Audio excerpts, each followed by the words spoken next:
Hey, hello, welcome everybody. This is Neil with Portal to Ascension. Welcome to the Ascension of the Soul 2-day conference, and I'm extremely excited to be here with you all for not just many different things that are occurring with this event. Not only is it a collaboration with Soul Circle, I'm extremely excited to be here with you all. We're not just many different. Let's mute you. There you go. I do love to hear myself, but not that often. And I'm excited because this is a collaboration of Portal Ascension and Soul Search. And beyond that, it's nonstop downloads, everybody. We have I think 30 people or something like that, or close to 30, over 20 people over the next 2 days, where we're going to be receiving downloads and activations that is not just information and education, but really is for us to receive the codes, if you will, to really step into this age that is now manifesting for us, to be the caretakers of this new world. So I'm excited to bring this forward with you with Soul Search, and to be here with my co-hosts and my good friends, Tangela, Nicole, Alan. Welcome, guys. I'm excited for these next 2 days. Thank you so much, Neil. It's so awesome to be here with all of you. We're so excited. And it's like, Neil, you've done this so many times, and you're like opening the door for Tangela to get the Soul Search really online, really out to the public, because it's such a valuable networking organization. So happy to Exactly. Yes. Yeah. So I want to say hi to everybody, because we're on actually 12 different platforms right now. We're on, I think, 6 different Facebooks. We're on 3 different YouTubes. So hello to everybody across all the platforms. Before we get into everything, I want to just preface who Soul Search is and why we're doing this event. And then Tangela, please jump in. And, I think Alan, Nicole, let's all introduce ourselves and set our intentions here. But before we do that, before I really talk about, my experience with Soul Search, let's just all take a moment here and just take a few breaths together and just synergize our energies across all these platforms, across all this technology, all these different outlets on social media, and the people in the room. So just take a moment. Let's just all close our eyes and just start breathing. Let's really move into the next 2 days with all this awareness extremely intentionally, living consciously. And a part of that is consciously breathing, feeling what it is to be human as we upgrade our human vehicle. So just take a deep breath in through the nose, out through the mouth, and we'll just keep silent for around 20 seconds and just connect to your breath.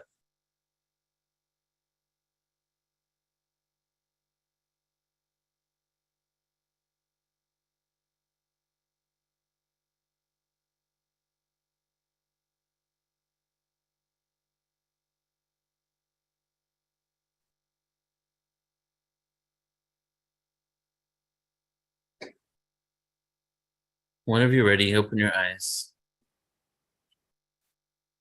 So again, everybody, like I just said, that we're receiving downloads, right? This is an Ascension of the Soul conference. And Tangela and myself came together from Alan, actually. Alan introduced us about a year ago now. And the relationship, professionally, personally, and everything in between, consciousnessly, has really taken it to another level. We're working together so closely. Not only is she helping launch the new Portal to Ascension website, creating it with her team, but we've also come together for some collaborations.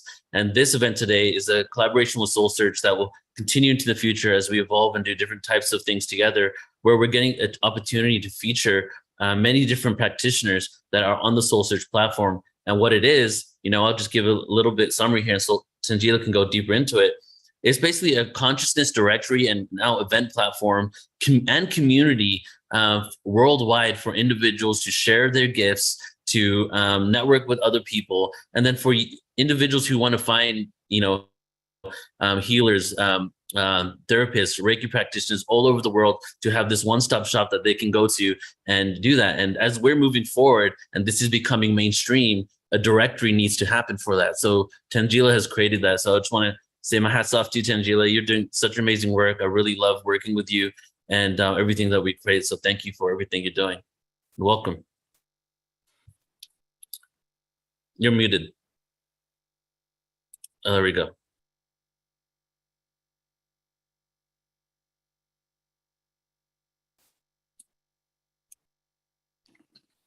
Oh, there she is. There we go. We got you now, Tangela. think she's having an internet problem. some tech. Yeah, she looks a little frozen, but I want to say when she gets back, Yeah. Neil, Hello? is that these last couple of years with building our community and the capstone sort of what Tangiel is doing is paving the way for a real shift that's going to be happening in 2023.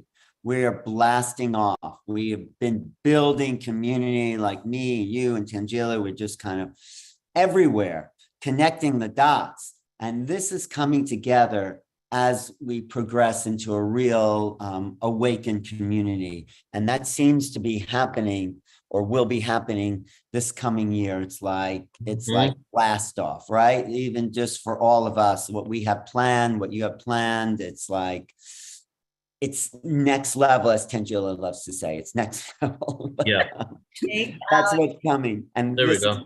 This is an important kind of wrap up, I feel, this conference and what you'll be doing next week with the Ultimate Star Being Conference to where we've come from and how we're all prepared to move into the unknown, which is where the most amazing adventures of spirit lie. So, yeah. Exactly. And now I'm back. Sorry for my internet issues here in Sedona, but thank you, Neil. Thank you, Alan. Thank you, Nicole. And thank you, everyone, all of our attendees who are joining us from all over the world, galaxy, universe, multiverse here today. And I'm just so excited about this weekend and this really incredible collaboration that we have with Portal to Ascension. Because this is really, we are in exciting times, and that's what we're going to be diving into these 2 days is we are in ascension. And what does that mean for us? It means that we are now coming forth, remembering who we are, reclaiming our true gifts and innate capabilities. And that's what spirituality and consciousness are all about, our true.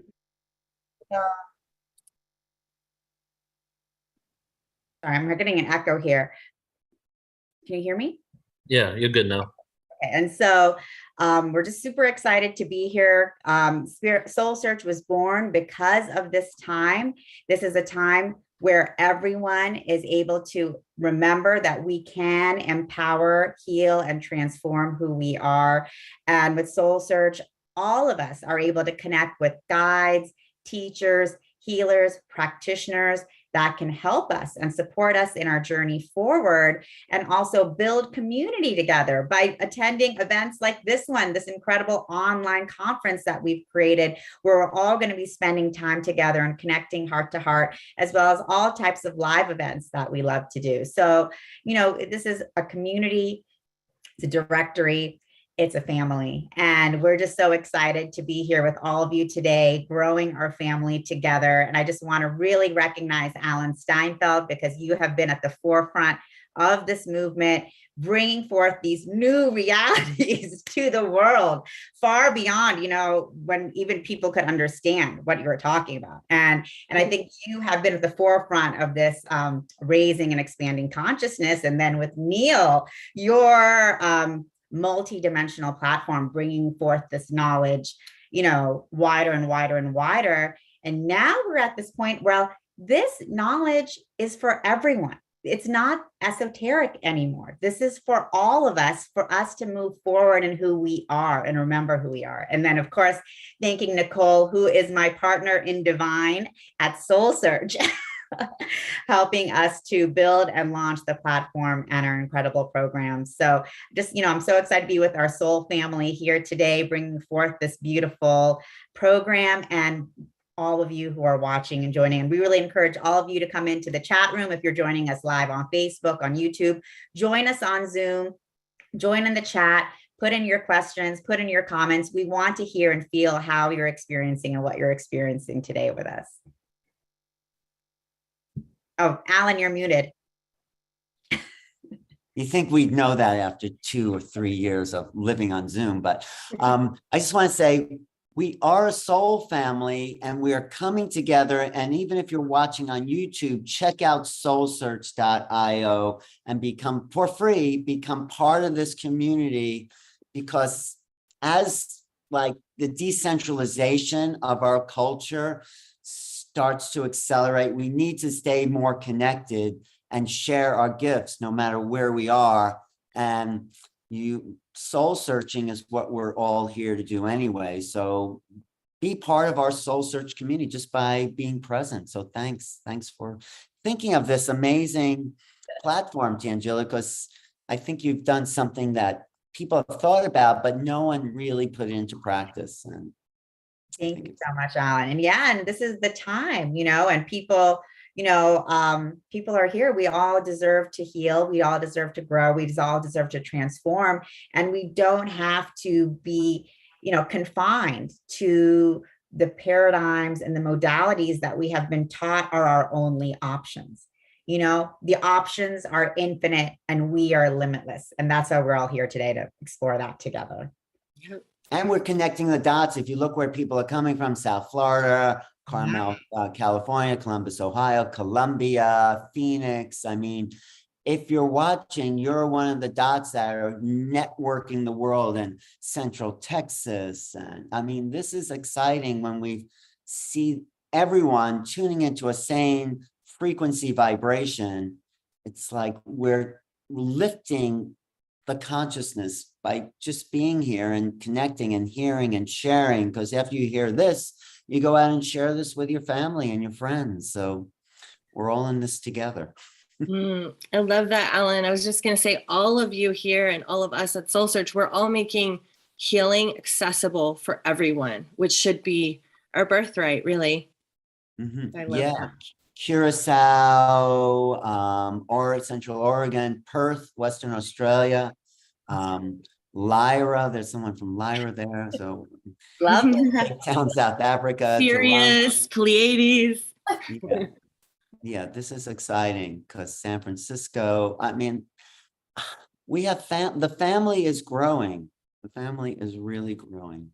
Family's growing and connecting. And that's what's so beautiful, because for so long, so many of us have felt, oh my God, I'm the odd one out. I'm the weird one. I'm connected to all of this other stuff. Like I have these weird ideas, or I'm hearing these weird things and feeling as if we're the odd ones out. And now we're beginning to say, no, we're not. We are actually, we're a family and we're connected, and we can start sharing our experiences and growing and transforming together. So, and just one more thing I want to say, I know Neil has a lot to say too, is that people are coming into this vibration and they may feel like you're all alone. You're feeling stuff move through your body. You're getting synchronicities or psychic visions, or you're feeling energy.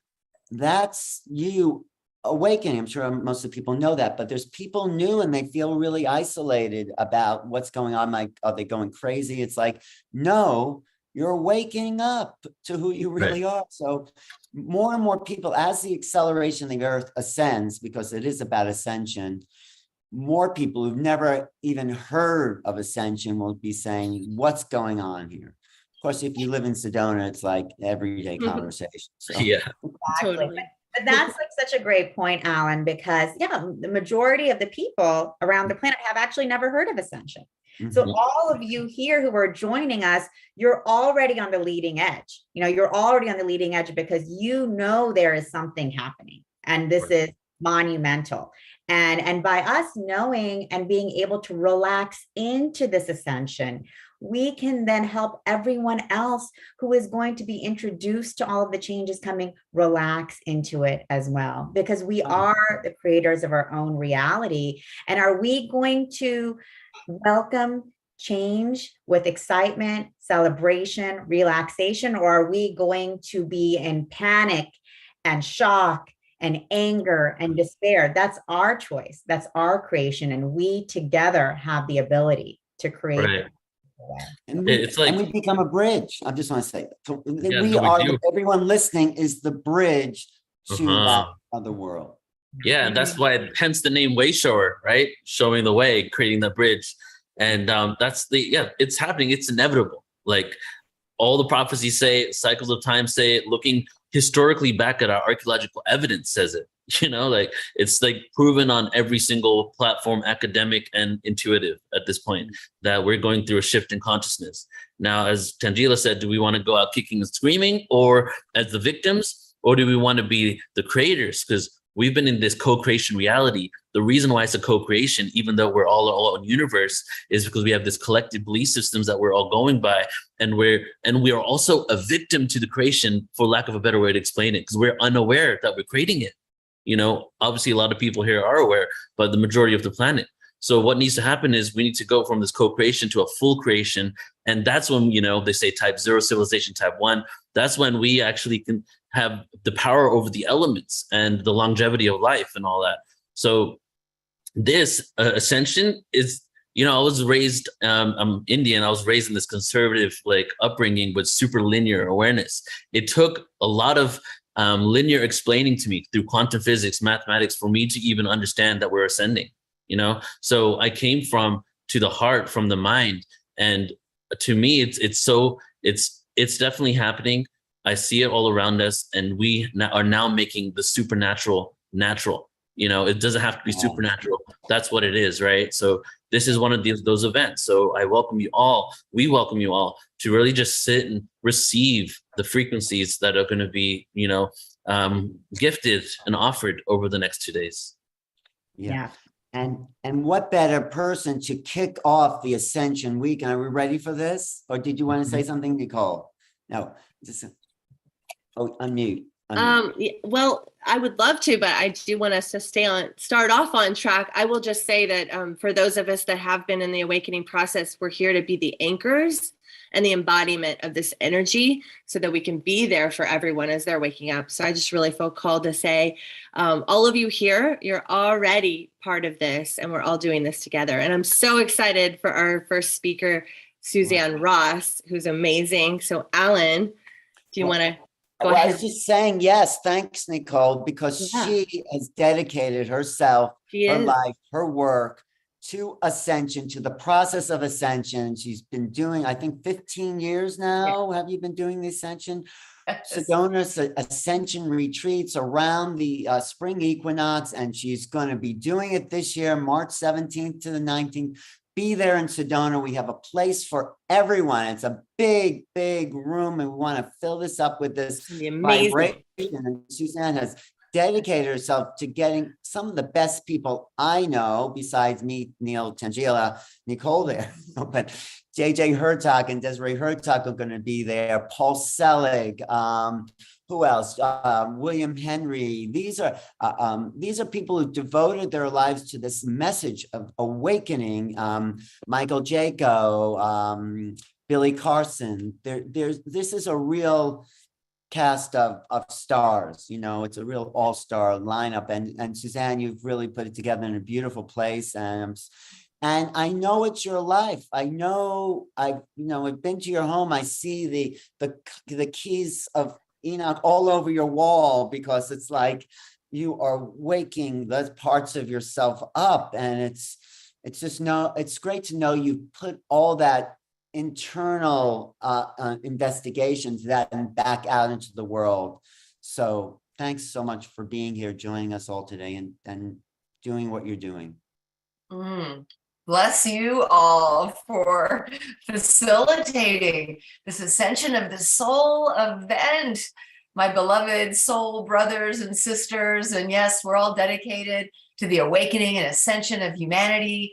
And I also want to sincerely thank our soul family members who are joining us for this Ascension of the Soul Summit this weekend.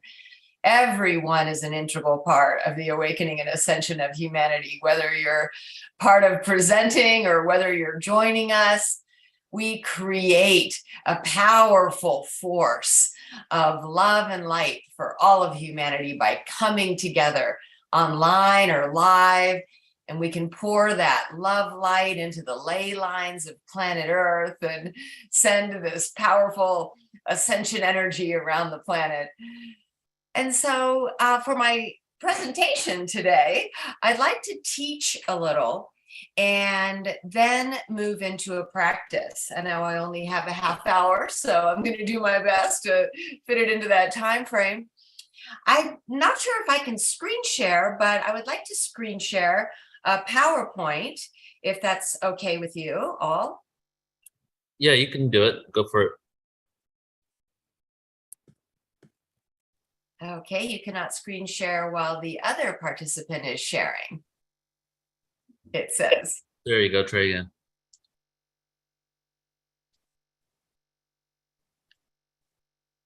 Okay. You see it?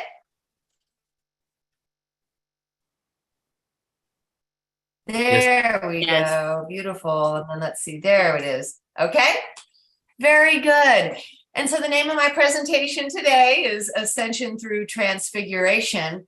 And I have dedicated the last couple of decades to studying ascension, to understanding ascension from both a practical point of view, where we apply ascension practices to our daily life. So for me, ascension is a way of being, as well as the act of doing ascension practices. And so we know there are many powerful ascension practices, many that have to do with activating your rainbow light body. And then it's going out into the world and radiating your rainbow light body upon the earth and toward others. So there's ascension practices and an ascended way of being, an ascended way of living and being. Ascension through transfiguration. I wanted to look up, what is the definition of ascension? The act of rising to an important position or rising to a higher level. And I thought it was wonderful that the example was the ascent of Christ into heaven during the resurrection, right? So we know that part of the ascension is to embody Christ consciousness and to raise our consciousness up to that level. And transfiguration, this is a wonderful definition, a complete change of form or appearance into a more beautiful or spiritual state. And this literally says, in this light, the junk undergoes a transfiguration. It shines. And so, I mean, I immediately thought of junk DNA, right? So much of our ascension practices focus on activating dormant DNA, which physicists have called junk DNA. And of course, we know there's no such thing as junk in any part of our beings. When this definition literally said this, in this light, the junk undergoes a transfiguration, it shines. I thought, wow, yes. And then it's also a definition of Christ's appearance in radiant glory to his disciples. And that's what we're being called to do, to appear in our radiant glory to all of our brothers and sisters on this planet. I love to share this illustration because this is the time that we're in, right? It's this bizarre dance of light and shadow. And I love in the bottom right corner, this picture of the angel and the demon, right? Wrapped around like our vertebrae, like this is our Kundalini line of energy. And here we are in this fourth dimensional transitional plane where it is the realm of choice. And many channelers have said that this is the realm of choice where the soul has an opportunity to choose to ascend into the light, to choose to serve the light selflessly if they're done learning through separation and suffering, or for those souls who might be new to the third dimensional plane and they still have a lot of lessons to learn through the realm of duality. They may want to choose to continue to learn in that way. Right. And so here in this fourth dimensional transitional plane, you choose to serve the light selflessly, or you can choose to continue to learn lessons in the third dimension. I truly believe, like many, that this is the time of a bifurcation, right? Where it's the co-creation of the new earth. And even in the book of Revelations, which was actually Jesus Christ channeling through John in this cave in Patmos, Greece, saying this is the time of the ascension of the new earth and the descension of the old earth.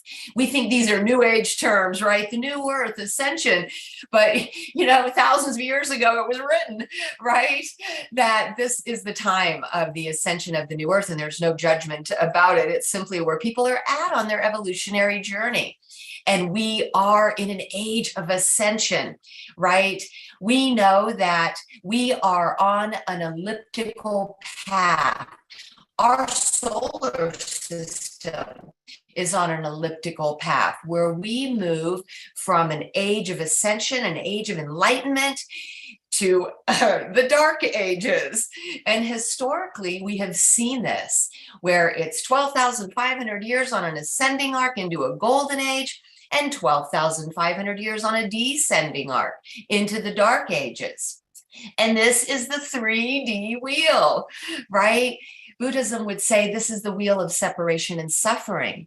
But there are many valuable lessons to be learned on this wheel. However, many of us are done learning in this way, and we're ready to ascend into the next higher dimensional incarnational plane, which is the 5th dimension that we're all talking about when we choose to serve the light selflessly.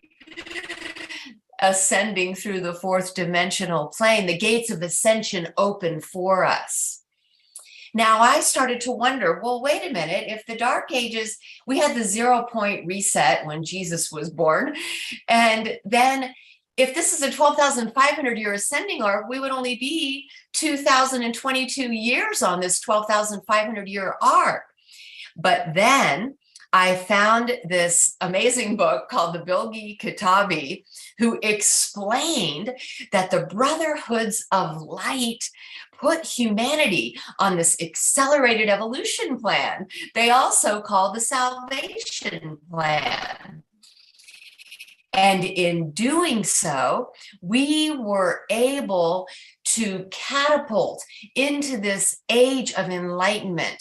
They put this plan into effect in the year 1900, according to the solar hierarchy, and every year became like 100 years. So in 100 years, we're catapulted 10,000 years, and that would put us smack dab into the age of enlightenment. I found that to be so incredible. And so that explained a lot to me. And this is a salvation plan put into effect by the forces of light. The forces of light aware of what the Brotherhoods of Darkness are up to. And so let's remember here that everyone who comes here plays a role. That there are people who have come here to herald humanity into the ascension of the new earth. And there are those whose responsibility is to guide those who aren't done learning on the 3D path, on this descension devolution path back into the dark ages. So everyone has come here to serve their role. But when the Brotherhoods of Light saw the New World Order plan of the Brothers of Darkness, they wanted to give the people of light an opportunity to get off this wheel, catapulting us into an age of enlightenment where we can get off the wheel, we can ascend into the 5th dimension. And so how do we do that? How do we become an ascending avatar? As I said earlier, it's both a way of being and the practices that we do. And so there are many dimensions, and theosophy, which Alan has mentioned on a regular basis, because we've both tuned into the teachings of theosophy. Theosophy would say that we as eternal souls are projecting 12 soul aspects into 12 space-time dimensions and giving us 144 soul extensions, which make up our monad. And then there's this 13th gateway dimension, returning us home to source. And so in alignment with that 13 dimensions, there are 13 chakras, 13 sacred sites on planet Earth, 13 constellations in the cosmos, 13 initiations, and 13 DNA strands to be activated. And so this number 13 becomes really important. And you can clearly see here how these dimensions, how these DNA strands, how the chakras and these initiations all put you on the ascension path, so that we can become light beings. We can activate our golden light bodies. This is the eye of source. This is also the eye of your eternal soul essence. And so what we can do during these times as well is to engage in practices that tune us in to the eye of our eternal soul residing in an eternal realm at the core of creation, mentally projecting this space-time construct and projecting avatars of its personality into these dimensions. When in meditation, we can focus on the third eye and set our intention to tune into our eternal soul essence, to project consciousness with the eternal soul who is projecting us. It's as if we can look back at our eternal soul who is looking at us, and in doing so, stream consciousness with our eternal soul. I've come onto a concept recently about living in a virtuality. And in a sense, our eternal soul is playing a virtual reality game with all of its avatars projected into space-time, right? And so just for our relatability, we can imagine us as our eternal souls playing this virtual reality game with all of its avatars dispersed throughout all of these timelines and dimensions. And each of these avatars have free will to make choices that either set it on a path of evolution and ascension, or to spiral downward into a descension path. And you can even see it sometimes in a person's single lifetime, where they awaken and they choose ascension, or something traumatic might happen in their life and they go on and spiral into the darkness, right? They may set themselves on a path of just self-destruction. And so interestingly, the gamer behind the scenes, your eternal soul, keeps supporting you by putting you in these different situations in order so that your soul can learn through the lessons it came to learn in each of the timelines that it's projected into. And of course, like any other virtual reality game, the goal of the game is to level up, right? And so your eternal soul rejoices when you choose ascension and evolution. And when you're ready to level up to the next level of the game, and we would call that evolution. So space-time is a mental construct, as many of us know.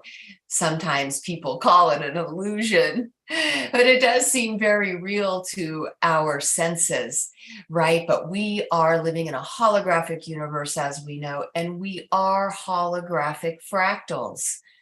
But as holograms go, each holographic fractal still contains the whole. So you and me sitting right here today are our eternal soul essence.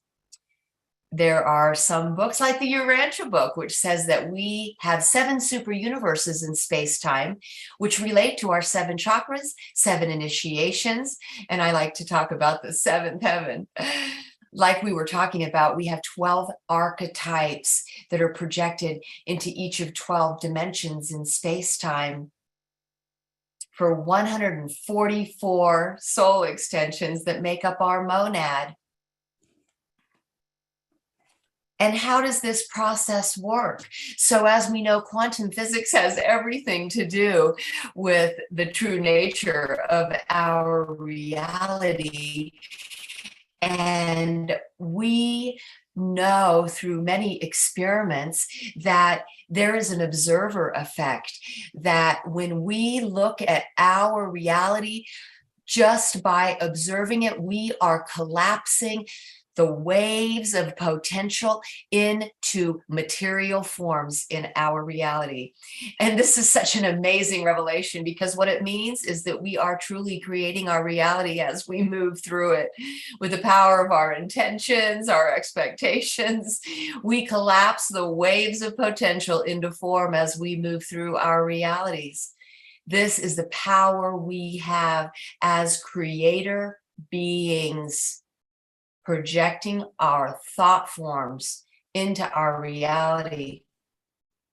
And so each and every day, we have the opportunity to choose how we want to produce the movie that we're walking through, and not just for ourselves, but for others, projecting with intention the most positive outcomes. And so we project forms of sacred geometry into the reality, which become forms. I'm fascinated by quantum physics. And so we have 7 embodied chakras or rays, plus 5 ethereal chakras, the 5 secret rays, and 1 13th gateway chakra. And so these are the 12 archetypes. These are the 12 chakras. And I like to move people through a chakra journey that not only cleanses, clears, activates, enlightens their embodied chakras, but moves into their upper chakras. We start by activating the Kundalini energy at the base of the spine. And this is where I'd like to take you into a practice. And so close your eyes and focus all of your energy and attention to a point at the base of your spine. Breathe into this point. And as you do, imagine 2 intertwined serpents, 1 electric blue and 1 magnetic red, spinning at the base of your spine. Take a nice deep breath, and on the exhalation, send all of your energy and attention there.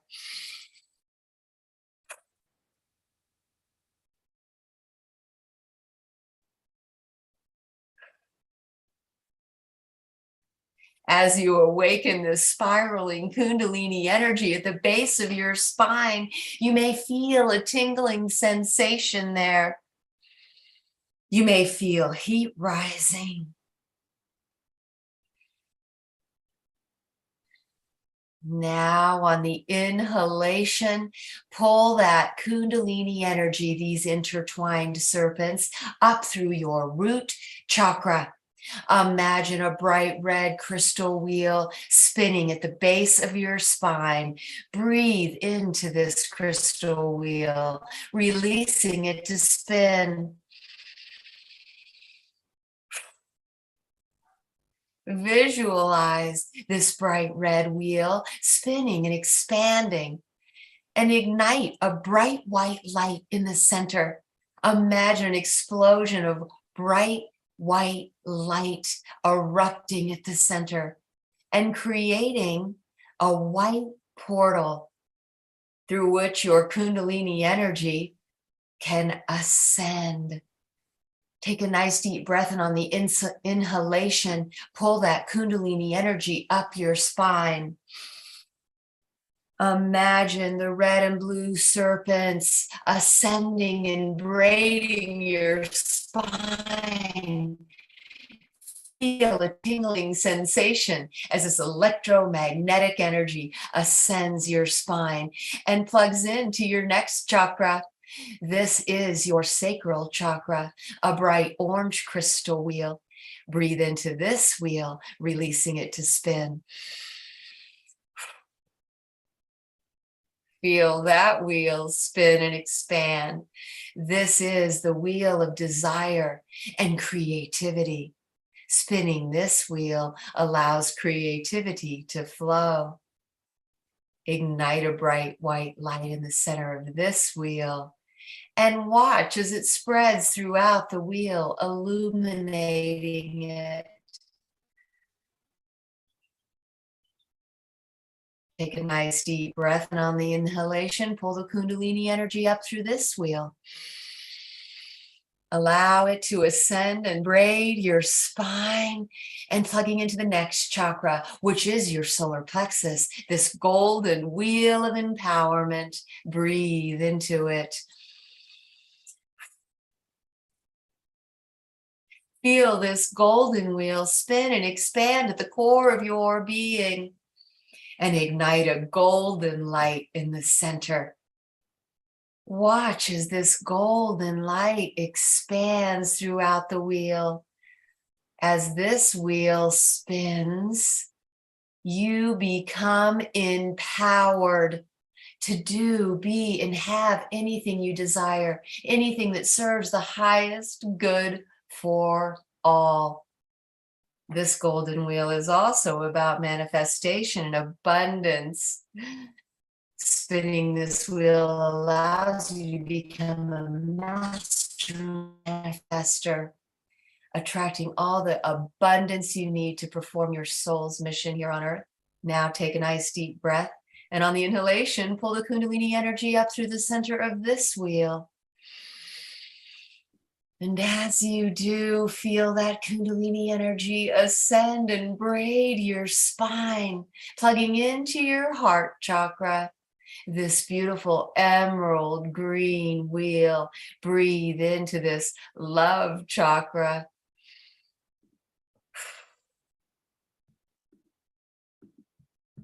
As this bright green wheel spins and expands, you may feel a flood of love flow through you. Pure, unconditional love for yourself and all others. This wheel is also about forgiveness, patience, kindness, compassion. Ignite a bright white light in the center of this wheel and allow it to expand throughout the wheel, transmuting any shadows into light. Here we can do a forgiveness practice. If there's anyone you feel you need to forgive, just imagine them standing in front of you now. And say, I forgive you. And I love you. I forgive you and I thank you for all the valuable lessons you have taught me. And I thank you for teaching me the virtues of patience and kindness and understanding and forgiveness.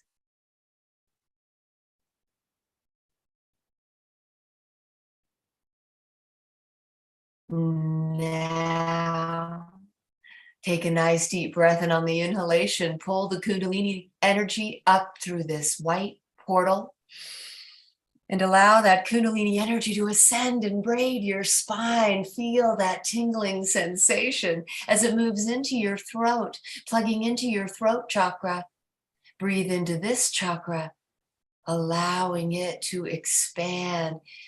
This sky blue wheel opening your throat. This is the wheel of communication. Opening your throat portal so communication can flow freely through you, and communication from your spirit guides and higher selves can flow into you. Ignite a bright white light in the center of this wheel, transmuting any shadows, any blockages, preventing you from communicating clearly with integrity, with clarity. Allow the love energy from your heart to flow up and to your throat so that all of your words are love inspired.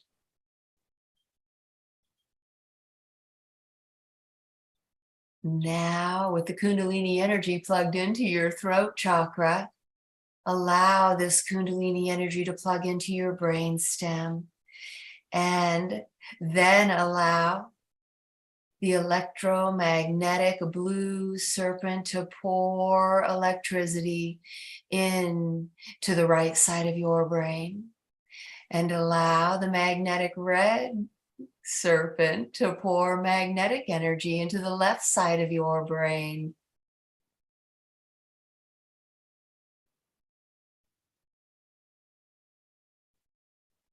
The right side spiritual, the left side practical, masculine, feminine.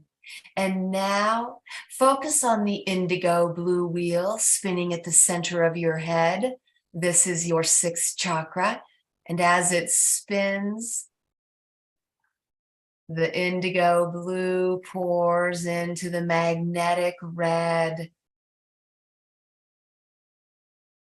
The left merging with the right, the masculine merging with the feminine. There is no separation. All is one.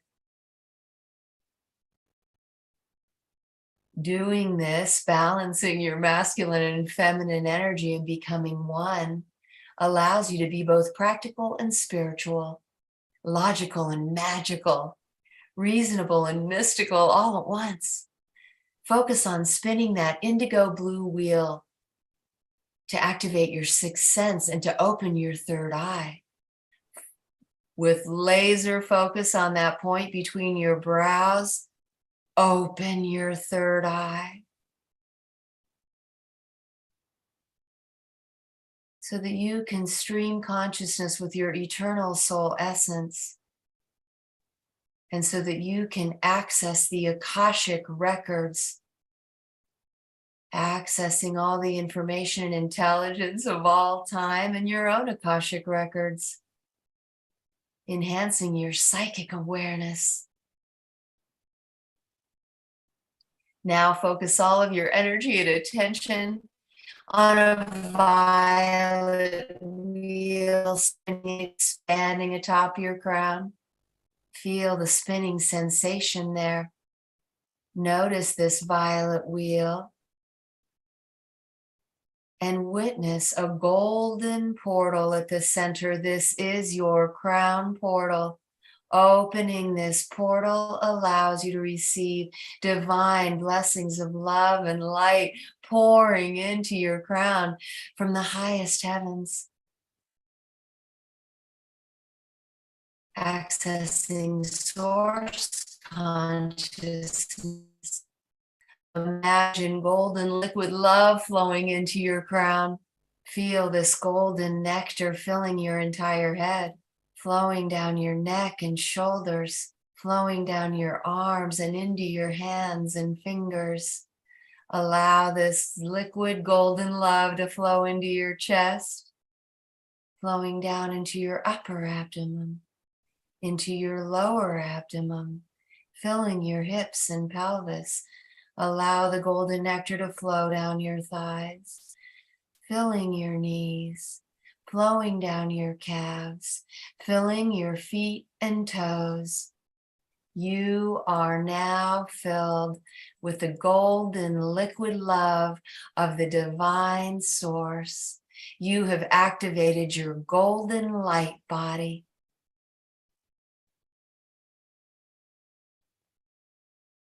Open your eyes.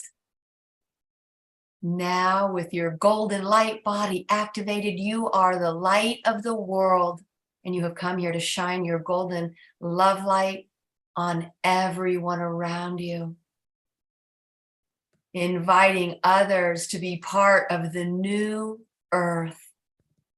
You are a way shower. You are a light worker. I invite you to attend my Sedona Ascension retreat. where we bring the unity community together here in this powerful vortex of Sedona to raise the love light vibration for all.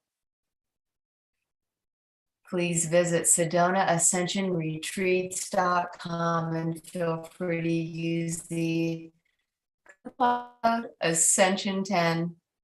I invite you to check out my virtuality masterclass on my website, SuzanneRossTranscendence.com, where you'll find my books, sessions, and personal retreats that I host here in Sedona.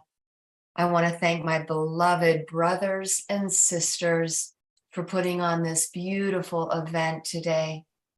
Bless you for serving the light of love, and bless the beautiful soul family members who are joining us. I send you all of the love in my heart. I love each and every one of you. Namaste.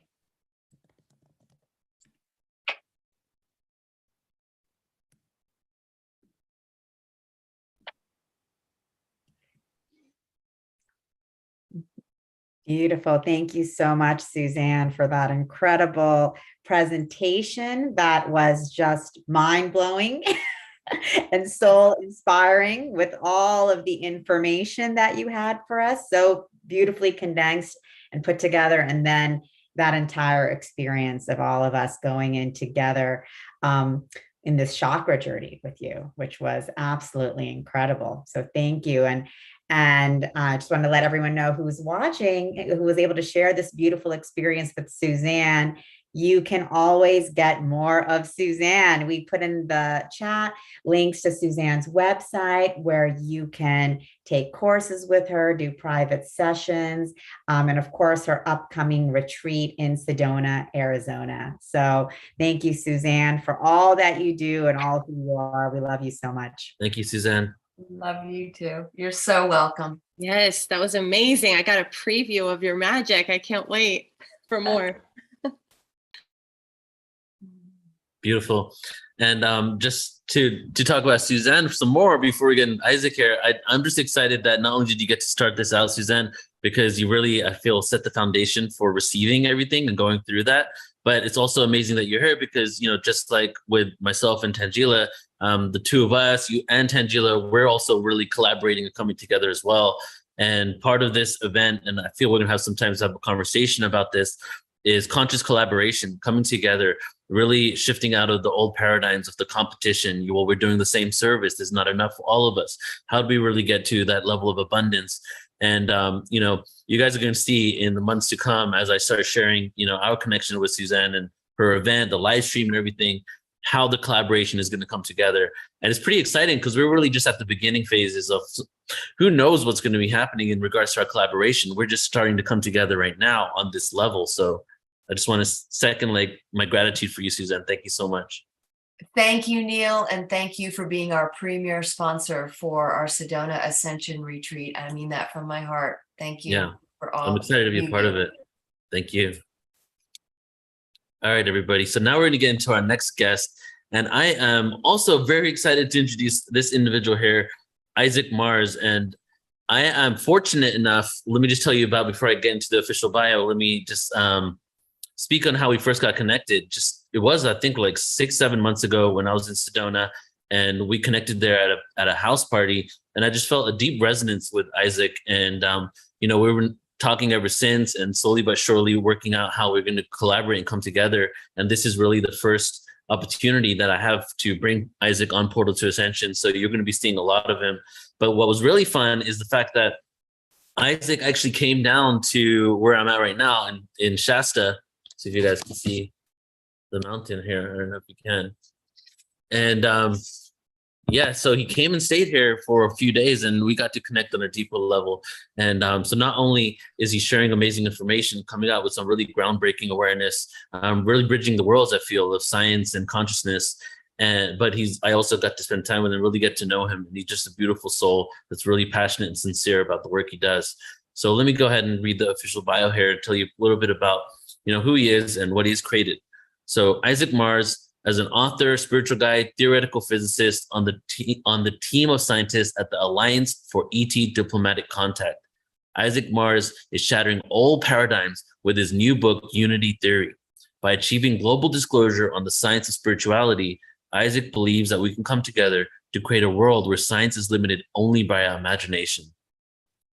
Suffering fades away into distant memory, and every person from every nation, color, class, creed, and any other division can finally unite under the unifying nature of consciousness. So, Isaac, thank you for being here, brother. I love you. I'm glad you're here, part of this event. How you doing? I've been fantastic, Neil. Thank you for having me. It's an honor and a pleasure to know all of you and to be with all of you. And thank you so much, Suzanne, for that powerful activation. I really appreciate that. And yeah, so without further ado, it's a very exciting time right now, and I'm excited to be here. And Portal to Ascension and Soul Search are extremely powerful, and I just want to honor them as the organizations that are beginning to pull all of us back together, and to just see how that vibration is reflected throughout all of our reality. For example, how Nicole and Krista will be leading the 11/11 retreat next month. It's all about bringing the soul family together, and I feel like we're just coming out of the prologue. It's like everybody's stories have just only begun.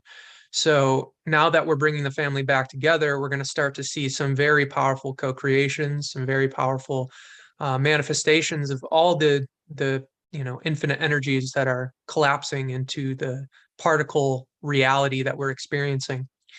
And so, as Neil said, I am a theoretical physicist. So that's my number one specialty and gift in this embodiment that I can share with all of you.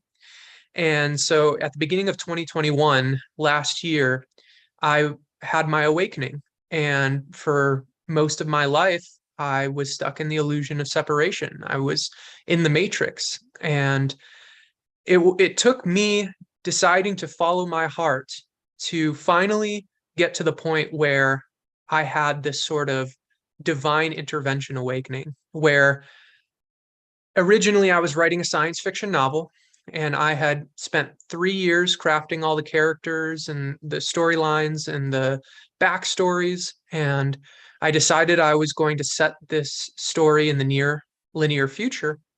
And I realized I wanted to explain time to my readers so that I could explain how time travel worked in my story. Well, in order to make everything as hyper-realistic as possible, I ended up researching Einstein's theory of relativity. And that led to me creating what I call the infinity mirror experiment. So the infinity mirror experiment is a very profound thought experiment, not because just what it explains to us, but because in this thought experiment, using sound logic, sound rational scientific logic, we can not only come to the conclusion of this infinity, of this infinite dimensionality of existence. Not only can we come to that conclusion, but we can also realize that this is proven through the logic, that it is essentially inarguable. And so as I explain things, I just want to be clear that I respect each and everybody's free will. So take what resonates and disregard what doesn't. I'm not here to convince anybody. But as I said, I have not been able to find a single scientist or intellectual that has been able to disprove the logic that this infinity mirror experiment provides. And so how the infinity mirror experiment works is essentially I imagine myself as the present moment, which makes sense because I'm always in the present moment. It's always now. And according to mainstream science, which is how I came up with this thought experiment, all of time is happening at once. And as Einstein said, time is a stubbornly persistent illusion. The past and the future don't exist. There's only now. So I thought if all of time happens at once in this experiment, I am the present moment. I'm in flow. It makes sense. And then I imagined a mirror in front of me.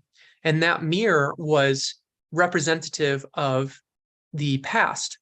And so I thought, okay, if all of time is happening at once, then the past is happening along with the future. Excuse me as I cancel these notifications. So the past and the future are both simultaneously happening along with the present moment. And we often say that we live on a timeline. And so a line is a symmetrical thing. So if the past is happening now, and it's represented by that mirror, and we often say we reflect on our past, the present is also happening, and then the future is happening as well right now, because all of time it happens at once, then the future would be another mirror behind the observer.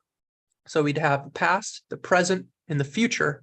And I realized in this thought experiment that this makes sense logically speaking, because we can't see the future right now. And so that center moment, when you put two mirrors back to back, parallel next to each other, they reflect that present moment infinitely, both into the past and into the future.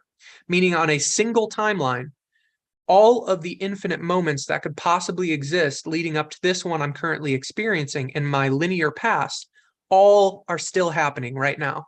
I'm simply shifting my awareness through these infinite, we could call them reality frames, that all simultaneously exist.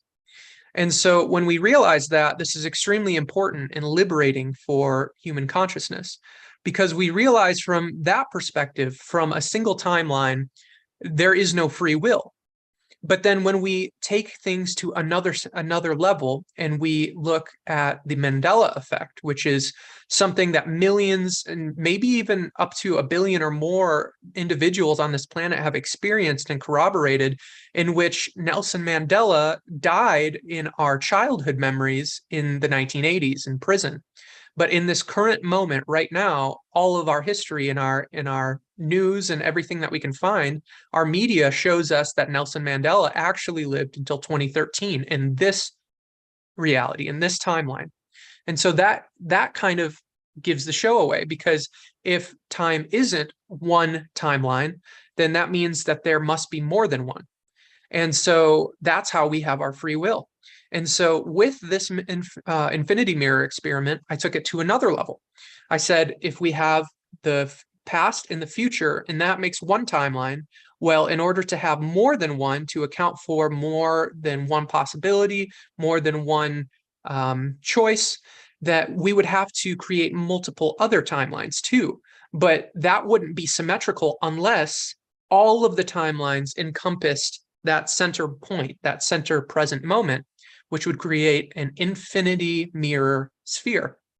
And so this sphere is perfect. A sphere is a perfect representation of symmetrical geometric unity, because in a sphere, from that center point, there are an infinite number of points to explore. Or if we're using this timeline concept, there are an infinite number, because you can just keep zooming in to create bigger decimal points. There's an infinite number of timelines, which means that the only way, logically speaking, that linear time could unfold in this story that we're experiencing the way that it is right now, the only logical possible way is if there are infinite timelines. Because if there weren't infinite timelines, then we wouldn't have free will, and we would have a system that isn't perfect, that isn't symmetrical. But since there are infinite timelines, then we have a perfect system. It is symmetrical, and time can flow the way that it does, along with us being able to keep our free will from a certain perspective. And so that's the important thing about unity theory, is it proves that essentially reality itself is a dream. And so if reality itself is just as real as any other dream that we have when we put our head down to sleep at night, then that means there's fundamentally nothing to be afraid of. And if there's nothing to be afraid of, then we see the bigger picture. Because if there are infinite realities that create the ability to experience this one right now, then that means, since everything is energy, frequency, and vibration, that you have two choices. Do you want to downdraft? Do you want to go closer to low vibration, closer to what we typically call hell, or, the dark night of the soul, or suffering? That's your choice. If you want to align your vibration, since you are a walking vibration, to that, that's your choice. You are free to do that. And that's what we've been doing for thousands of years unconsciously. We've been unconsciously making these decisions that lead to division, that lead to this illusion of separation, which is the only source of lack, limitation, and suffering, and anything else that is negative in this reality. When we realize the truth of unity, the direct opposite, the antithesis to the illusion of separation, that truth of unity liberates us, because more and more we're realizing that everything outside of us is entangled with us. It is inseparable from us. It all exists within our mind. So since everything exists within our mind, that means we are inseparable from the universe. We are one with it. And everybody else is one with it as well. And so that is where I take unity theory to the next level. This is the science of consciousness. This is the science of ascension. Why? Because everything becomes clear. It becomes simple. There's no more confusion. So when I know that everything is me and I can live that and embody that, what would that look like? Well, if I'm in a relationship with somebody and they are getting frustrated with me, or they say something that the old me, the old programming would have chosen unconsciously or otherwise to be upset about, this new version of me looks at that other person in the relationship and says, that is me. Am I going to accept me, or am I going to judge myself? And when I accept that version of me, knowing that truly we are all one, there's one being here experiencing an infinite number of lives, then we start to act in high vibration. We start to act in unconditional love, and we naturally align ourselves to that light, that frequency, that information. And it becomes our true nature, because in truth, from everything that I've learned regarding the science, regarding where we come from in the higher dimensions, the higher frequency octaves, we are unconditional love. That is the truth of our existence. The illusion of separation creates the illusion of fear. Fear is conditional love. It's still love, because everything is love. But fear is based on conditions. I will love you if such and such is in place, or whatever. And so once you realize that fear is conditional love and unconditional love is the true divine love, that can allow us to reach those high levels of frequency, then everything starts to align in place. Looking at reality from this perspective, what we could call holographic or holodynamic, we realize that every little bit of energy is just like us as a human being. Every little piece of energy in the universe experiences the universe within that little tiny piece of energy's mind or consciousness. And since that is the case, everything is, philosophically speaking, God. And since everything is God, there is nothing that somebody can manipulate someone else to do, for example, because at the end of the day, the person who is being manipulated is choosing to be manipulated. They might be doing it from an unconscious place. And those of us that understand these universal laws can have a lot of compassion for those individuals, but they're still choosing it nonetheless. And that's one of the biggest lessons that our ego can learn right now all across the world, is once the world realizes that all the dark things that we've been experiencing, we've actually been choosing because we've tricked ourselves, psychologically speaking, it's just going to create a huge shift. Everybody's going to see, well, if I can't argue against this logic and this is how things work, then why not try it? Why not be a part of a grand experiment in which every person that stumbles across unity theory, that stumbles across this new science that will be going very mainstream very soon, ask yourself, do you want to be happy? Do you want to receive the greatest abundance, the best, most joyful experience that you could possibly have? Because if so, you can do that. It's very simple. And all the questions that we could ever have regarding any problem can be solved through these principles, through the 12 universal laws, the 7 hermetic principles, through my book, Unity Theory. We're starting to learn the truth. And so I don't want to keep talking too much about necessarily what I'm doing. What I would like to invite is, if anybody that is participating in this beautiful event, if anybody has any questions or anything that they'd like to reflect on here with me in this now moment, I invite that, because I want to show you all that seriously, from this awareness, any problem can be solved, any negative cycle can be overcome and graduated.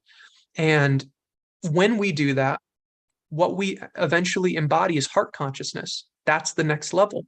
It's making decisions from the heart, using our mind as an assistant. I've seen a lot of people out there, and I'm just going to keep talking. And if anybody has any questions regarding anything, please just feel free to enter it in the Q&A section. But as I was saying, in heart consciousness, we realize that since there are infinite realities, aligning to the frequency that is of the heart is the most beneficial for our experience. It's going to lead to the greatest evolution, the greatest growth. And so what the mind becomes is, it becomes an assistant rather than an enemy. I've seen in a lot of spirituality that people try to suppress the ego entirely, or kill the ego, or the ego is our enemy. And that's just more illusion of separation. The ego is what we're here for. The ego is my identity. I get to be Isaac Mars when I allow my ego to exist. And so the ego is a very powerful ally, but the problem with our current reality is that most people, the majority of the collective consciousness, our ego is programmed to be divisive. It's programmed for fear. And so once we reprogram our minds to be in alignment with unconditional love, which is what I did for months and months, I wrote on my hand, choose love, not fear. And so if something was negative, I would ask myself, where is this coming from? Why is this happening? And then I would realize I chose this. I chose this, and I chose fear. And this led to me having this negative experience. And every single time I did that, I became more aware. Every single time I stopped just briefly, a split second before I made a decision or reacted or responded to anything, I would think, am I choosing love or am I choosing fear? And then the way that I would proceed and approach that situation was with whatever was the positive, the loving option, even if it was uncomfortable for me, even if I still felt the fear. It's not like I'm fearless and I'm immune to it. It's that I chose to walk through it anyway. And when we do that, we accept more of ourselves. We open up to more aspects of us, and we become more of who we really are. When we realize that everyone is us, then we can tap into that unity and understand through concepts like in the book Holodynamics by Dr. Victor Vernon Wolf, one of my close friends and colleagues. In holodynamics, it's explained that everybody else in our reality lives within our consciousness, within our mind, as a hologram, essentially, a living hologram. And so the more people that we love, the more people that enter our consciousness in that single individual perspective and is integrated into their highest potential, their highest light, then that is more power that we are tapping into, because that's more of ourselves that we're accepting. And the more that we raise our vibration and accept ourselves and remember ourselves, who we really are, being everything, being God in this small fractalized form, the more that we expand our vibration, our consciousness, our experience, and our authority. Authority is the biggest one, because when you watch movies like The Matrix and you are watching Neo stand in front of all those Agent Smiths, they're all shooting bullets at him, and he, with his authority, stops the bullets in that famous scene called Bullet Time. That is the authority that I'm speaking on. That is what we are capable of, and very realistically so, because all of the TV shows, the movies, they are portals into these other dimensions, these other infinite realities. Neo is just as real as you and I are. And so that means if Neo is just as real as you and I are, then that means you are the one. You can stop bullets with your hand, but you can only do that once you fully remember who you are, when you're walking in your power, in your authority, and work through and transmute all of your fears. How do we transmute things? We experience that energy. And so the way that we can open up our vessel to having more light is by allowing those low vibrational emotions and energies to rise up and to accept them, not to push them away or run from them, but to accept them and love them and forgive ourselves for choosing those things, because that's what we did at the end of the day. We chose everything that we experience. And when we accept that, we take back our authority and very powerful things begin to unfold. And so I'm getting a question in right now from an anonymous person. How do you think a shift to a higher dimension on planet Earth would change our physical experience? That's a beautiful question. And I love that this was asked, because everything that we are experiencing right now is anchored into this timeline by prophecy. And prophecy is much more than what we have been led to believe. For example, I believe that TV shows and movies are prophecy.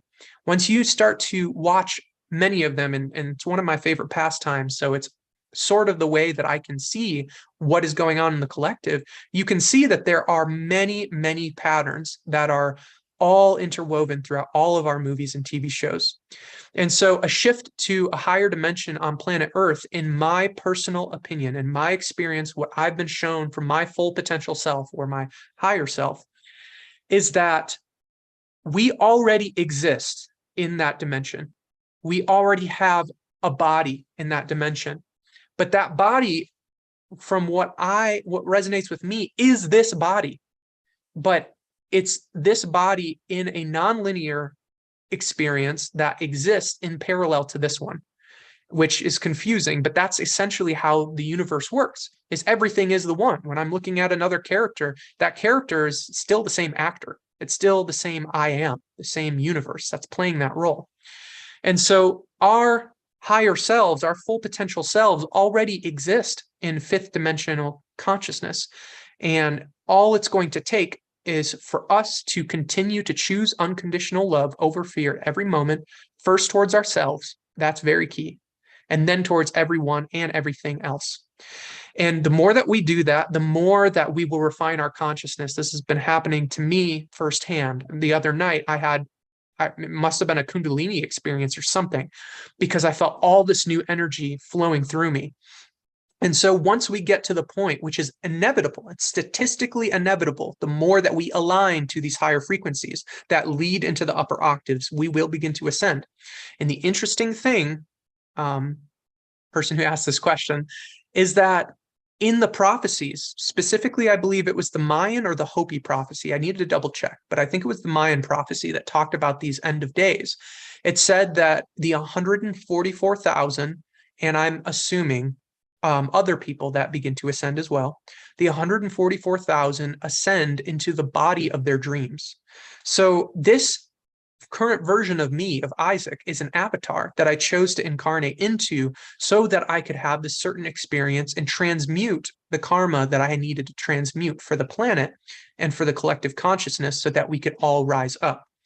But this body is a body that I chose into for these certain lessons so that I would receive certain programs throughout my early childhood that I could transmute. But this version of me is only the tip of the iceberg. The real me is that fifth dimensional version, and it exists alongside this version in that higher frequency octave. And so when you think about our eyes can't see beyond a certain band of frequencies. So there's a lot more going on when you look at spectrometers and energy readers. You can see that there's clearly a lot more energetically going on than we can see with the human eye. And so as we begin to shift in that other dimension, we're going to get to the point where we're not going to be perceivable by the people in this reality, because like a TV show, or not a TV show, let's do a radio. On a radio, you have that dial and you can change and scan the frequencies. And so as we shift out of this dimension, we're shifting into that other frequency. But the interesting thing that's been reflected back is that higher vibrational frequencies are always more powerful and more capable than lower vibrational frequencies, which is another point that I want to talk about after I finish this long answer to the question. But because higher vibrational frequency is more capable, for some reason, extraterrestrials, star family, they can perceive us in this lower frequency octave, but we can't perceive them. So as we shift into the fifth dimension, we will no longer be perceived in this reality.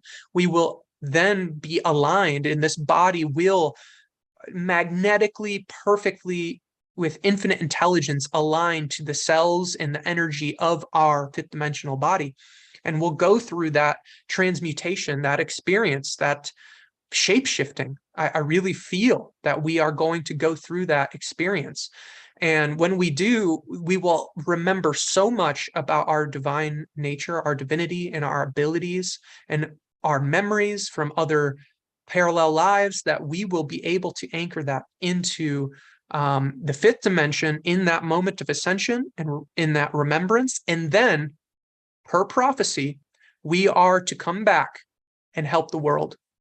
And so, as another frontliner on a lot of this information has said, Ishmael Perez, he and I agree that we are going to see things that we would constitute as superheroes. We're going to see people with abilities and teleportation, flying.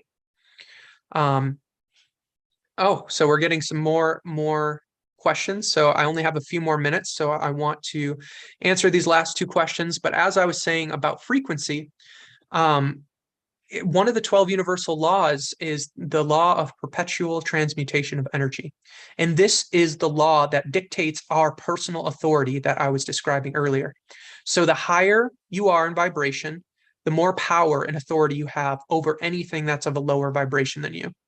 For example, I was in Chicago, Illinois after my awakening, and my family swore that I was losing my mind because I was claiming to be furthering Einstein's work and solving these universal problems. And so I went to Chicago, Illinois on this walkabout experience, trying to figure out what was going on, why I was being shown all these secrets. And my family called the police on me there, and I ended up surrounded by SWAT and police with pistols drawn, AR-15s, the works, safeties off, yelling that they were going to open fire unless I complied. And I straight up said, "You're going to kill an innocent man then, because I will not comply if you're using violence." And one of the officers screamed at me through the window, and he said, "You better listen to me." And I said, "No, you listen to me." And every single officer simultaneously, like something out of a movie, lowered their weapons and took a step back as if they were physically knocked back. And that officer looked at me like, "Who the heck are you?" And that's when I realized in that moment that we are all that powerful. That's the law of perpetual transmutation of energy.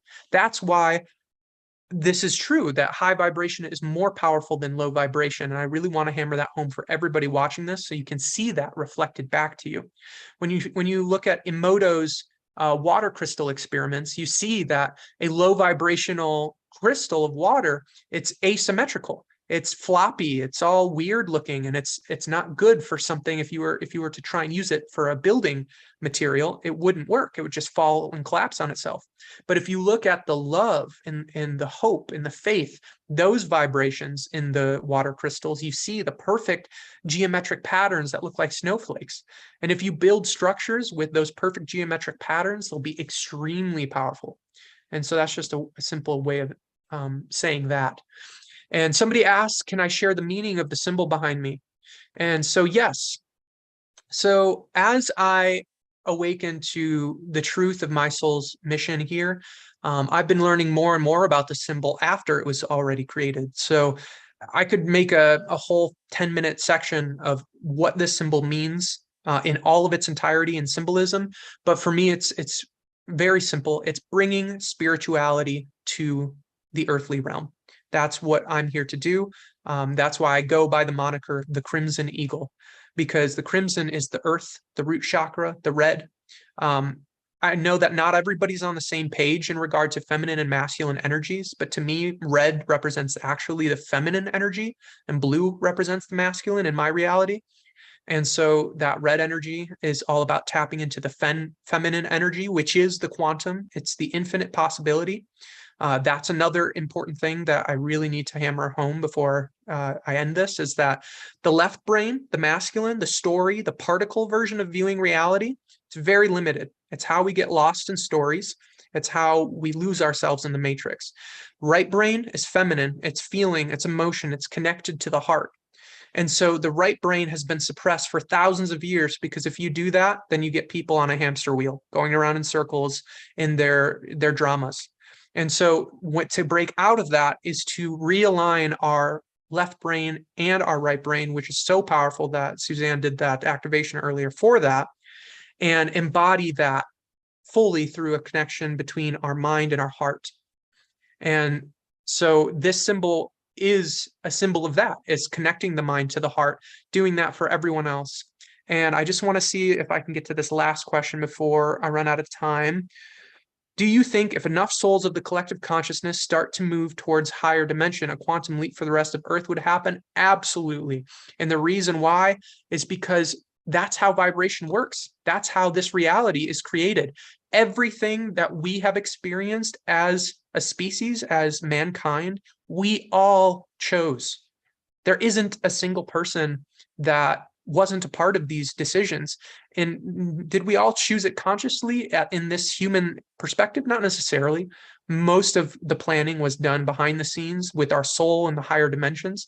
But nonetheless, that's what we did. We chose this, and we chose to carry the vibrations we carry. But the more that we choose the illusion of separation, the more that we recreate the battle, war, murder reality.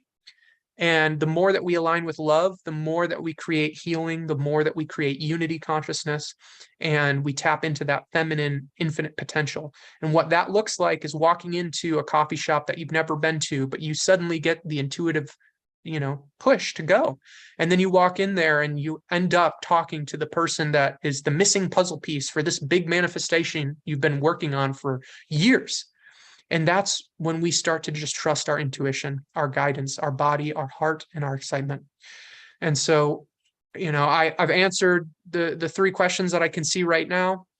And I know that I'm scheduled to be ending soon. So I just want to check in and see if anybody on the panel has any questions or what. Thank you so much, Isaac. Not a question, but a couple comments on what you're sharing, and maybe you can elaborate on it a little bit to close out here. I really appreciate just the way you put things in perspective in regards to the fear, right? How fear is a part of love too. And it's interesting because if we all came from oneness and even duality and darkness and fear, everything came from that infinite singularity, that oneness, then therefore everything within the spectrum is a part of the one, right? Mm-hmm. So it's just a reframing of having to fight against something to transmuting it to go back to the light where it originally came. So that's what I kind of got from what you're sharing there. Right. And to close with that, a lot of the programming that I've seen that stops us from reaching those higher potentials is the idea that we're messing up or making mistakes. But that's one of the things that's holding us back. If we just let go and we say, no, it's okay if I choose fear. It's okay if I get angry and lash out and get low vibe, because then we're accepting those parts of us. But then when we accept those parts, that's when we can use our higher awareness to feel through that emotion, open up our vessel to more of the lighter energies, and then we are no longer bogged down or limited. And so, again, I just want to thank everybody for being a part of this. Thank you, Neil. Thank you, Portal to Ascension. Thank you, Tangela, Nicole, and Soul Search. Thank you, everybody, for watching this. Thank you for being you. Thank you for following your heart and remembering who you are and stepping more into your power and your authority. And if you want to learn more about the science and the first theory to publicly solve gravity, dark matter, and dark energy, check out my book, Unity Theory. You can get it for free or for love donation off my website. Or if you want to contact me directly, you can get a physical copy.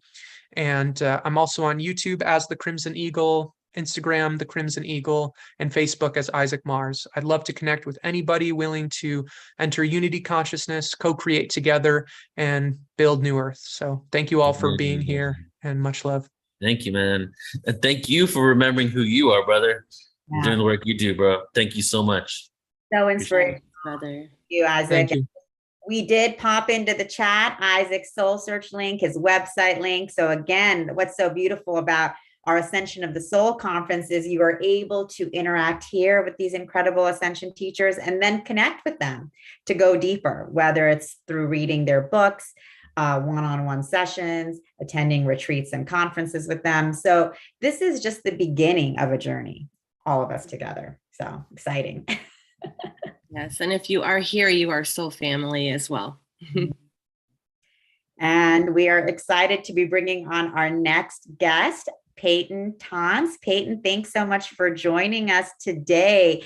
Peyton is an integrative psychotherapist, scholar, teacher, and healer. And what's amazing about Peyton is that she actually brings together Western psychology and Eastern wisdom teachings on nature of the self and on the process of spiritual awakening. And she's studied in-depth psychology. She's a practicing psychotherapist, but she's also studied deeply Advaita Vedanta and neuroscience and quantum field theory. And so she is really taking the psychology of awakening to the next level. And she actually has an upcoming 7-week online course that she is launching on November 1st, called The Psychology of Awakening, Rooting into Your True Nature to Sow the Seeds of Liberation. And so we're really excited to have Peyton here today with us to chat about psychology of awakening and ascension. So thank you, Peyton. Welcome.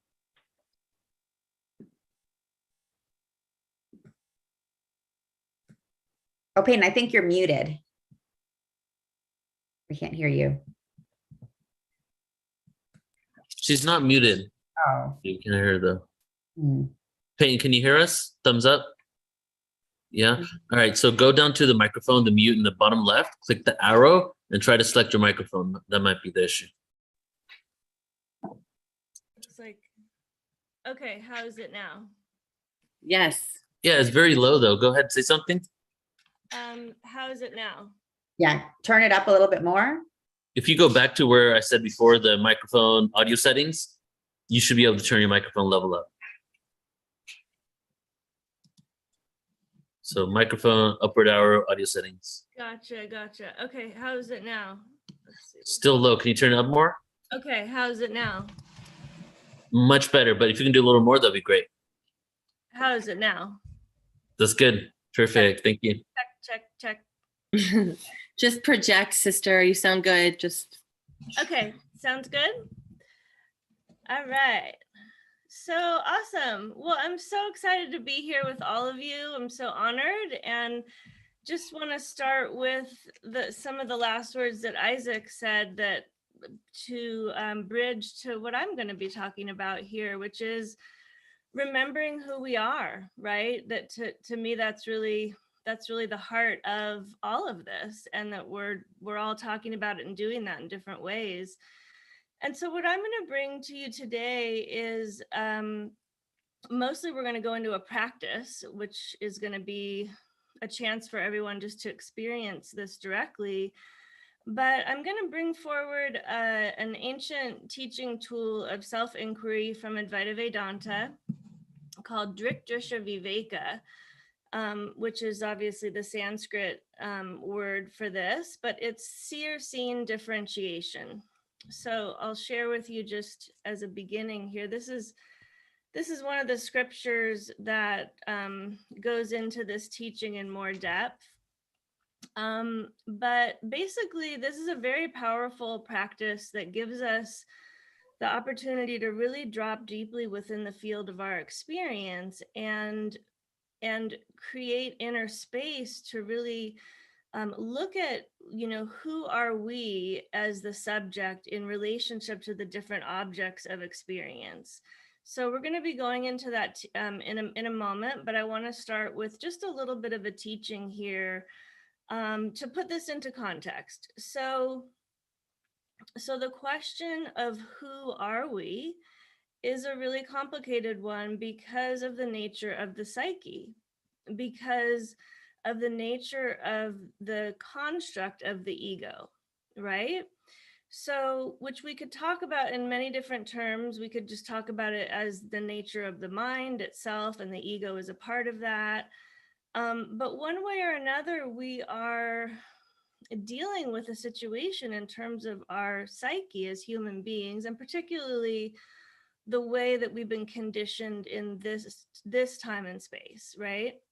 we're dealing with a condition within ourselves that can be very tricky of how to unlock the trap of the ego, really, the trap of being identified with a certain construct and having a lot of unconscious things that are factoring into our experience of ourselves and how we're experiencing the world, that can have a certain power over us, and right, until we can learn how to deconstruct our inner experience and just come to have more self-knowledge to understand ourselves and break it down. So so the beauty of so basically my work is integrating psychology and spiritual awakening as a unified paradigm of teaching.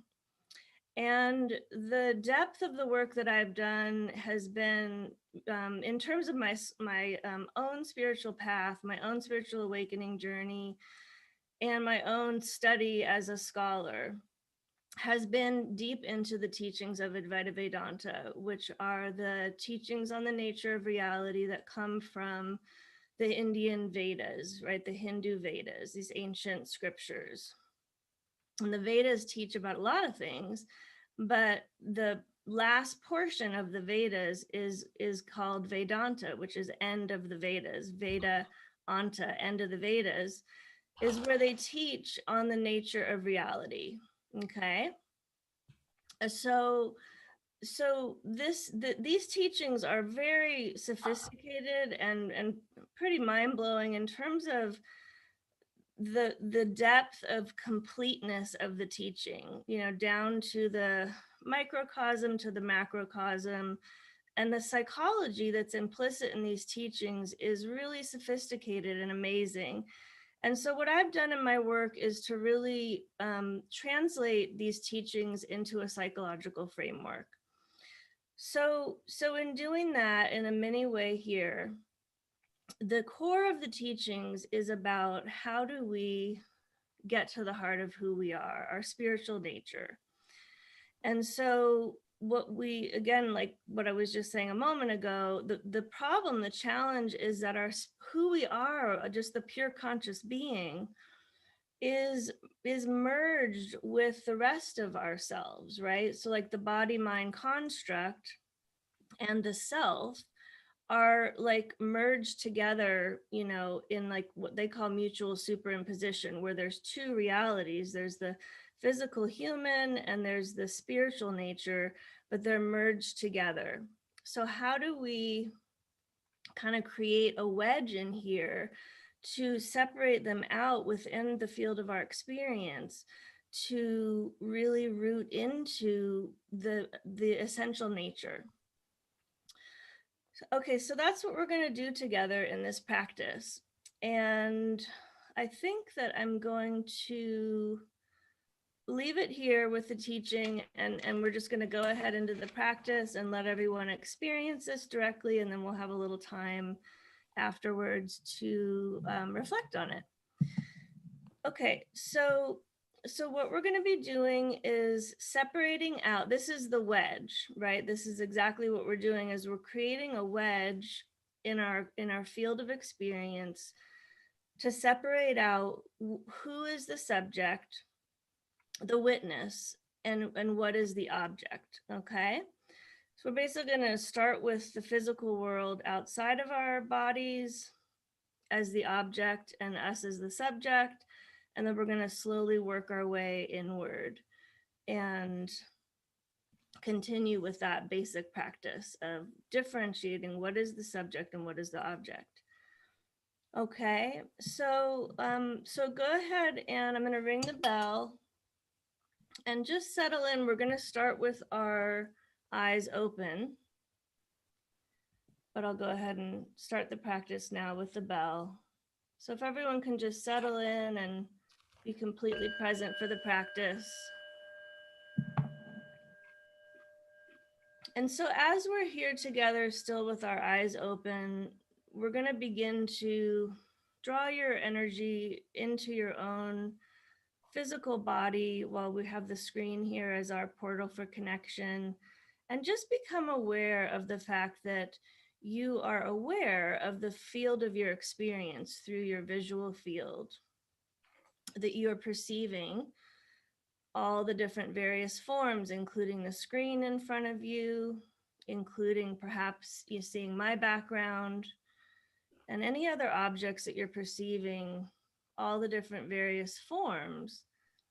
Just simply noticing what we take for granted all the time, which is that you are the witness, you're the one that's perceiving the objects, and the physical objects that you're perceiving are separate from who you are.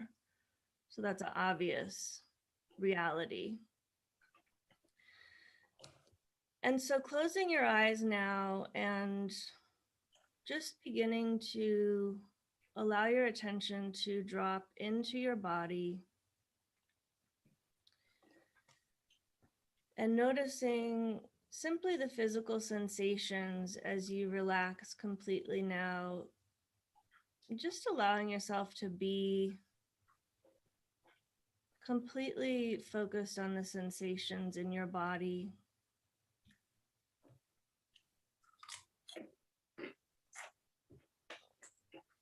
Noticing simply that you are aware of the experience of the body through the sense of touch in the body, the sense of perception. And that in fact, with the eyes closed, the only way that the body's being perceived is through the sense of touch.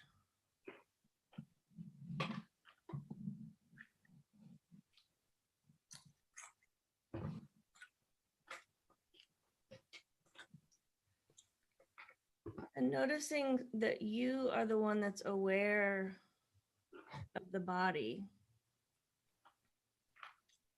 And that the body is an object of your experience. You are aware of the sensations that are rising and falling.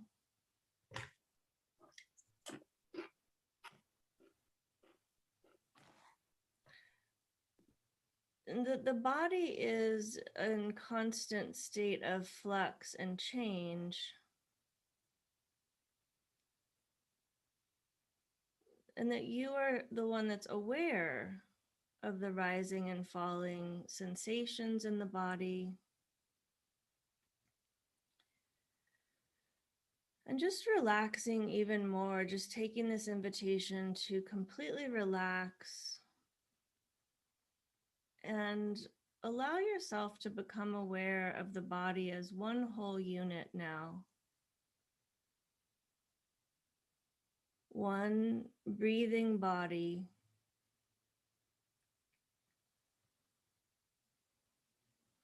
And that you are aware of the body.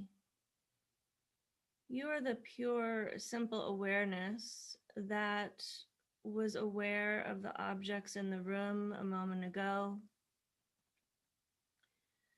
And the same awareness that is now aware of the physical body through the sense of touch.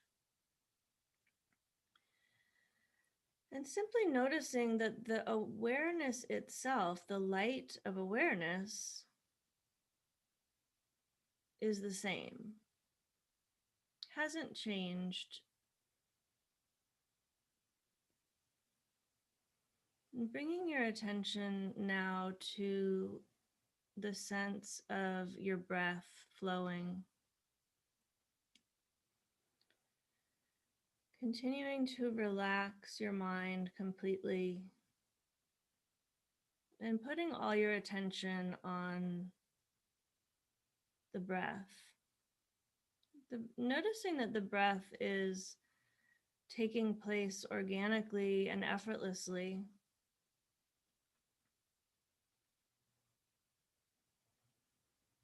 And that you are simply the one that's aware of the breath rising and falling.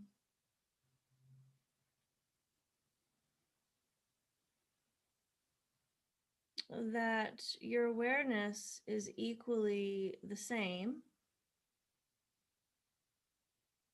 as the breath rises and falls.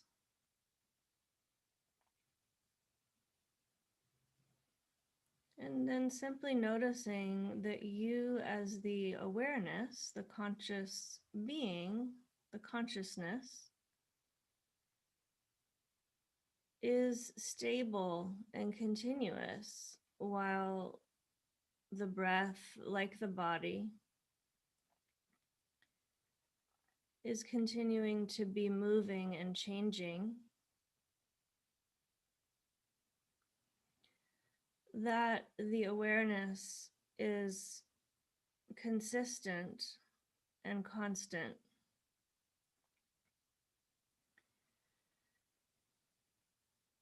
Is the light that is shining and illuminating the field of experience.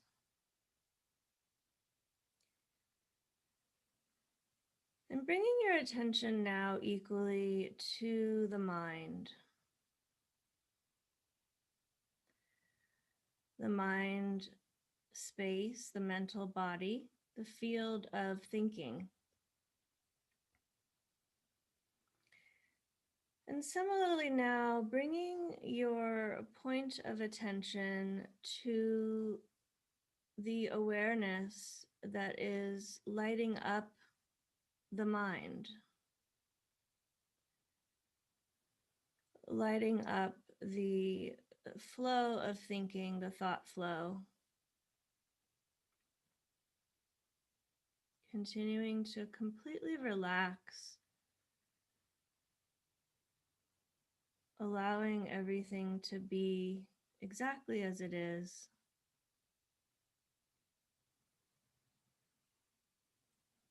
And allowing yourself to become aware of the thought flow, as if you're sitting on the banks of a river and the thoughts are flowing like the water through your field of awareness.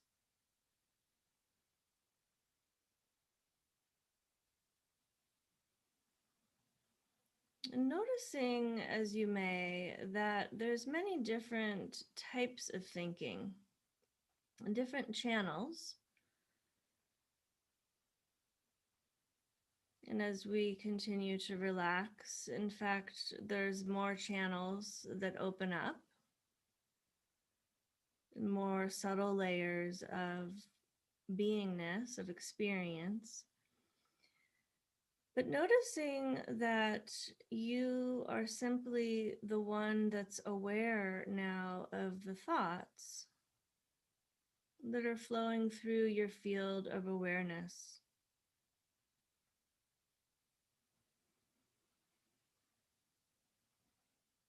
And letting yourself notice, like the breath, that the thoughts are flowing effortlessly in a constant state of flux and change and activity, and allowing your point of identification to remain as the simple light of awareness.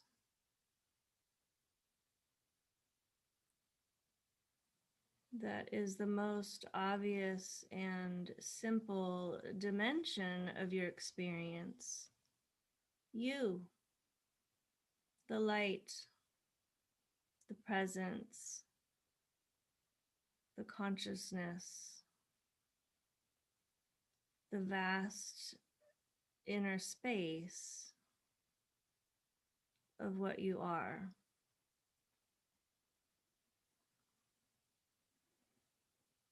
And noticing that this simple presence or beingness is in the center, the very center of your experience. It is the center. It's the innermost subjective dimension of your experience in the center.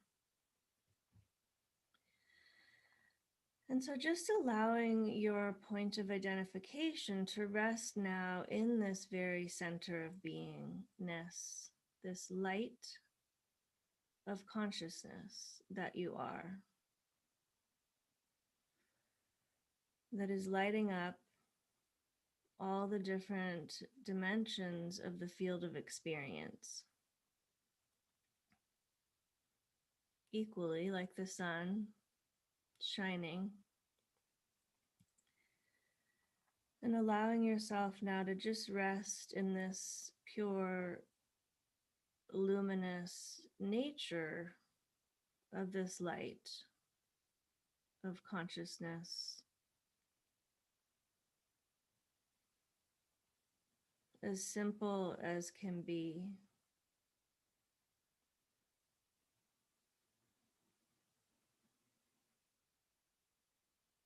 And noticing as you rest, just for another moment here, what are the qualities, while this experience is boundless in the form of language, but notice if there's any qualities that come to mind, any associations, any images that resonate with this light of beingness.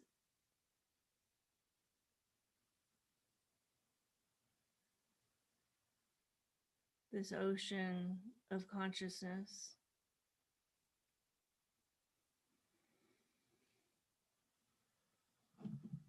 And we're going to bring this to a close here in a moment. And as you contemplate transitioning with your eyes back open into the multi-layers of experience, I want to invite you to stay with the awareness and see how you can stay with the awareness equally as you open your eyes now.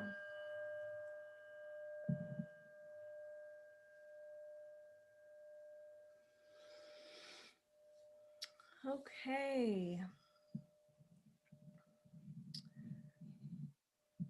Welcome, 108 participants. Okay, so I am going to open the chat here, and I actually don't know where I'm at on my time either. Okay, so I'm not sure where I'm at on my time, because I know I started a little bit after 11:25. No worries. Let me check for you right now. Yeah, you have a few more minutes. Okay, so just cut me off when it's my time. So let me just see. I would love to hear from anyone about that journey and what you experience with that, and any questions that you might have.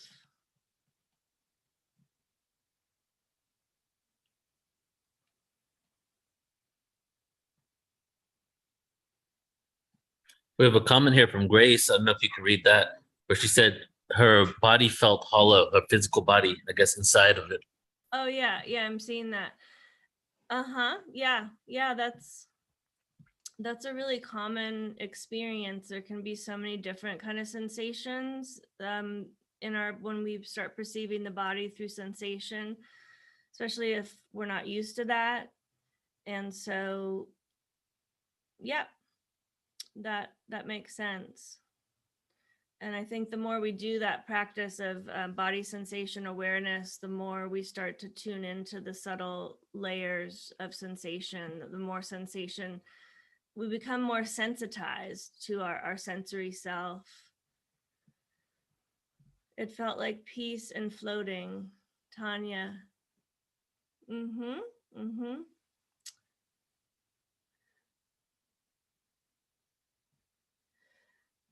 And how can we bring this into our daily life? So that's a great question, Nicole. Yeah, so that this is our daily life, right? I mean, this teaching is like, to me, it's the most essential piece, because this nature of who we are is our nature. It is unchanging. It's like the air that we breathe, or for the fish, it's the water. It's like it it is the nature of who we are. And so as we integrate this teaching, the value of what this teaching is about affects our daily life, in the sense of the more that we can recognize that this is our nature, this illuminated being, this pure conscious, pure light being, that the more that our identity over time, transforms, right? Transmutes. We shift from more of a ego-based, ego-identified human to a spiritually identified human. This is our spiritual nature. And so this is a transformation that takes place over time. And this is really what the course I'm going to be teaching is about. This process of transformation of the psyche from a more, dense, if we look at it in terms of, vibration, vibrational frequency, all these things, it's from a lower vibrating self, which is paired with the ego-based, unconscious, limited, living in a state of limitation and lack and all these things. To when we identify with our spiritual nature, we start to realize that we are the source of love. We are the source of all that we seek, really, and that we are infinite creators and all these things. So the more that we can, even if it's just micro moments throughout our day, to shift our point of identification from, there's nothing wrong with the ego, by the way, inherently. It's just a matter of the ego has to be transformed and become rooted more in this essential nature, our spiritual nature. And then the ego is like, okay, like, oh, I'm this human being, and I'm with a spiritual nature. And that's where we become really most integrated and whole. So I would just leave it here with, yes, like there can be micro moments even where we shift from being the active one, being engaged, being the thinker, the doer, to just beingness itself. And the more we can do that, just in really even small ways, and then, bigger ways too, it really does transform things over time. So I'll leave it here for now. Thank you so much. And I'll turn it back over to you, Neil.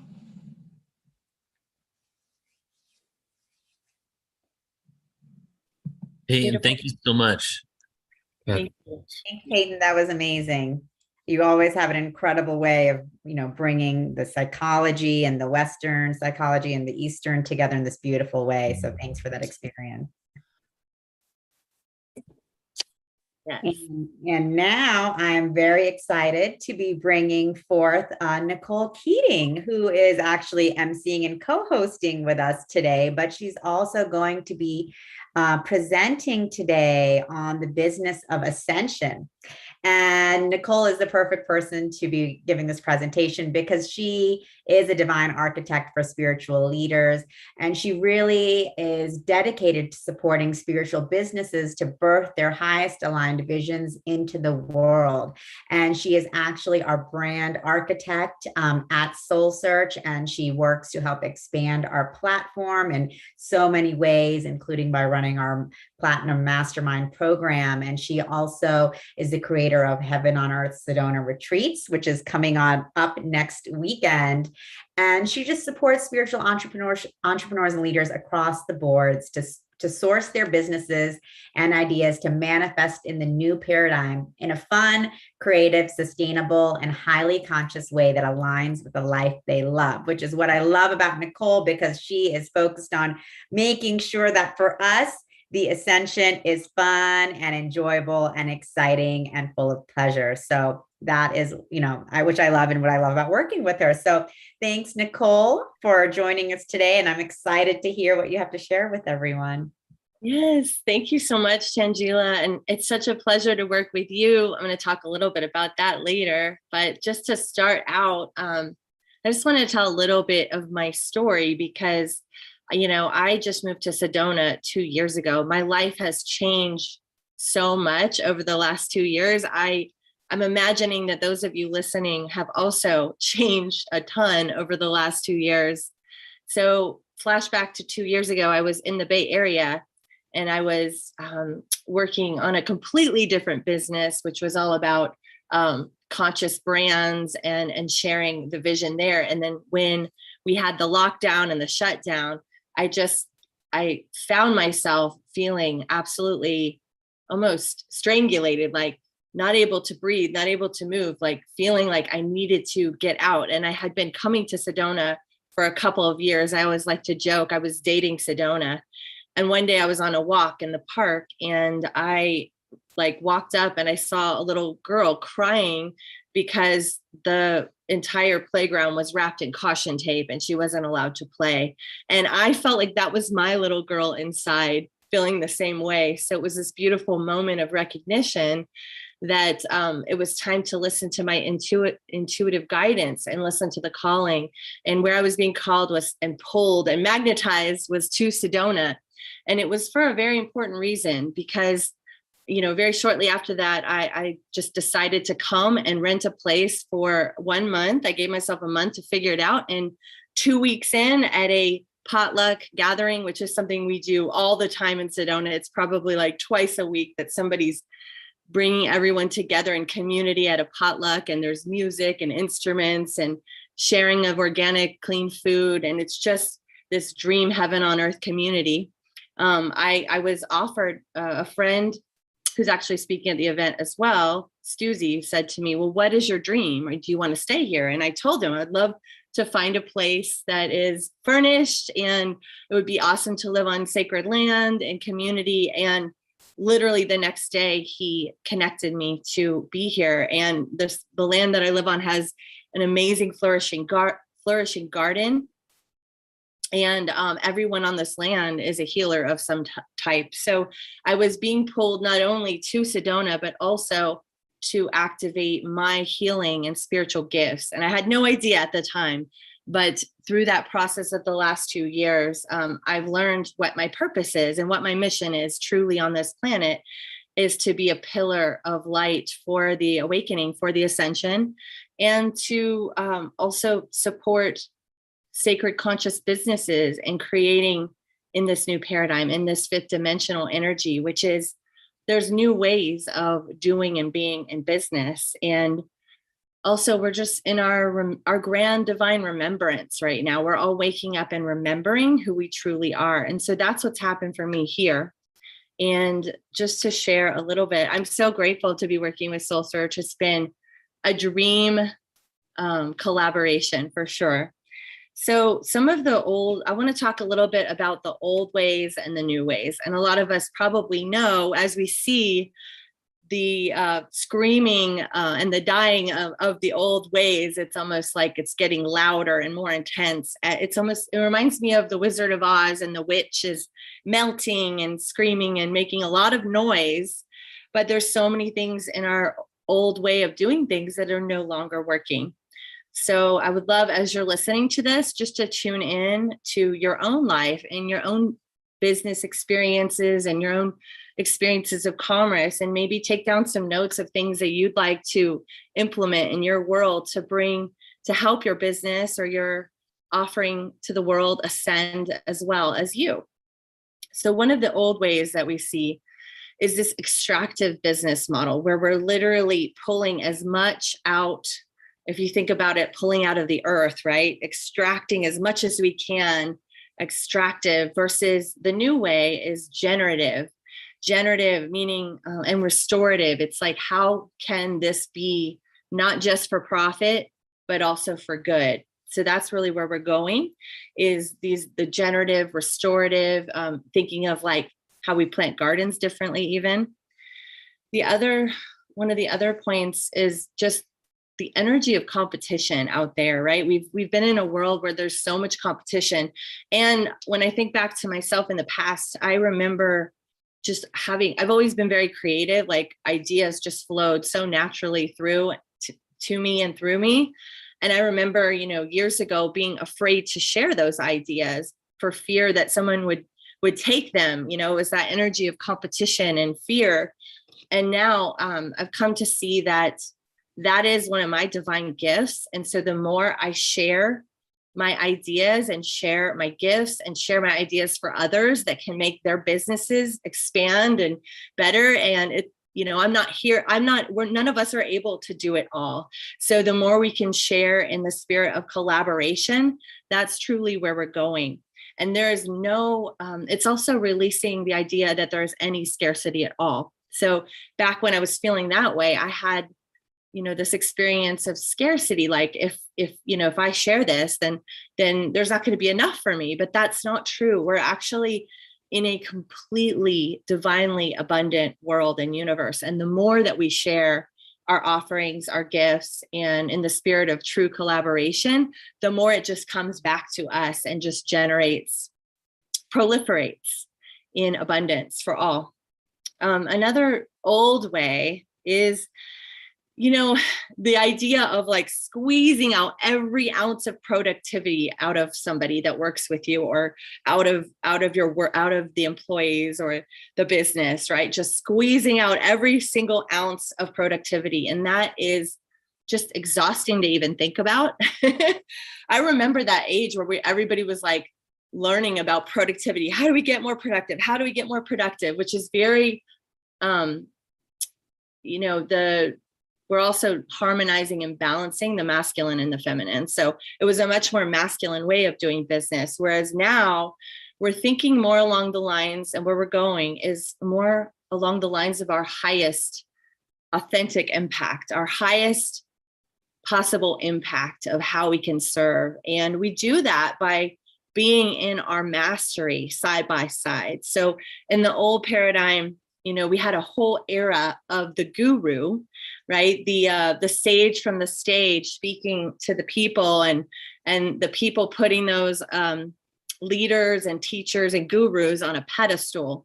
Well, that's the old way. And now we're going into all of us standing side by side with our gifts in our mastery. So we are, many gifts and abilities are coming online right now. Psychic abilities to see things, abilities to tune into other realms and bring in divine information, abilities to bring in off-planet information that supports us. So this is a really, really powerful one. And I want you to think about, for those of you that are listening right now, tuning into like, what is your essential nature? What is your divine mastery? What are those gifts that you are one of the best in the world at, that you absolutely love doing? What is your zone of genius?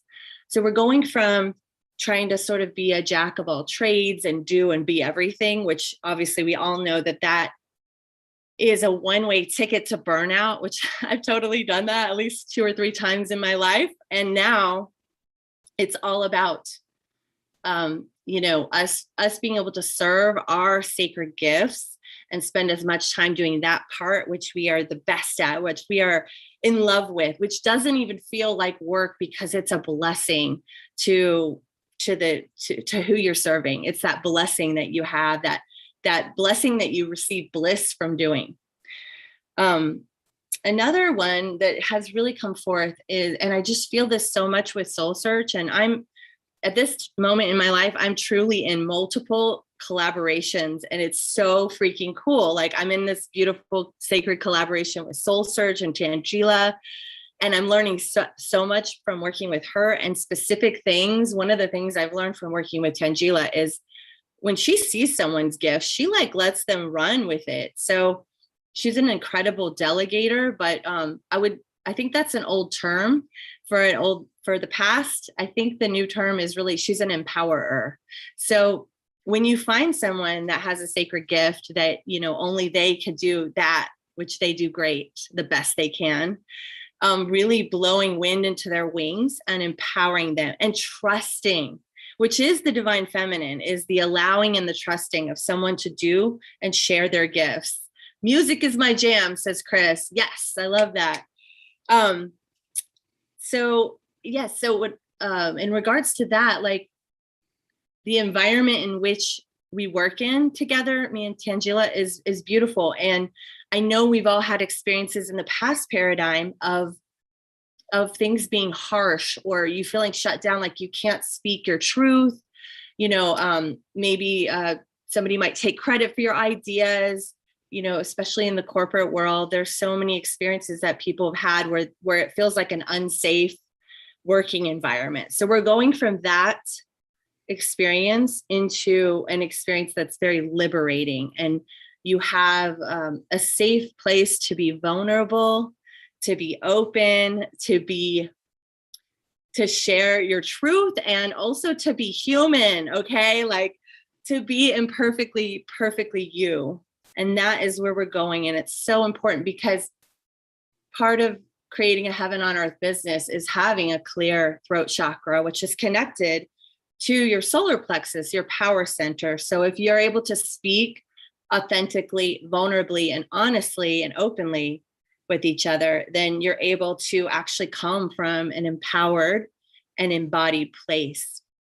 And this is also connected to your listening. So your throat, these are all connected to each other. And so I would also like to bring in, this is one that's just coming in now, is the idea that you consciously witness each other. So we're not just listening to be speaking next. Like, I want to share my part. That's the past of us being like, I've got to get my idea or my word in edgewise, right? But we're from this embodied 5D business place, we are truly present with one another.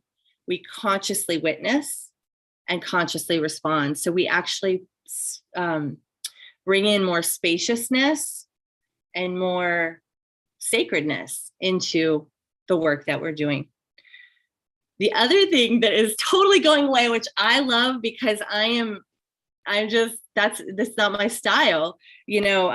It's funny, my partner in the 11/11 event, Krista, is incredibly polished. Like she's like this Lemurian crystal, like it's perfectly polished being. And I'm sort of the wild one. So it's so great that we're moving away from perfection and being and almost like, creating these long drawn out launch periods where we work our butts off and we put in, weeks and weeks and months and hours into creating something for people that we think it's what they want. We're actually going into a place of literally creating with the collective. And that's actually what we've done in Soul Search for the Platinum program. Of course, Tangela and I ideated together on what we were creating for 25 spiritual entrepreneurs that wanted to take their business to the next level. But the actual creation of that process, I was working on the next call each week before that call. I was receiving feedback from the tribe after the call. And then we were crafting the next call, within our framework, but also we were listening to what was being asked for, to what was needed. We were consciously co-creating as a cohort together. And that's really where we're going, is to be in almost divine union with the creation energy, to be in a space where we're literally have an open channel and everybody is considered, everybody matters. I'm a big fan of bringing in curiosity. So a lot of times we think in business that we know what people want and need. And yes, on some levels, we have a great perspective. We have a great jumping off place. But I'll tell you what, it is the most incredible thing ever to create in real time, because when you do that, you actually receive so much more information and so much more direction in the direction of what people actually want and need. And sometimes that is not everything that you thought. You get all this amazing insight and feedback and knowledge, and you can actually take something, create it, launch it, and make it epic for the next round. So like we're really in a place of trust with our creation process, trust with one another, and trust with the divine of what's coming through to be created. So in a sense, we're going from like a more three-dimensional realm of creation to a multi-dimensional realm of creation with multi-dimensional inputs into our creation process. Yeah. So, oh, okay. So this is a big one. This actually came through with my dear sister, Krista, who I'm creating the 1111 with. So I think something that's really shifting is how we deal with conflict. In the past, in business or in the corporate world, like people would just be taken down by conflict with a coworker or somebody they were working with, a tough boss. That would be something that would create oppression and almost take your body into a disease state, right? Like where you're constantly oppressed and in fear to speak up, or in a place where you feel unseen and unmet. Well, we're going into a place where we actually alchemize our conflicts. We alchemize it completely. So I've had this big co-creation with my sister, Krista. She's amazing. And of course, we're sisters, we're friends. We've definitely had other lifetimes together. So when you think about 6 months of co-creation, like very close together around certain things, you're going to have conflicts that come up, and a lot of them are connected to our own inner child wounds. One of mine is being abandoned, and that's like from childhood, right? A lot of us have the one of not being enough, or the one for her, what came through was not, she was afraid that she wouldn't shine as brightly as me. So like we had these moments where conflict would come up, and whatever was happening, there was something underneath it. And so the power of truly alchemizing conflict is to hold a safe space for that person and to move through it with them, not to cut and run, not to abandon, not to run away. Sometimes you may need space to think about what's really going on, and that's fine. But we're on the next level in our conscious 5D businesses of giving space to truly alchemize conflict. So what I mean by that is, once you've taken the space and you've acknowledged whatever's going on, you come back together, you talk through it with love, with an open heart, and then it's gone. It no longer exists. Because we are multidimensional beings living in a quantum field. Literally, you can truly alchemize and release anything. And we all know what it's like to be coming from this 3D, this duality of conflict. And we also know what it's like to be in the space of love. And love and fear don't exist in the same plane. So it's truly something that you could shift into this consciousness, move through it, and it's completely gone. That's where we're going. So let's see. Yeah. And then what I was going to say about the masculine and feminine, we've come from this age of the masculine, more of the masculine being leading and guiding. And it's such an important part of how we work in business and how we show up and how we make things happen. It's absolutely imperatively important. But what's been rising in our culture and rising in our society has been the feminine. And so Tangela and I have talked a lot about, she came from a more corporate world, the tech space, like very masculine. She got so much done just by powering through. And for the feminine, if we only stay on that frequency, it creates burnout for the feminine part of us, right?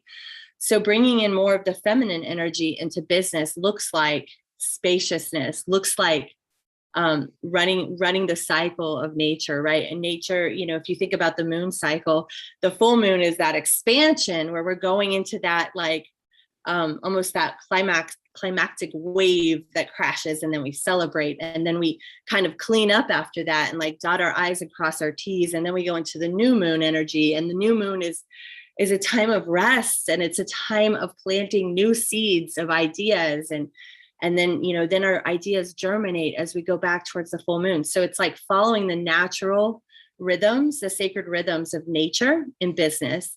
And then the feminine is also just allowing and surrendering. If something is not working, like we've totally been there before, it's like, okay, something is not working here. Like a lot of times I like to ask myself a question of like, what would be joyful or blissful or exciting to work on? Because this thing over here isn't working too well. So then I'll shift my energy and tune in to spirit and ask, what would feel really good to work on? So it's actually tuning into our bodies and following our guidance is the feminine. And then we're able to get out of that energy and activate in the direction that is going to create more of that yumminess of life, right? So as far as the masculine, also a big business model that's changing is the idea of this top down, this triangle of like all the people up here are up top and they're more important than all these other people that work together. So we're actually going from this sort of top down model to a multi-dimensional model. It's very much more, it's a new sacred geometry. It's very much more concentric circles. It's very much more everyone in their mastery and their gifts, and the businesses are growing like in a multi-dimensional way versus this top-down pyramid structure. So I would love just for this moment for you guys to reflect. I have a couple of questions for you listening, just to reflect on where in your life are you going it alone instead of calling in collaboration and support, because that's the old way. And the new way is we can be supported. We can actually live in our mastery, and we can call in help and support when we need it. So where are you in your life going at it alone, and where might you need or be ready to open up to support?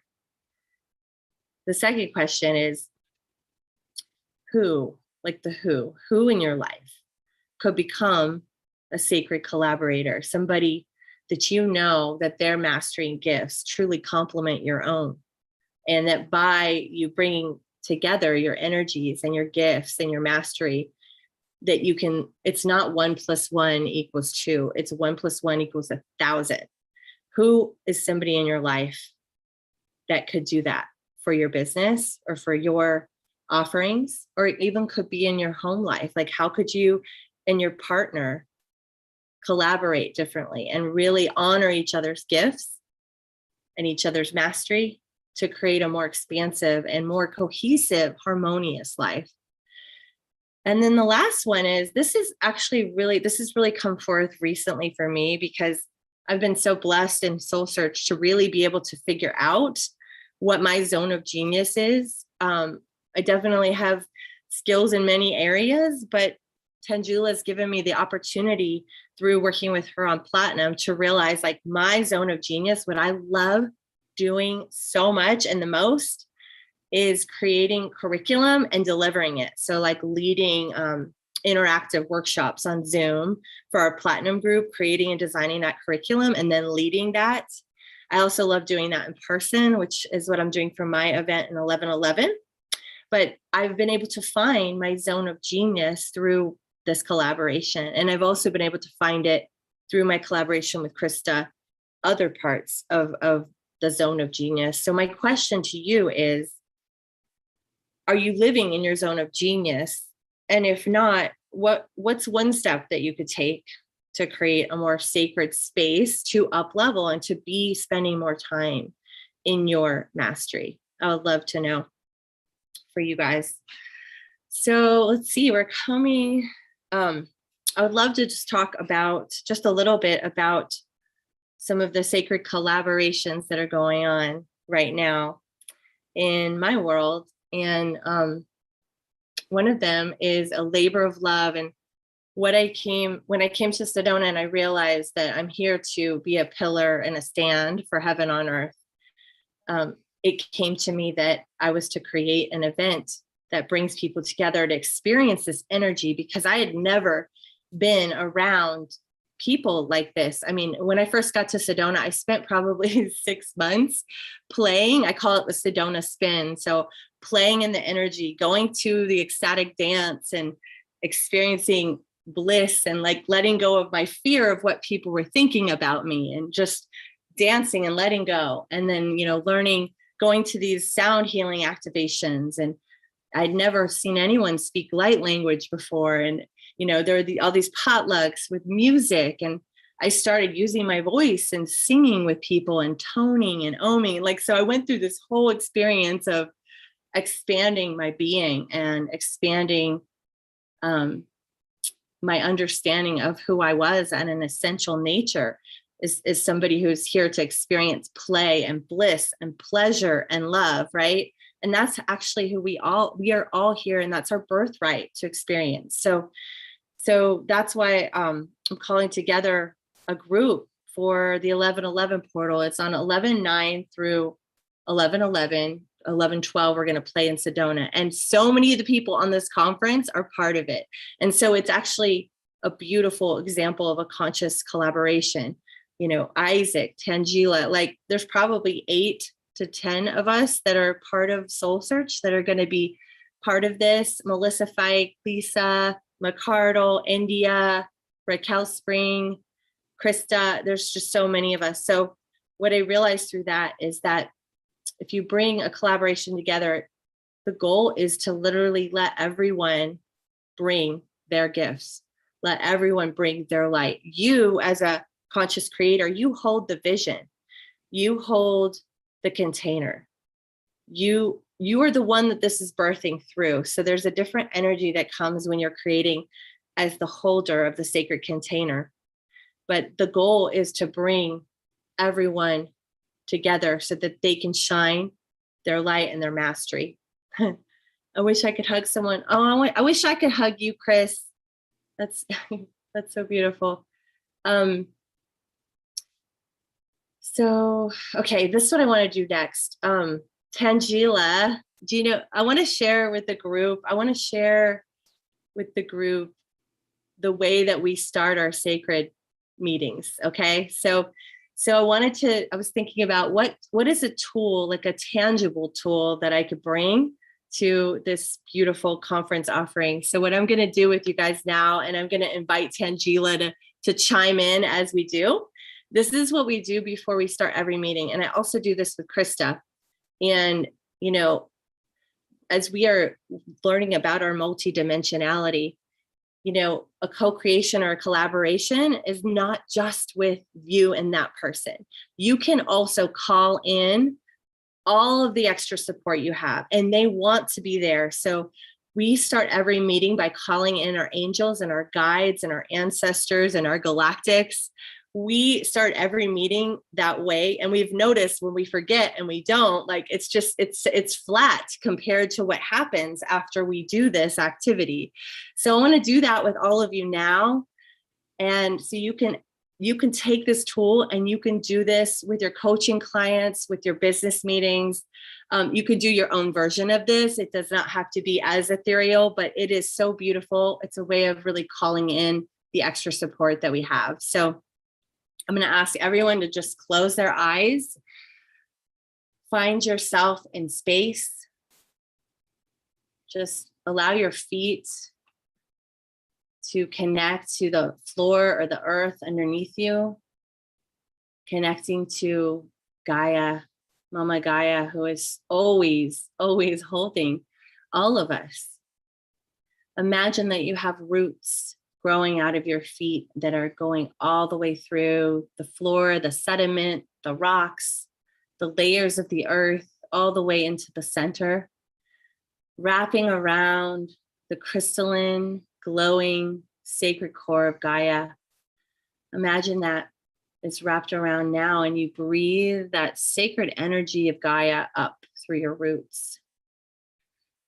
Breathing in her nurture, her love, her support, breathing in that sacred mother energy, knowing that you are always cared for, you are always held, you are always safe, and you are always loved. Allow that energy to flow through your body and light up each one of your cells with nourishment and love. Now imagining that you have a beautiful platinum ray of light coming from the top of your head, out of your crown, and it's connected all the way up to the central sun. Now imagine that energy coming down through all of your chakras, meeting that earth energy in the heart, that galactic, golden, platinum, sun, vitality energy, lighting up every cell of your being with the cosmic angel that you are. Breathe that in. lighting up every cell in your radiance and your vitality. Calling in now our angels and guides. We always call in Archangel Metatron, the divine architect of the universe. He helps us to create in his sacred geometry, sacred energy, calling in Archangel Michael to cut any cords that would keep this beautiful co-creation from absolute liftoff, rocket launch magic.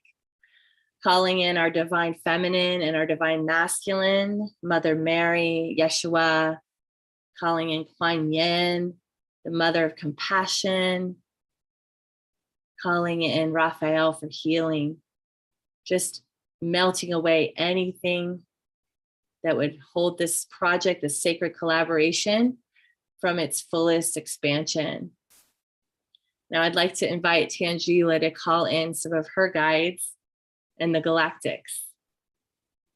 And so I call in Kuan Yin, Mother of Mercy and Compassion. Call in our galactic families, the Hathors, the Lyrans, the Palladians, the Syrians, all supporting us in all our work that we are here to do together, knowing that they are surrounding us in every step that we take on this cosmic journey together. We feel their presence with us strongly, and we feel beautifully supported, held, and loved by our galactic families, our ascended masters, our angels, goddesses, gods, knowing that they're all a part of who we are, part of ourselves, as we all come together in unity. Oh, and we can't forget the fairies of the Devas, so we keep it playful, light, and the elementals to support our harmonious balance. Thank you, thank you, thank you. And so it is. This meeting can commence. Thank you, Nicole. That was beautiful, and thank you for bringing us into business of ascension, and us consciously creating together in this time of ascension. As Nicole just demonstrated, this is not the way that we've been taught to do business.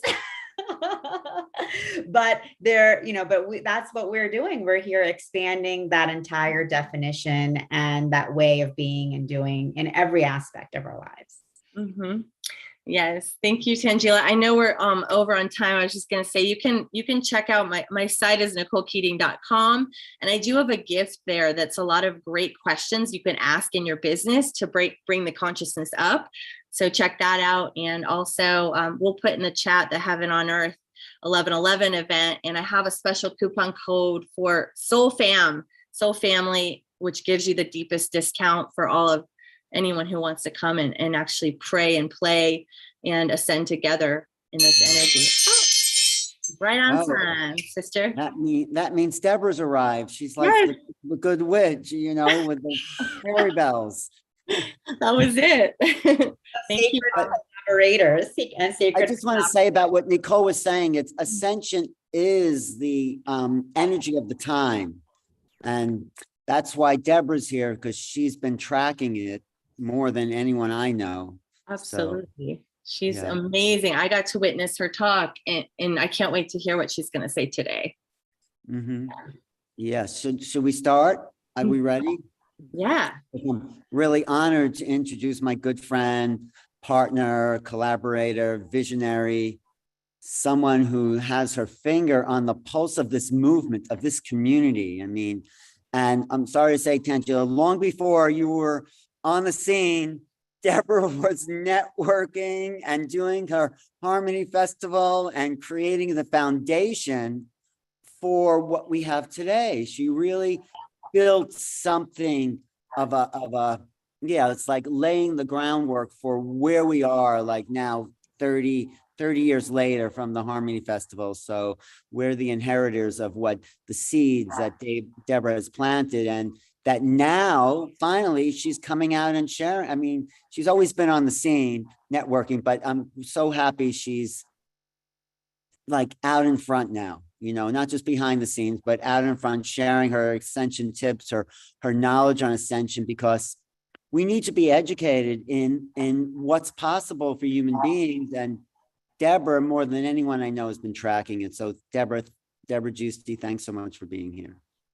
Thank you, Alan. Thank you, Tangela. Honoring to Neil. So happy to be here. So important when we gather like this and continue to spread the information and the knowledge, the new knowledge that's coming in, and the love, because that's the most important thing. And yeah, I've been really passionate about Ascension, I would say my whole life. And it's really escalated at the 2012 shift when it really grounded and I really understood the larger picture of why we were all here and what Ascension really meant. And then at 2020, everything shifted again and we experienced a rapid transition. It initiated the age of Aquarius and brought a time of accelerated personal and planetary ascension. And we all continue to experience unprecedented planetary shifts, upheavals in our society. And these shifts are designed to bring up hidden truths in our society, and they've triggered a global healing crisis. And so this has happened on the planetary level, but as above, so below. This is happening on the inside too. So we've all been triggered to a mass accelerated ascension process. And so this is what's inspiring us now. So it's a very magical and very special time. And especially because a lot of us who have incarnated now have come specifically for these times.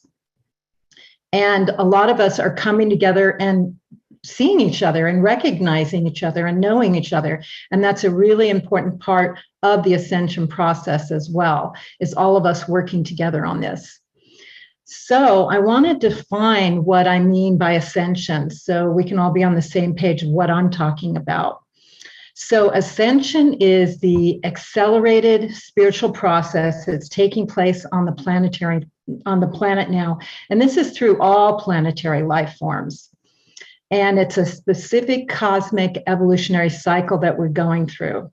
So what we're experiencing is a step-by-step process that's initiated by spiritual awakening, and it results in an up-leveling into higher dimensional existence and quantum consciousness. So this happens through a gradual healing and clearing of dense trauma, ancestral patterning, the activation of the light body, and you begin to evolve into fifth dimensional frequencies, and you cultivate a clear connection with your higher self, and you experience soul embodiment. And this outcome is what brings in a state of oneness of cosmic consciousness. So this is what we're going towards with ascension. So with planetary ascension, what I mean is this is a special opportunity on the planet right now that hasn't happened in a long time. Previously, in previous cycles, we've had individual ascensions, and that's what we can see in the ascension of Jesus, Mary Magdalene, Saint Germain, who ascended individually. But now at this unprecedented time is a time where we can ascend together. This is what's been predicted in so many ways through so many religions. And there's a collective power when we unify and evolve together. So this planetary ascension is the global collective consciousness awakening. And it's like popcorn. You know, the first wavers pop, pop, pop all over the planet. And now as it quickens, pop, pop, pop, pop, pop. And now the awakening is pop, pop, pop, pop, pop, pop, pop, all inspiring each other. And so we're rising together higher and higher. And this is inspired through the heart openings, because the heart is the portal to this. And the world feels called to transform all the dysfunction that we see, which is going to happen like waves, transmute ego-driven behavioral patterns. And now, then more than ever, humanity is embracing multidimensional realities. We're using our intuitive and psychic ability. We're activating and spreading the frequency of love. There's more and more consciousness coming through. And these are all vital steps of the ascension process. So the ascension process, everyone goes through similar stages, although everyone's on their own personal journey. We are all on our own mystical, magical journey, led by the higher self and supported by each other, by our soul tribe. And so for me, if I ever want to accomplish anything and go anywhere, I like to have a good roadmap, and I work with coaches and wisdom teaching so I can successfully go where I'm planning to go and really land there and be fully successful in my experience here. So I've figured a lot of my soul tribe and a lot of humanity don't really understand all this that's happening to them and the planet in terms of ascension. So I wanted to create the Ascension tips. Really simple. It's a simple blueprint to support your journey on ascension, because things have to be simple these days. Everything's so complex. If we can just understand where we're going and then adapt it to how we want to create in our lives, it's really helpful. So I created the Ascension tips. I've just released my new version of it. It's something that's going to continue to evolve because our ascension journey is continuing to evolve. But right now there's 88 tips and in 4 different categories. So the first category is awakening, which gives you the guidance for beginning your ascension journey. The second section is transmutation, and that is supportive wisdom for the most alchemical transformations in your life. The third one is embodiment, and that's where you experience complete embodiment of the ascension process.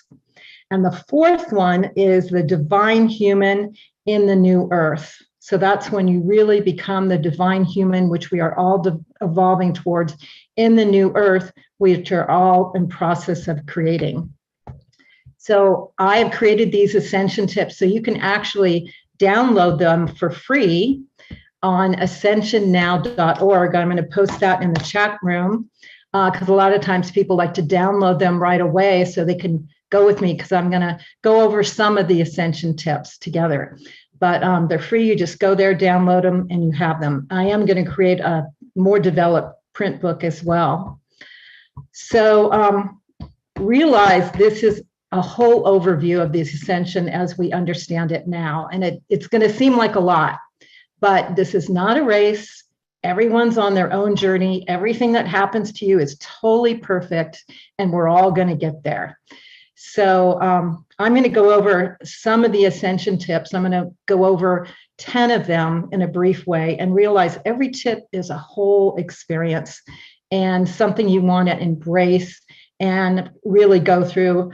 Some of you that have been on the path for a long time, in the first section, you'll just go check, check, check, because you've all been through that, you understand it.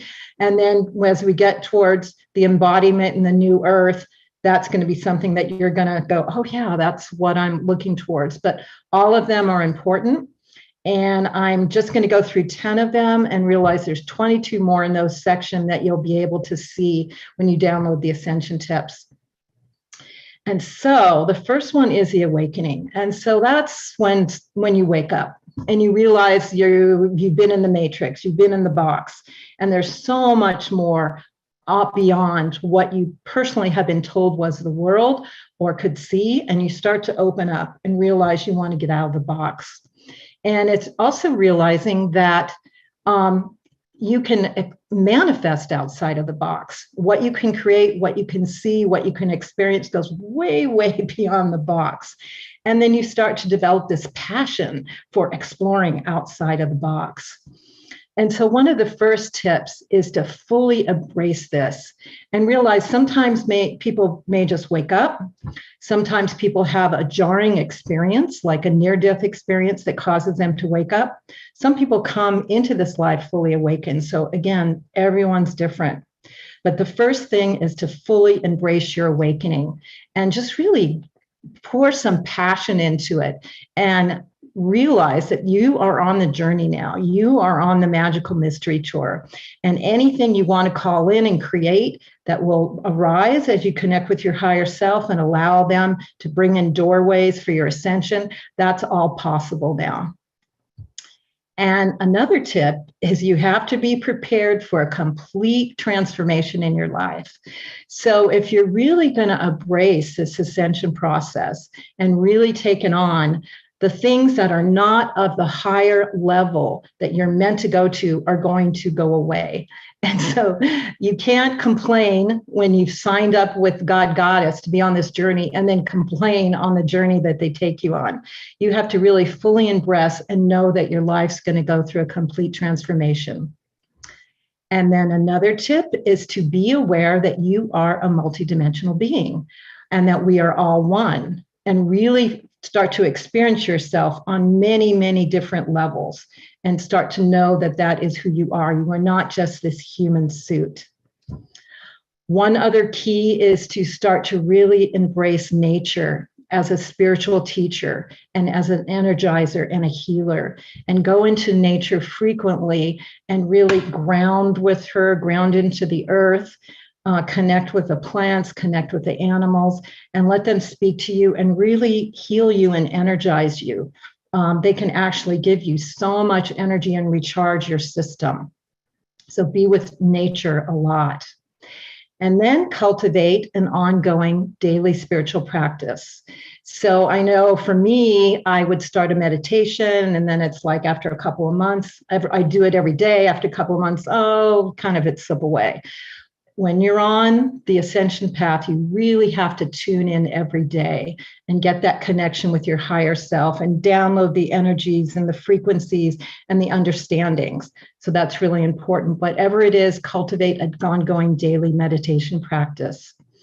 And then this is really key. I'm sure you've all heard this. Take ongoing steps all the time to raise your vibration. That is how we activate to the next level. And you'll see when your vibration is high and you do something, either you talk to someone that isn't good for you, you eat something that's not good for you, you start to have negative thoughts, your energy will go down. So start to be really clear how you can raise your energy to the next level and keep it up there, which doesn't mean you're not allowed to have human experiences and go through what you need to go through and go through emotions or disappointments, but know that the point is to stay up in the higher vibrations and keep going up and up. And be open to downloads and visions, because you're going to start to open up all your upper chakras and you're going to get guidance from your higher self, from your guides, from the galactics. So be open to this and have this a part of your normal life. Another thing, this is a big one, master fears, practice non-attachment, and develop trust in your higher self. So those are all important things. Know that on the path, as you see that deep crevasse that you have to go through, that you have to fly over, just know that you are going to be developing your superpowers, and you have come to that crevasse because it's supposed to teach you something. And so don't get into the fear and the mini self, but really master your fears and go for it. And a really important thing is develop and sustain complete self-love. That's such a key to ascension, because if you don't recognize and empower the divine within you and have that be your core truth, you're not going to be able to go forward in the ascension process. Self-love is knowing that you are divine. It has nothing to do with ego. It's having the divine embody you. And then the bottom line for everything is to cultivate unconditional love for everything at all times, to live in the love frequency. That's really the bottom line of the ascended process and for living in fifth dimensional reality. Again, there's many more that can go through, but I'm going to go through a couple more tips. And again, I'm going to be doing workshops on all of this because so much of this process is really deep work. So the second one is transmutation. And so that is embracing the alchemical transformation of you and your life. And I really mean an alchemical process within your body. And this is when you're ready for the deep inner work to really dive into your ascension process. And it's being guided by your higher self. So really use your higher self as a key. So some of the tips in here is to extract your energy and your consciousness from the global matrix program. See it as a lot of the spiritual teachings have you cultivate the observer. You could observe it and you can witness it and know it, but that is not you. That is not where you live in your higher being. So you can be the human in the 3D reality. Don't just be limited to that. Learn how to completely master your energy, master your thoughts, conditions, energy flow, because everything is energy. And that's what you'll be using. It's not just this limited 3D, but we are living in energy that is just operating on different forms of frequency. Start to treat yourself at a very high level. Start to work with all your bodies, especially your physical body. Eat high level, high vibe foods. Breathe. Do all sorts of health programs. You want to keep up leveling your physical body so it can really host another level of all your other bodies happening here. And a really important part of this process is to undertake your shadow work and really work with your core traumas. Because if you are continuing to get subverted by your core traumas, like when you start to move forward, but your core trauma of not being loved or whatever it is holding you back until you heal that part of you, you can't really move forward because it can't keep hooking you and pulling you down. And that is such a huge thing that's happening on the planet now. As you know, trauma work is one of the biggest things on the planet now with everyone, because everyone is going through this. So that's really, really core. And heal your core limiting beliefs, because we are going into superpowerdom. And if you think you cannot manifest or have total abundance or have everything that you're meant to do to operate on a whole new level, that's not going to work. So, and again, all these steps are will come up in your life. A teacher will come into your life and you'll start to do that process. So the other thing is develop your intuition. Now, intuition is a core part of who we are. Of course, in this current 3D life, we're not taught that, but I think everyone on this program knows that clearly. So it's really a time to develop your core intuition as a guidance system and allow yourself to open up to all sorts of psychic abilities that you can have now. Another important thing is to recognize the depth of relationship with your soul family and really bring in your soul family and develop those relationships.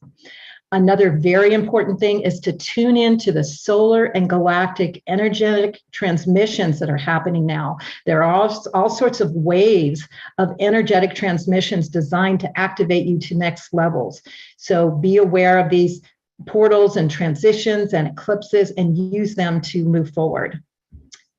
Another important thing is to develop relationships with your guides, with your ascended masters, with your inner team, with your galactic family. This is the time to be aware of all our multidimensional relationships and start to get their support and utilize them.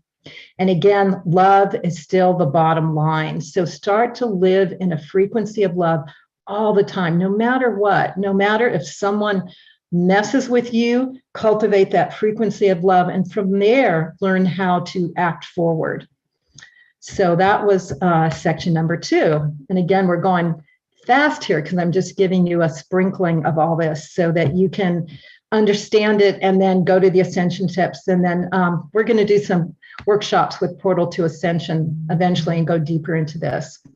So the next one that's happening now for so many people is embodiment of the ascension process. So what we're talking with ascension is not ascending out of our body, is bringing these principles and this ascension process into the core of your being and being this ascended being on the process. And I want to make clear, we're talking about the organic ascension of Mother Earth. There's other timelines happening now where AI is coming in and saying, well, you can take this technology and create a superhuman being. That's not what we're talking about here. We're talking about the organic ascension where you ascend from the core of your being. So that's a whole other topic, and I want to be really clear with that. So one of the very important things is living in the now. And we've all heard this, but this is really true. The ascended process is taking the power of now and living in that power. Another part of it is body regeneration. You can actually reverse your energy. When you start to live at the higher dimensional frequencies and the higher vibrations, we're not going to keep disintegrating and aging. We're going to keep regenerating and getting more. So start to tune in and learn how that works for you. Another very important part is living in the portal of your heart. The portal of your heart is the doorway to fifth dimensional reality. So that is what is going to be your doorway into the fifth dimensional reality. So learn how to open your heart and live from your heart. And learn how to live in fifth dimensional reality. In the embodiment stage, we're going to start to live more and more in fifth dimensional reality. So start to understand the difference between the 3D and the 5D and learn how to stay in the 5D more and more. And this is a time to totally develop your superpowers, your extrasensory abilities, maybe telekinesis, maybe how to travel to other dimensions, all of that. This is when you start to learn that in the embodiment stage. And you can utilize full power of manifestation. In earlier stages, you're starting to learn how to manifest, but now we really start to come in. When you start to think it and intend it, it shows up. It may look like synchronicity, but this is your power of manifestation, which is fully available in the ascended place within you. And this all happens when you activate your light body and your Merkaba Taurus. So this is a whole training that instead of just the human suit, you are living and activating and developing your light body, which helps you to expand and travel, astral travel, and experience the higher states. And in all this, you have to realize that we are in service to humanity, not just the self. We are expanding and developing our superpowers, but it's all to serve the whole that we're doing, that we're working with. And we are becoming a divine human in the new earth. And we are going to build the new earth together. So that is the next stage. And I'm just going to spend a few minutes on the divine human in the new earth. So the new earth, this has been predicted by so many different religions. People have called it the golden age, the Kali Yuga, the age of Aquarius, the second coming of Christ, the warriors of the rainbow prophecy. And it was described by the Mayans when we directly go into the photon band and the central sun of Sun Alcyon is there. And that's what the earth is now beginning to experience. So we are moving into that. And this cycle happened in Lemuria and Atlantis, but humanity was not able to sustain it. So we really have an opportunity now to shift into this planetary ascension and retain this new earth consciousness, this new earth reality. So again, I'm just going to offer a few things of what the new earth is going to be like. And again, this has come through my downloads, and I've confirmed this with major ascension teachers. So this is what people generally think is going to happen. We are going to consistently live and experience in what we're calling now the awakened state, the Christ consciousness, the frequency of love, where we experience all as one, where we call now fifth dimensional reality. And our bodies are going to be much less dense form, and we're going to exist at a much higher frequency. And the bodies are going to self-generate through life force and through a flow of light frequencies. We are going to have memories of all our past lives, future lives, and alternative lives. Haven't you thought it was a little bit strange that we'd come into life and we didn't know who we are, where we came from, why we were going there? In the fifth dimensional reality, we're going to have access to all ourselves and all our memories. And so that's going to be so much easier to work with. We're going to be able to instantly manifest. So you have to be powerful beings in a right way to be able to call and instantly manifest. We are all going to communicate telepathically, and that's going to be instant. So obviously you can't bullshit people. People have to live from their authenticity and honestly. That's just going to be the way it is.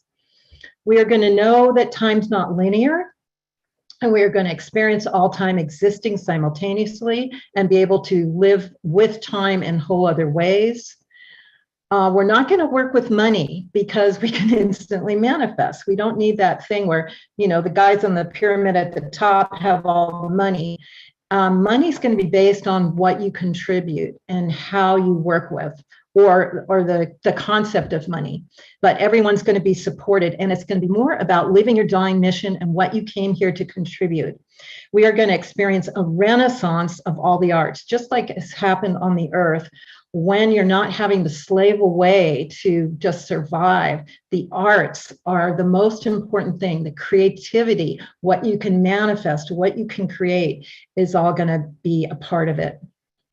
And also, we're going to have full awareness that the earth is not just the only thing happening in the planet. We're going to be in full awareness of all the other galactic civilizations that are with us. We're going to be members of the galactic support, and we're going to be in relationship and communication with all of that. And bottom line, love, compassion, peace, and harmony reign supreme. It's not going to be a concept that we have to go, hey, human collective, this is how we should live. This is how we are going to live. This is part of the golden age. Again, this is just, there are 22 tips, at least at this point in this version of the Ascension tips.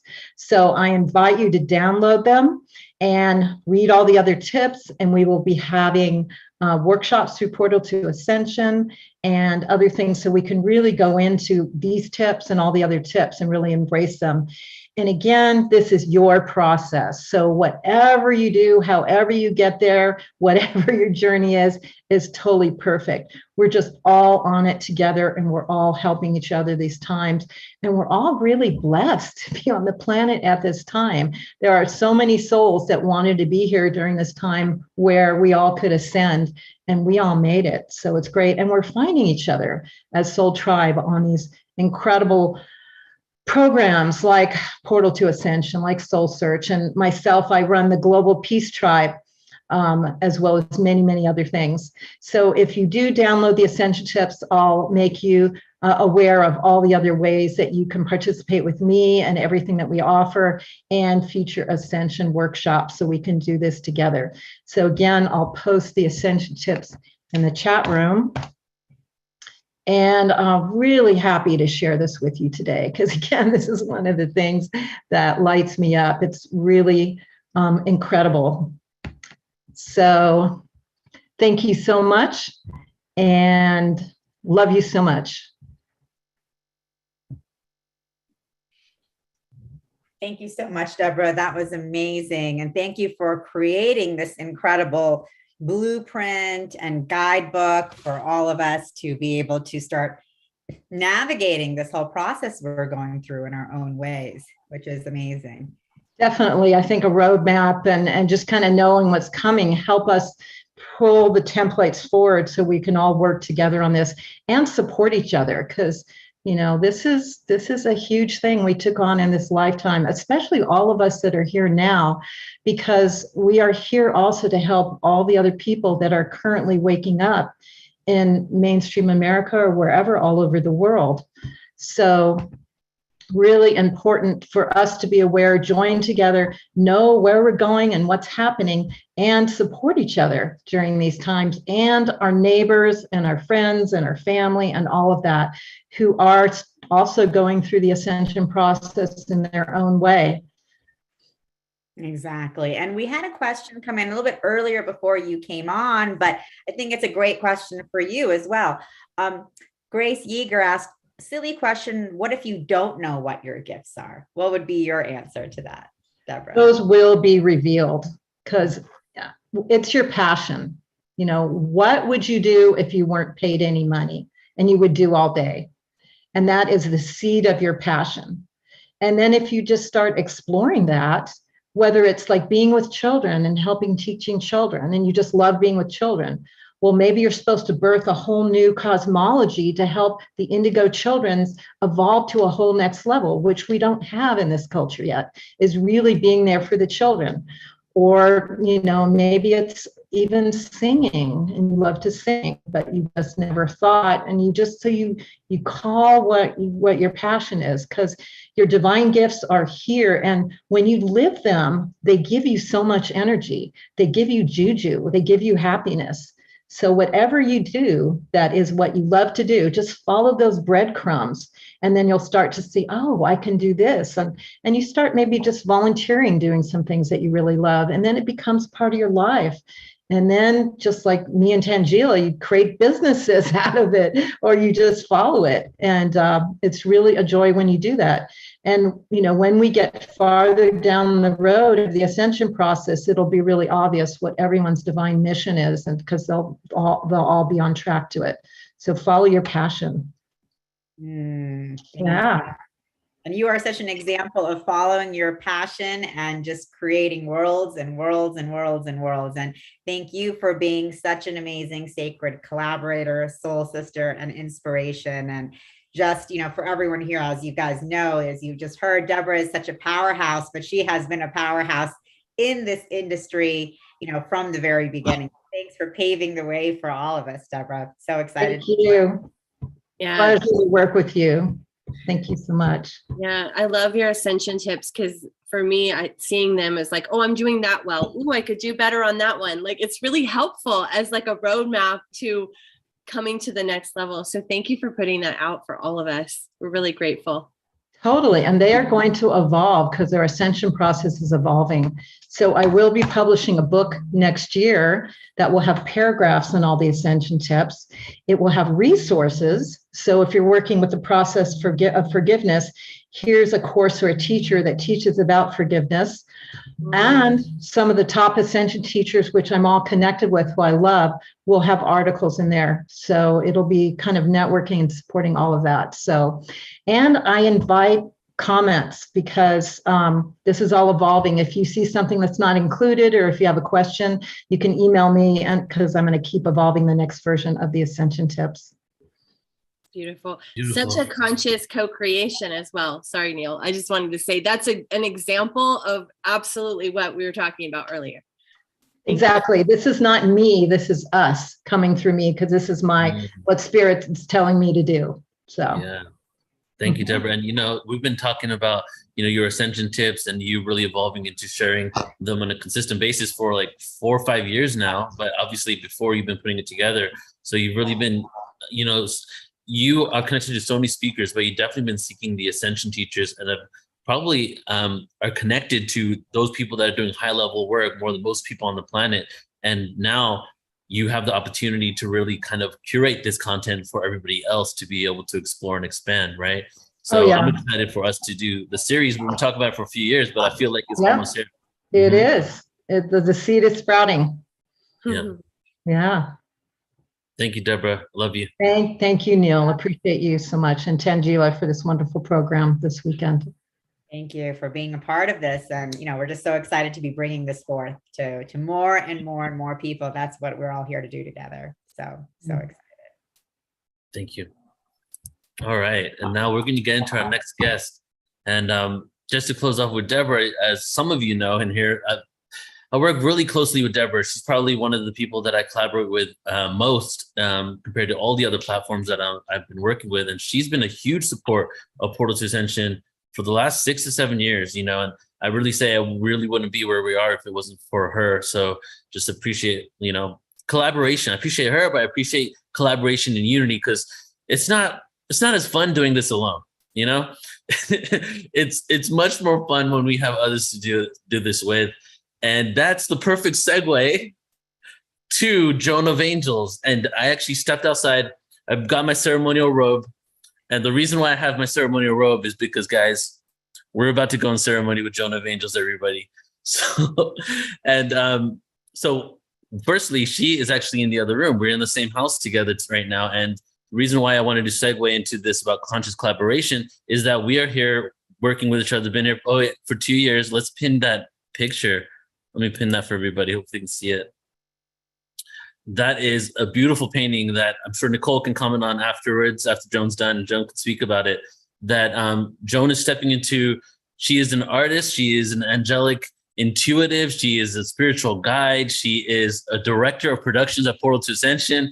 And she's a multifaceted artist that has created this piece of art right here that you're seeing, as well as many art pieces on the angelic world and kingdom and beings, really tapping into people's soul essence. But for me, she is a really good friend, my best friend. And I keep calling her my bestie because she's been not only, have I had the opportunity to experience all of what she does firsthand and actually be the receiver of all of this, but then we also get to spend a lot of time together and create some magic.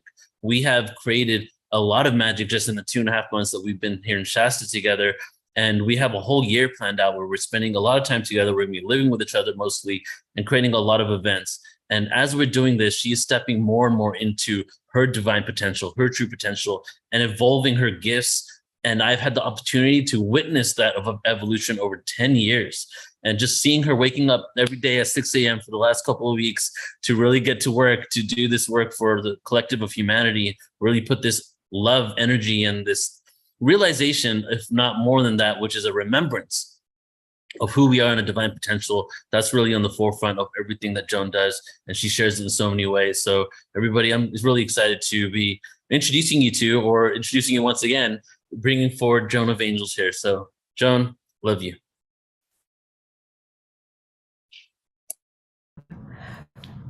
I'm wordless at this moment.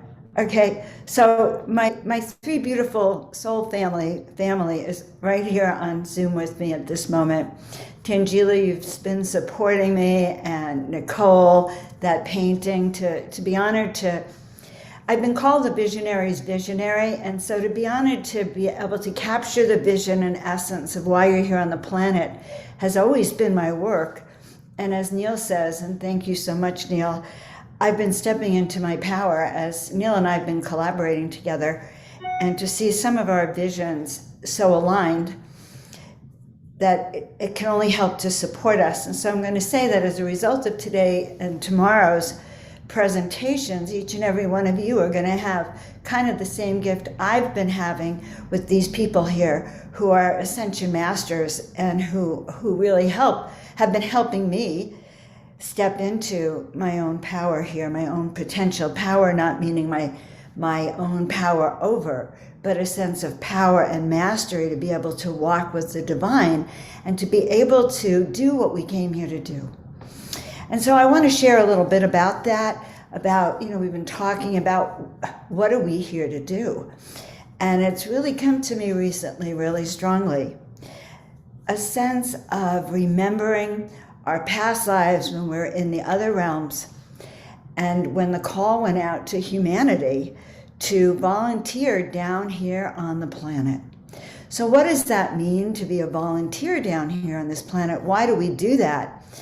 And the beauty that I want to share with you is that we get a chance to feel into what our soul calling is. So I'm going to share with you, let's see, here we go. Here we go. Well, that's so funny. I do this all the time, and when it's my turn, I get a little nervous. So help me out, guys. Take a deep breath while I sort of remember how this was supposed to show. Record slideshow. Start. Should I play from start? Okay, good. That was my nervousness, guys. All right, so today we're really going to talk about your soul mission activations. Your soul mission, what it was that brought you down here, down to the planet, what skills you brought down here with, why you even came here, why you answered the call, how that call came about, so that you could connect to why you're here again, so that you can have a sense and a knowingness that's in the core of your soul that you are here at the right place at the right time. And what's the right place, the right time? Well, I have to tell you, 2020, 2021, 2022, the beginning of an unraveling of what was and a stepping into what will be is what you've come here for. So, as my friends were saying during that time, we want to chop wood and carry water. We want to start to do what we came here to do. And that's why these presentations are so important, that we can step into our soul mission power, that we can actually do what we were born to do now, to live our truth,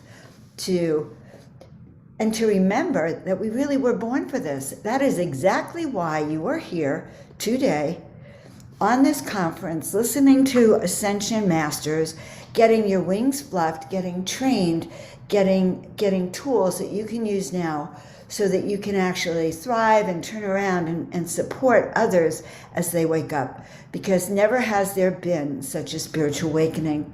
So I suppose I'm a bit of an expert in this myself too. I've been told that I'm a 33 aspect walk-in. That means I didn't walk in one moment and then suddenly be a new person. It's taken me all my life and 32 aspects of me to come together, and the last aspect coming together now here with Neil, where more of my gifts have been revealed, as well as my confidence in my abilities to do what I always thought that I could do but didn't know. So I want to talk to you about that first. I heard questions before for Deborah, like, how do I know my soul purpose? Or how do I know what my gifts are? Guys, your gifts are those things you have loved to do, whether you were paid or not, you've been doing since childhood. So what have I always been doing since childhood? I've always been kind of caretaking for people. I've always been going around kind of fluffing their wings, even though I didn't know that was what I was doing. I was always going around kind of feeling into people's energies and helping them calm it down and feel good about themselves no matter what. And in the end, I've now begun to discover that is part of my soul purpose. So your soul purpose, guys, is that which you have always known is you, but for various reasons have been unable to share or express. And so the purpose of today is to really help you kind of take yourself by the hands and really take a deep dive into knowing that you already know. All we're going to do is clear the veil away and remove it for you. So I've been on my soul journey for many years. When I was 30, I was told by a beautiful goddess that I was here to heal and inspire millions of people. But it didn't unfold exactly the way I was asking for.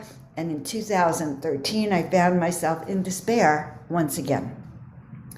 Literally on my hands and knees and begging my guides to, it's like, if I'm supposed to heal and inspire millions of people, if I'm supposed to be successful, if I'm supposed to do this work, why hasn't it happened? Help me. So I was on my knees begging, and instead of, giving me the answer, and you need to understand this, they don't actually give you the answer directly. Sometimes they give you the next step. So they told me on Halloween, which is 2 days from now, Halloween evening, 2013, they said paint 33 angels in 30 days. And the human side of me goes, well, what do you mean? That's a lot of work, 33 angels, 30 days, it's going to smell. I was doing oils then, and I resisted. So they said it again, because I'm again pleading, help me, show me the way. And they said the same thing. And so this time I said, I can't paint faces, I can't paint eyes. And they said the same thing, paint 33 angels in 30 days. By the third time, I knew that either I listened or they would never reach out and tell me this again. And that is also sometimes the way it is with your guides. We've set up activation points in our soul awakening and in our memory system, and we get chances to awaken. And if it doesn't happen, no judgment, but who knows, maybe it'll happen next time. Maybe it'll happen in 5 years from now. In 2013 or 2015, I was told that I was supposed to be famous younger, and I had blown it. So certain activation points are there, and we either say yes or we go on, and we're on a different timeline. So I understood that when I was about to say yes, that my yes would change the course of my life. And it's true, your yes will change the course of your life. I knew that when I said yes, it would narrow my focus. It would help me choose would help me eliminate that which was no longer for my highest good and help me narrow the focus onto that which would be for my highest good. And it's true. I began to feel into energies, and I began to feel into other people, and those who were not for my highest good would drop away. So my angels said they won't reveal these further details till I said yes, and this is part of the collection of the 33 angels that came through. All right. And at that time, a forgotten, unread, R-E-A-D book fell off the shelf. The book fell off the shelf, open to this page that says, your call for a divine assistance has been heard. And I had said, give me a blueprint, give me a life plan. And what they did was show me that the book confirmed that my guides, my angels, were really there. So I knew they would tell me more once I said yes.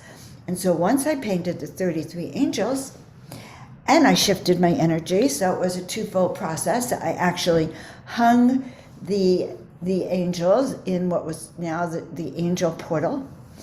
That book fell off, and I just knew, okay, and they started to show me how to feel the angelic frequencies.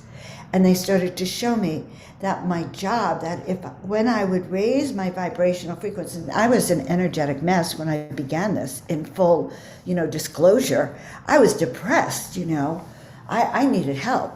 And so they showed me how to raise my vibration through doing this art and by channeling the messages directly from source. And so as I did this, my vibrational frequencies started to change. So the questions I have for this, and I began to know that I was born for this. So guys, you are all born for an amazing reason. It's sad that it's elusive right now, or it may be elusive to some of you. But as you begin to recognize and remember, you will be able to access, just like Deborah says, your guides, the downloads that will come through. So the question we have to ask really is, number one, are you ready to be activated? Some people are not ready to be activated. Now, I have this feeling that most of you on here are. Second, we have to embrace our visions. Now, this image here in the middle happens to be Nicole. It's one of the images of Nicole that came through as I was downloading and channeling her soul essence. This is not the final one that I was told to give to Nicole to remind her always of who she is, but this is a soul aspect of Nicole showing her in the higher realms, the interdimensional places. It makes it easier, by the way, when you embrace your visions to see how you are in the interdimensional realms. And then the other thing is to connect to our soul essence. Okay. So we want to, yes, unbelievable, Joan. I've gone the wrong way. So we're just going to stop the share for a minute and go back. And I'm going to laugh at myself. I've been putting this presentation together for days and days and days, and I've been very excited to share it with you. So I want to get back so you can actually see where we are. Okay, good. Now it's in the right direction. Good, good, good. Okay, so when you know your mission, it all comes together. So I have a saying that I always say, how do you know you're in the right place? You'll feel your heart sing. You will literally feel this joy of recognition, soul recognition, when it all comes together. It'll increase your sense of enthusiasm, focused intention, passion, bliss. It's like you'll have a life plan, a blueprint, you'll have instructions, you'll have skills, you'll have talents, and you'll have your direction. So it's an exciting process. You'll learn how to eliminate and let go of that which you've been using to hide your emotions, the pain, the fear, the sorrow, the insecurities, the inadequacies. So sometimes we lead with our inadequacies. Someone we respect might come up and say, hey, I admire you. And you go, oh my God, I look so ugly today. My hair is not done, or I'm not dressed right, or did you see me screw up my slideshow? Okay. So when we lead with our inadequacies, we are hiding our brilliance, we're hiding our light. So part of this work of ascension is to begin to call in those aspects of the big picture and to remember that to be one of the chosen ones, we actually have to say yes. It requires a huge resounding yes. Your guides will ask you a couple of times, they'll never force you. It is your choice. But the way you can start to do this is by starting to stir your memories.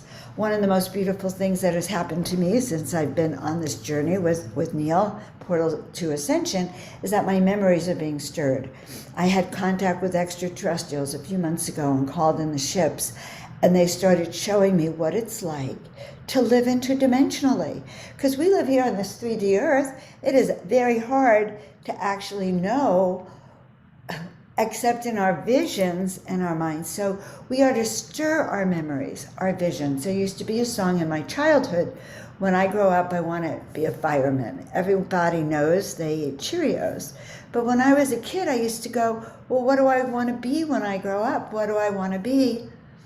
I think I wanted to be Joan of Arc. Either that or an angel. Those are the only two things I could think of. I loved Joan of Arc so much. I actually wanted to be Joan of Arc. So I want you to start to stir your memories.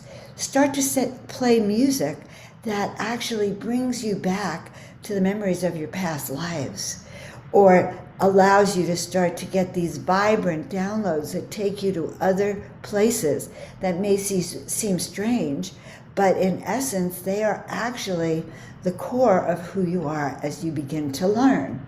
So we want to begin to call back pieces of our soul, pieces that we may have given away.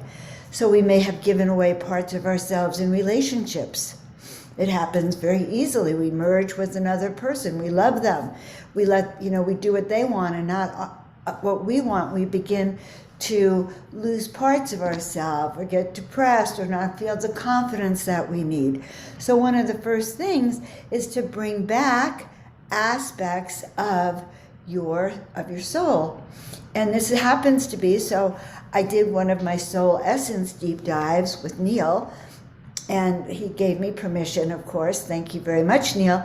And this is a collage of several of our soul aspects. So guys, the truth is we are not one thing. Our soul mission consists of various aspects of ourselves. And as we call it back, we're going to be very, very surprised of different elements that it is. And I'm going to give you some examples in just a moment. All right. Now, I'm going to share with you that I'm going to be talking a lot about soul mission activations. And I'm sharing with you a little bit, a taste of the upcoming course that I'm going to be releasing. And also it's a description of how this happens. So the first thing that happens is what happens through our incarnations. And this is so important. During our time in between, not our time in between, but before we came down to planet Earth, what I call a clarion call went out to the galaxy. A trumpet call for volunteers to come down to the planet. And these volunteers were here to help activate humanity, help awaken humanity, help bring new awareness, new vibrational frequencies, new ascension codes, like some of the ascension teachers that you've heard before us, specifically Deborah, who I have managed to catch before us in one of the first levels or waves of the volunteers. So this matrix of incarnation down here into the planet, we come down here, we hear this call. Where are we? It could be millions of years ago that this call came through. We're in the galaxy. We could be on another planet. We could be in another solar system. But we hear the call, and that call goes through the soul. It is that same soul call that many of you hear now, when you feel like a longing for there must be something more. So when you're hearing there must be something more, I'm here to do something, how do I access that? Your soul, millions of years ago, had that same call, volunteered to come down here to this planet, to be here now. To be here now in this period of time, 2021, 2022, 2025, this whole range of time going forward to help bring back the memory of who we are so that we can step in the higher path and walk this ascension pathway. You are the light bearers, the light beings, the bringers of the light, who literally chose eons ago and were chosen. So part one was you chose. You said, I'm ready. I want to do this. I love those people down there. I want to serve. But the second part of this was that there was angelic celestial beings, star beings, that then got to select the best of the best. And so I want you to know, if you're here, you're one of the best, just so you know, okay? Because you wouldn't be here if you weren't. So you had to undergo an audience with those celestial oversouls that knew exactly what was required to wake up humanity here on the planet, and they and you had a chat. So they could see, they were auditioning you to see who you are, to see what skills you had, to see if you were capable of coming down here and completing your mission without forgetting. Because the trap down here is all souls forget. Because we live on a planet that was designed to make you forget. Absolutely designed. So there you are having a meeting with your oversoul, your high angels. You agree that you have the skills. They agree that you have the skills. And by the way, I happen to have met that beautiful soul whose mission has been to be one of those people who chooses to help people decide to come down here, and then comes down here to make sure they get the mission right. Aho. It is a huge task. It's a huge thing because you come down here now. So now you've been assigned. You hop on whatever transportation advice gets you, device, not advice, gets you down here. And let's say you have your clipboard, just like this. It's your life plan. You, Joan, I'm going to talk about myself. You, Joan, are going to show up down on planet Earth. You will have many lifetimes where you will completely forget. You will be born into misery many lifetimes. You will be born into royalty. You will have lifetimes where you soar, but you will have lifetimes where you will lose everything and forget. Or lifetimes where you communed with the gods and lost your head or burned at the stake for speaking truth. So that is where we're sending you. So be prepared. So on your instruction list is a list of not only things to do, things that are going to help awaken you, but it's a list of your talents, your skills, that which you came here to do, even knowing to the details of the people you might call into your life who will support you in becoming this amazing high ascended master being that most of the time you may not even know you are. So the first step here is to actually remember. So some of my artwork now is because I have needed to remember, and I realize the people around me need to remember why we have these assignments, what we agreed to do. So the truth is that when we go into meditation, we can actually ask to be shown memories from home. We can ask to be shown our soul essence. That soul essence painting of Nicole's always will remind her of who she is. So when she's sitting in her office and her human self might say, oh my God, I can't do this, or what am I doing? I don't feel right. Her galactically celestial self will help her come back into balance and will help her know why she's doing this, the core of her being. So your soul knows best. Be still and listen. So the second part of this module that's going to be coming up, and what I want you to know today too, is that we can go through transformation and remembrance. When we start to realize that we all exist with collective trauma of coming down here on the planet and losing our lives, many lifetimes of not remembering, of being in situations that we were not able to fully express our soul, creating karma, creating challenges, and involving us here in this matrix. So as we begin to go through the cocoon, and the last few years have been both an initiation and a cocoon. As we go through this cocoon, we learn how to know who we are and be our authentic selves. So this is some of my own soul aspects and soul fragments. Neil and I are conducting, and Alan Steinfeld are conducting a tour, 2 tours in Egypt next summer. And I started diving into what is calling me to Egypt. So when I see these images, I certainly can feel that higher aspect soul of mine. That was a high priestess. That was, a pharaoh. That was royalty. That was a guide to others. I can feel that essence. And so I could pull those aspects, those fragments together. So what's the third component of this? It's being the light. And here's what I really want everyone to embrace now. Your major soul purpose to come here now is to actually anchor in the light. Everything else we do there is extraneous, and it's how you do it. It's not the why.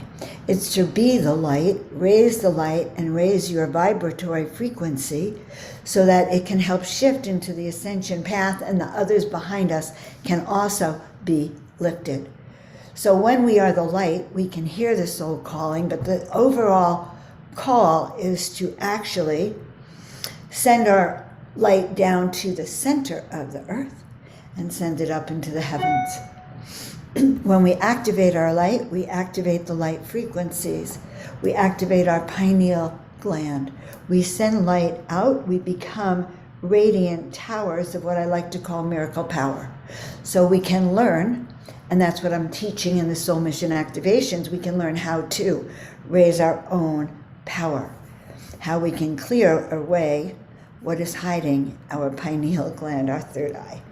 So I say your mission, should you choose to accept, kind of like Mission Impossible, because actually I had a reading a few years ago. The guy said to me, your mission is impossible, but you will accomplish it. So your mission seriously would be impossible unless you applied miracle power. So we want you to know you are an angle of light. You are an angelic frequency of light that is stepping into who you are and beginning to remember that.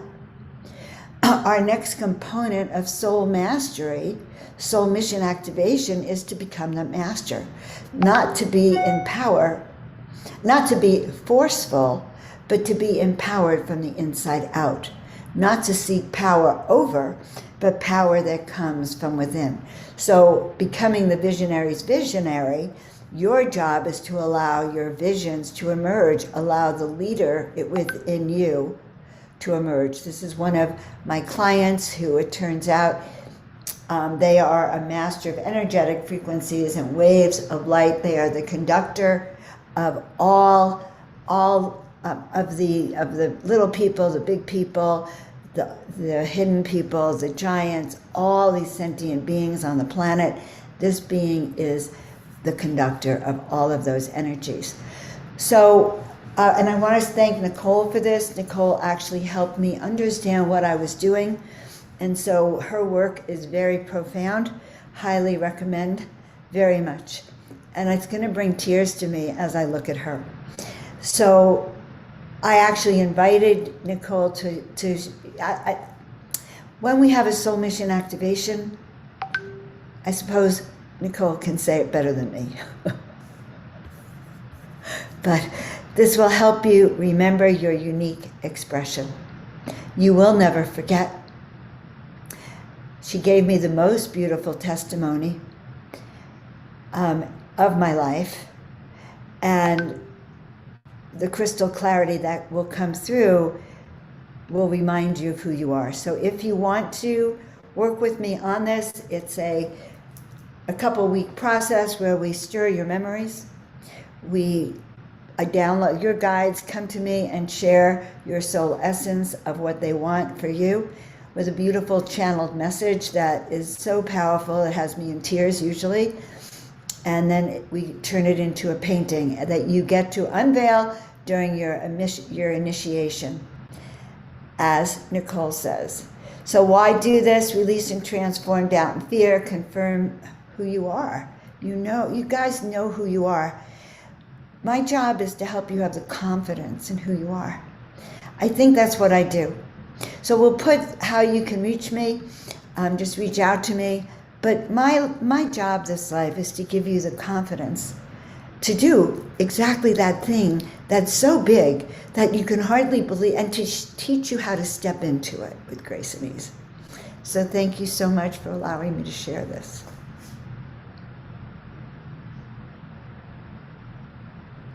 Thank you, Joan. Joan, I just want to give you a shout out, sister. That was so amazing. And yeah, that was your process was incredibly timely and powerful for me. I just want to show this is my soul self. And the message that came through with Joan was really that my 11/11 event, like, you really helped me to understand why I was called to do this crazy thing and put on this big event, because I'm responsible, or I'm allegiant to 333 souls that are here to help activate heaven on earth on the planet, and it's about calling them back together. So I want to cry when I think about it, because it was so, I felt it in my entire body when you channeled that for me.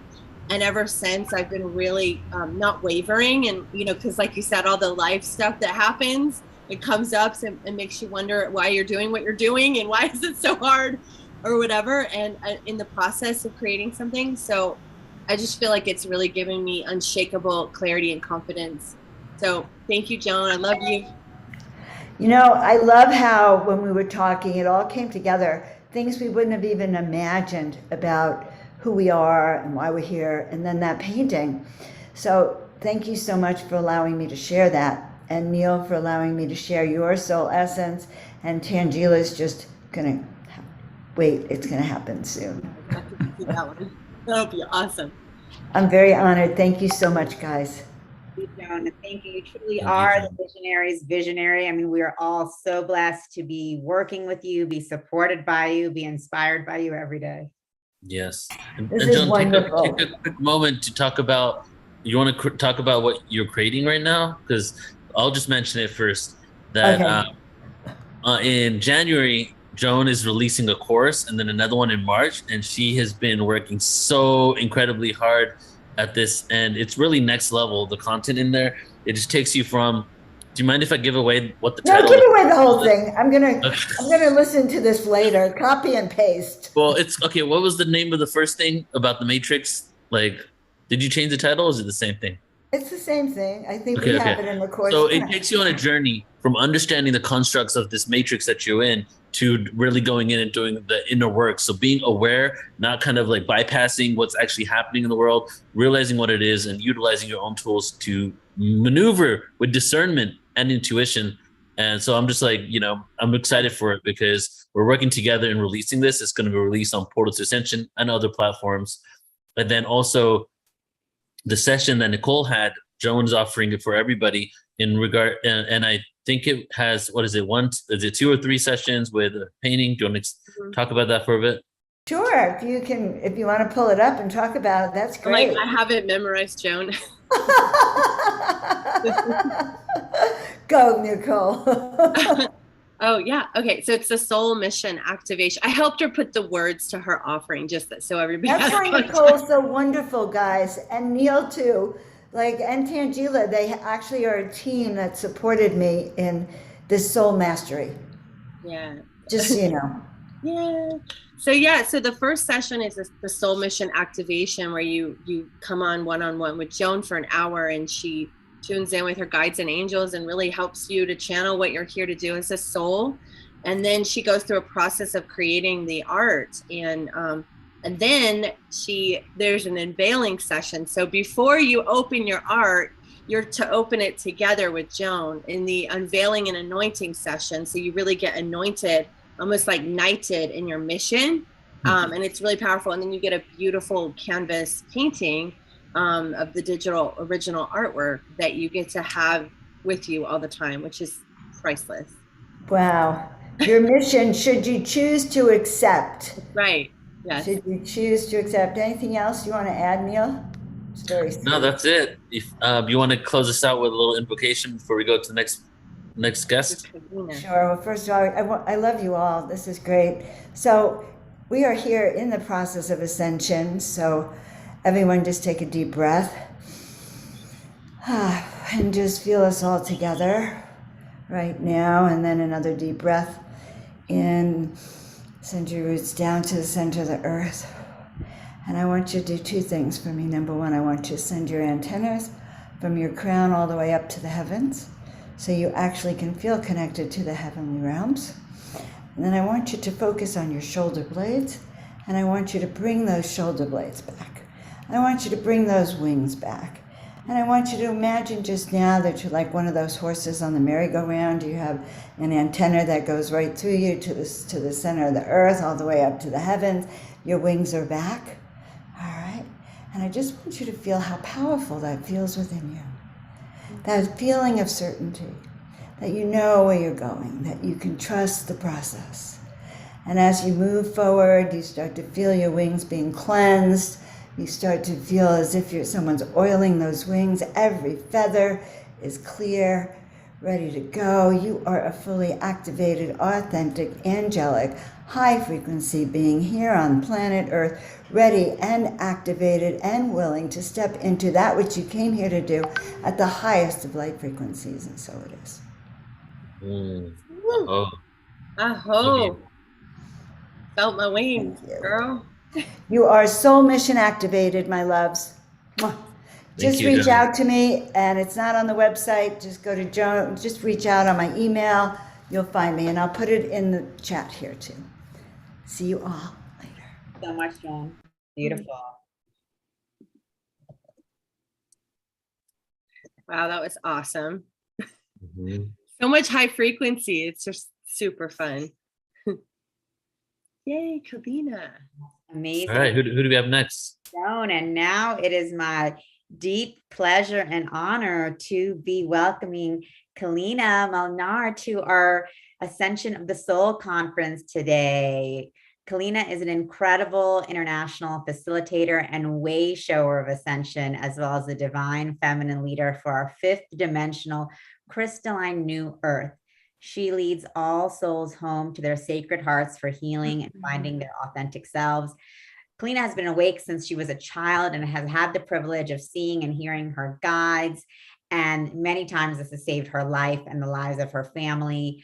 And she has been gifted with deeper awakenings and activations at the cellular level from her galactic star family of light, angelics, and masters to support her in what she's here to do in support of all of humanity. And she is an incredible light language facilitator, grid worker, and just incredible magical way shower for all of us. So we're just so excited to have you here with us, Kalina, today to be speaking about living multidimensionally. Thank you. Thank you for having me back. I'm so excited to be here.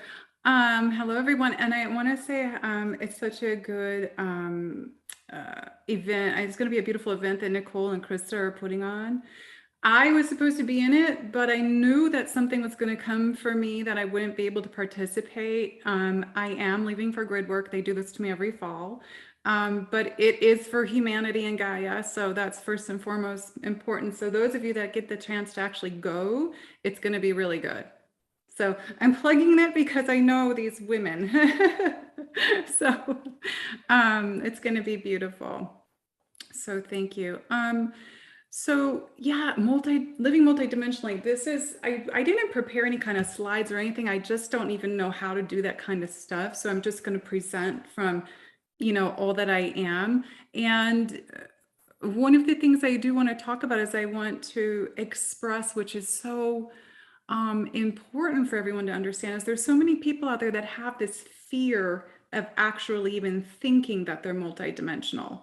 And we are not just these human beings. We are these multidimensional beings on the earth. And a lot of us came back here to actually do specific things, jobs, missions, whatever you wish to call them, for Gaia, to assist in the process of the ascension for Gaia, but also for humanity's consciousness. And our our job truly is to lift our vibration and our frequency into our light body, so that as these highly vibrational frequency beings, we leave, that's how we actually leave what people call the karmic cycle, the karmic wheel, or whatever holds you inside into the planet.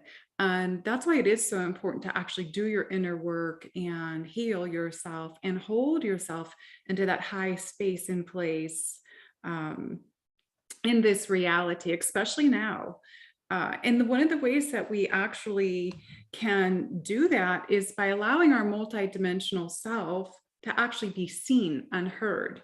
And I'm going to give you examples, and I'm actually going to do some activations today for everyone, because there's a lot of people that when they receive the activations, it takes them a little further in their process. So one of the things that one of the embodiments, we go through these embodiments of ourself. I call them embodiments because I started that when I was 13, embodying these different aspects of myself. And one of them is the high priestess. And I have traveled all over the globe doing this work, and it's called alchemy work. Or some people call it magic, but it's alchemy, and allowing God, the divine, to work through me as this fully open conduit on this being of light to bring these higher frequencies in the grid. One of the things that I've been asked to do is to raise the harmonic vibration through these activation, these DNA codes. So I work with your DNA, and I work with the DNA on the earth. And through the process, we become these multidimensional beings that we are. So through your embodiments, as you're going through your process, as you're releasing the dense being of human that you think that you only are, as you're releasing this stuff, you are actually allowing yourself to make that space and place for you to become all that you are, allowing the embodiments to happen of these other lifetimes that you have been and are on these other dimensional planes, because we're living so many lives at once. So that was like my first embodiment was as that high priestess, was very connected to Venus, and I was only 13 when that came in. And that's very much connected to the divine feminine and the light part of Venus, because there's two sides of Venus. People have to understand that Venus, and Venus just had this massive return to the earth too. I'm not going to get into that. I talked about that for years in my videos, but the light part of Venus is the self-love. It's compassion. It's seeing your brothers and sisters for who they truly are, seeing the light in people, allowing everyone to be in states, in places, in their process without any judgment. And Venus really brings in that. I mean, and I know in astrology, Venus represents other things like finance and all that stuff, but this is actually the embodiment of that divine feminine piece of the goddess. So it's so beautiful. It's such a beautiful embodiment and an energy to return to the physical, whether you're a man or a woman. So don't think because you're a man that that's not going to happen to you, because you are both energies, okay? And if you've walked that path in another life, you have the ability to bring that back. So in my embodiments, with all the different selves that I am as the one in the wholeness, I have the ancients and the future, the galactics. The future self is working as me of me. The ancient that I've been an elder, the shaman, they call me a shamaness. I'm a cosmic shaman because they bring that in from above. The angelic. We all have that angelic piece. You just have to allow it to come back within you, to embody that again, to activate that. That's one of the things I do, is I activate people's angelic. They start feeling the wings on their back come, and then it freaks them out a little bit at first, but then they get used to it. It's all frequency. It's all vibration.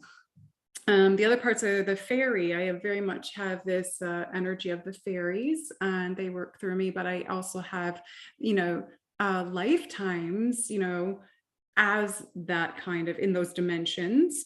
Also the Elven. So there's so many different parts of us that are all coming together now so that we can be the best expression of ourselves in this life, in our highest light, our highest benevolence, and do what we came here to do in the highest frequency, to help Gaia, you know, to hold that higher vibration for Gaia as she's going through this, but also to hold that space for humanity as the collective consciousness is changing through everyone. Because there's a lot of us that have been awake our whole lives, you know, and we've been doing this for a long time, and we've been preparing for now. And this is so important. So those of us that have made those preparations, we've gone through all of this stuff, and we're holding that space for the others to be able to get there so that they can platform themselves. It's so important. So living multidimensionally, for an example, I'll get up in the morning and I'm trying to come back into my physical body.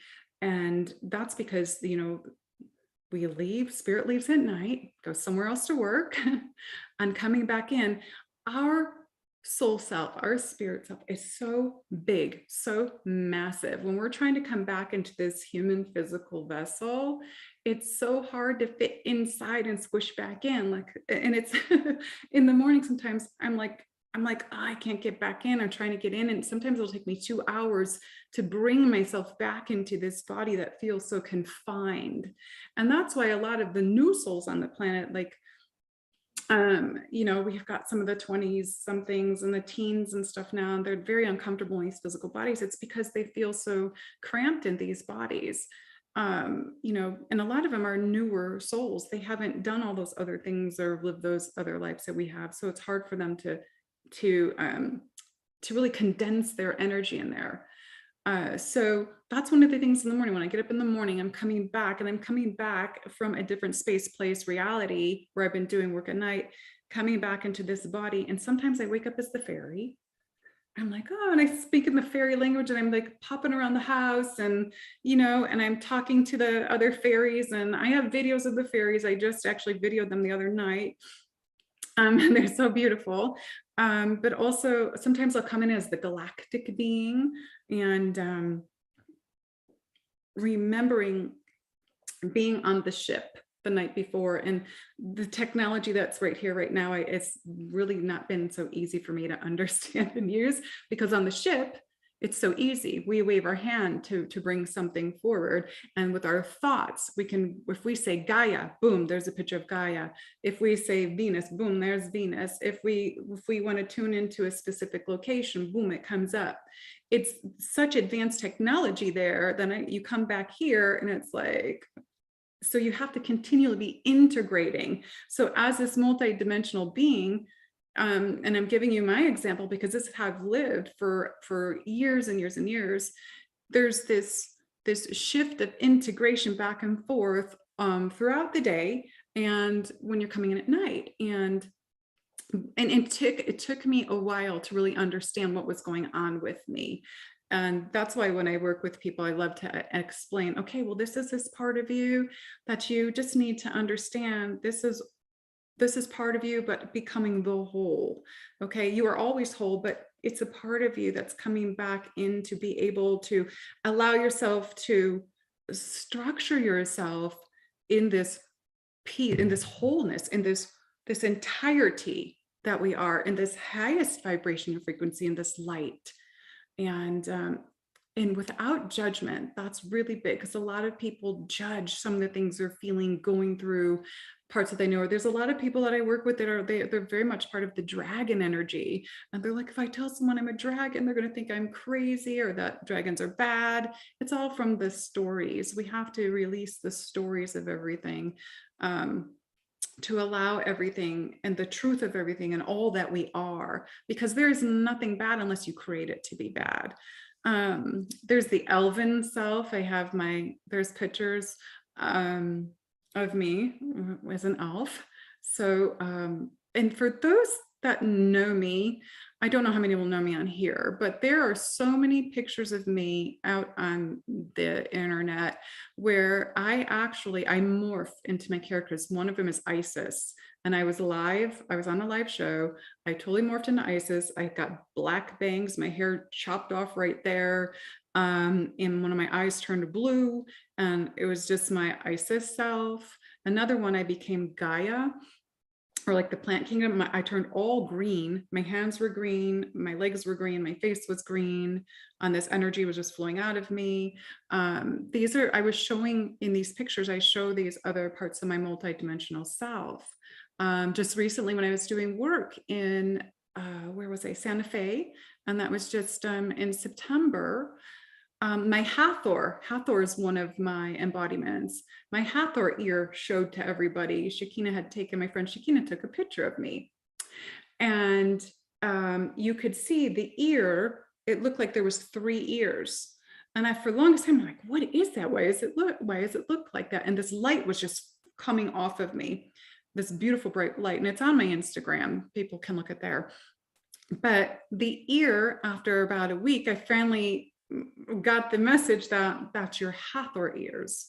So when I was young, and I remember being in kindergarten or first grade, they did these tests for your hearing. Okay.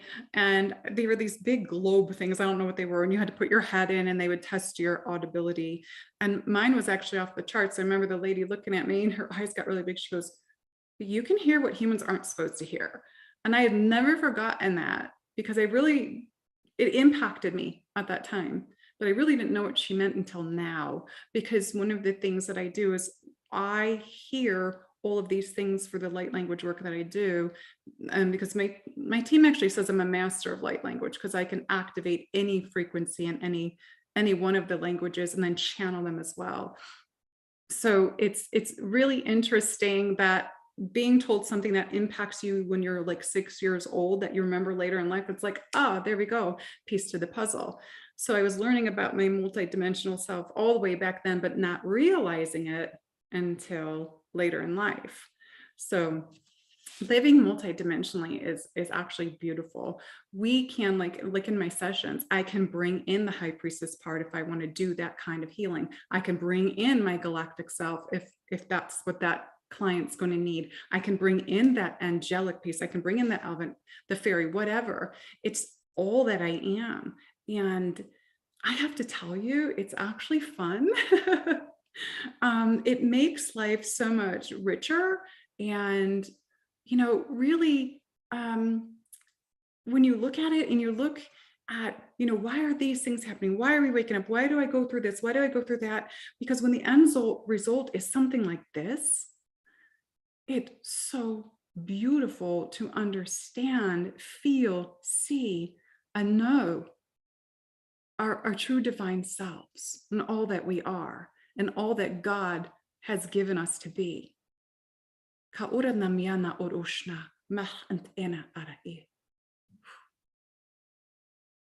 Living from here is where we live multidimensionally. Sacred Heart, that's my work. Bring people out of that false identity ego, bring them back home here, expand your true self, know the natural you, live from here, and allow yourself to be all that you are. Know thyself, love thyself, be thyself. It's so important. There's nothing to hide. There is nothing to be ashamed of. There's nothing to fear.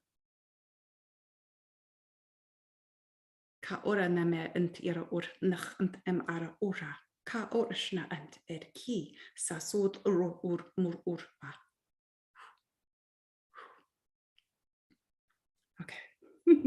I'm like super high. This is what happens to me. That's another thing when you're living multidimensionally. You're like, I walk around high all the time, and it's well, plus I'm a Pisces rising, so that doesn't help. And I'm like, I have to try and ground all the time. But the beautiful part of all of this is to truly know thyself as this fractal of God, this source of being walking on this planet, having this experience. And we create our experience. So we also can allow all these parts and pieces of our self to come in when we trust in the divine. And we also step into the knowing that We came here to assist to shift this planet. We came here to assist to shift the consciousness. We came here to be all that we are in the highest vibration and frequency, in the light, creating a balance in the distortion, allowing our true selves to be seen and heard with no fear and no judgment anymore. Our truth is our own.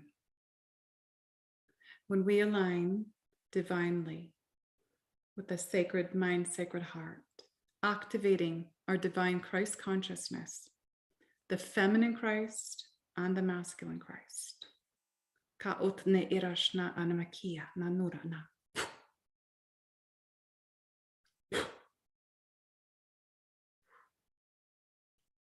Satura.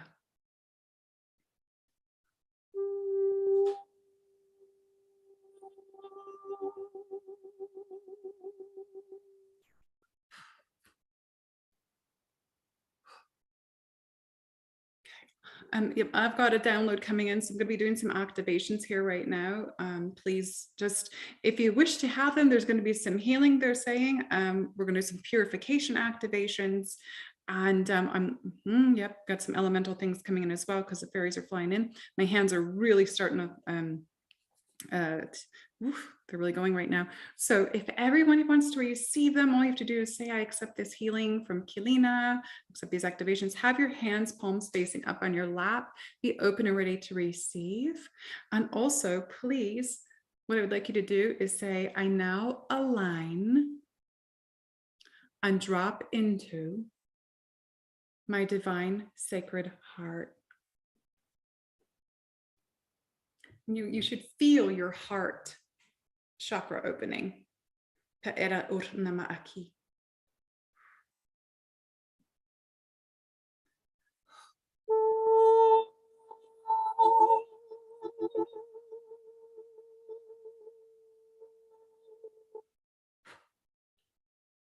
There'll be sounds and tones and vibrations. Then what they do is they shift your frequency. They can align you. Some of you are off balance, I'm seeing. I can see they give me the visions of people that are listening, that will be listening, so I know what to bring in. Some of you are, I'm getting energy. So some of you are like weighted on one side and not the other. Okay, yes, thank you. All right, we're going to bring these in. Okay,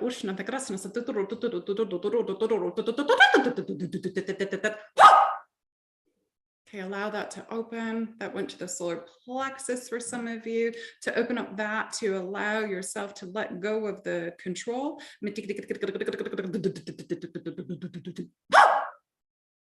There we go, a little deeper. Okay,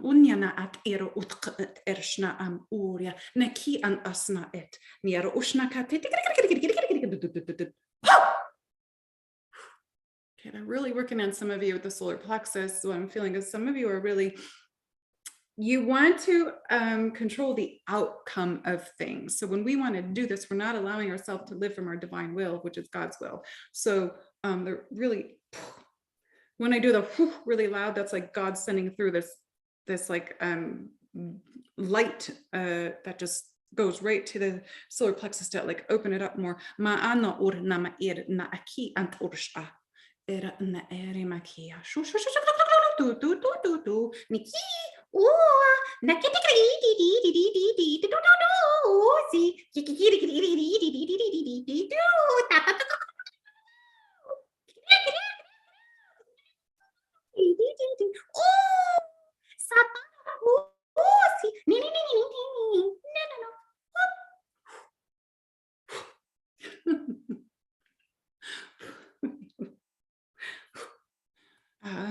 That's the fairies. So the fairies will bring in joy because that's what they know. They elevate that joy within you. They help with the light. They're so beautiful. So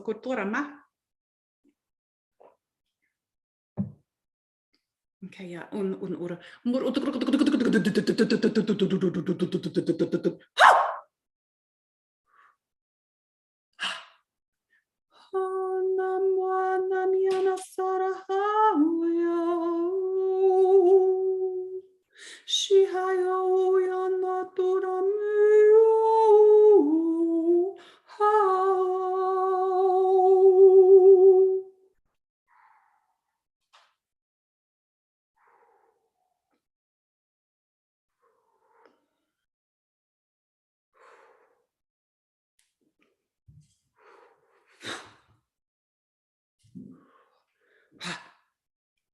Okay, just pulled some stuff out of all of you, out of your energy system. It just went right up.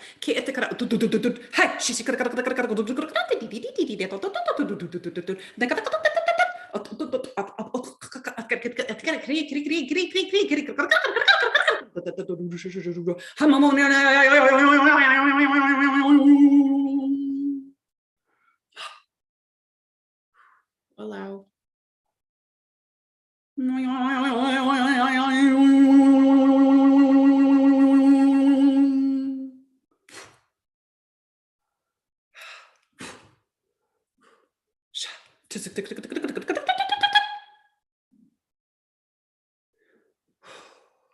Ora namana eterna kia sha amoria amoria aya.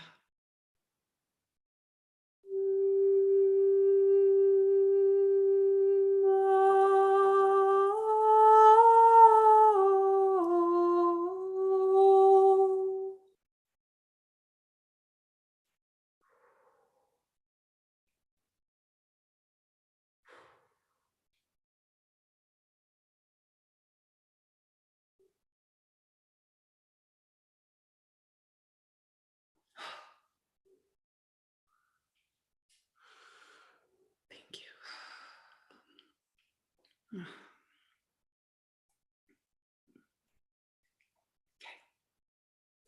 My team has said we're complete. I have a big team that I work with. So, woo. Okay.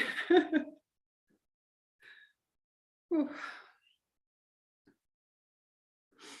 All right, I hope everybody's feeling that. If you need to, if you feel like you're too high or if you flew off a little bit, just to focus on your lower back, focus on the lower back and just say, I am grounded. And you're going to feel your energy flowing down, and you're going to feel the grounding's going to start from the root and it'll go down your legs to your earth star chakra there. Amor. Aquí.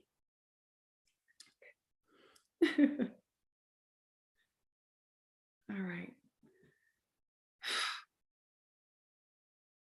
And that's about it. That's about it. That's what I'm doing today. Thank you, Kalina. Oh my goodness, that was amazing. Oh, good, good. Amazing. I felt the fairy. I'm like, that's the fairies. The fairies coming in for me too. Yeah, they're super high frequency. I love them. So, and I heard earlier, I don't know if Joan had said that she was going to Egypt next year or something. So am I. I'm pulling together women with the priestess work. So that's amazing. Wow. There's only a lot of us going. Yeah, I'm getting it together. I have a guide already and I'm working on all the details. So I'm going to be taking women there next year. It's part of my work. Exciting. Beautiful. Yeah. Well, thank you so much, Kalina. That was amazing and beautiful. And, we have the comments coming in from, I felt the angels and I so appreciate this gift. Beautiful, amazing. Really people appreciating you and the gifts that you're sharing with us today, really helping us supporting us in raising our vibration and reaching those higher and higher frequencies together. Beautiful, beautiful. Thank you. Thank I love you. I love everyone. Yes. Kalina activated my light language at her beautiful Magdalene retreat, sisters retreat. I guess it was that last year or the year before? I don't time is the summer before. Yeah. Yeah, Sisters of the Rose. They do that every year. That's my Magdalene energy. That was it. That really brought in a lot for me. So your work is super powerful. Thank you. Yes. And thank you for doing your work. I love the fact that everybody's stepping into their power. That's my work, is to bring people into their power. And it's so nice to see this all coming. Finally, I'm like, yes.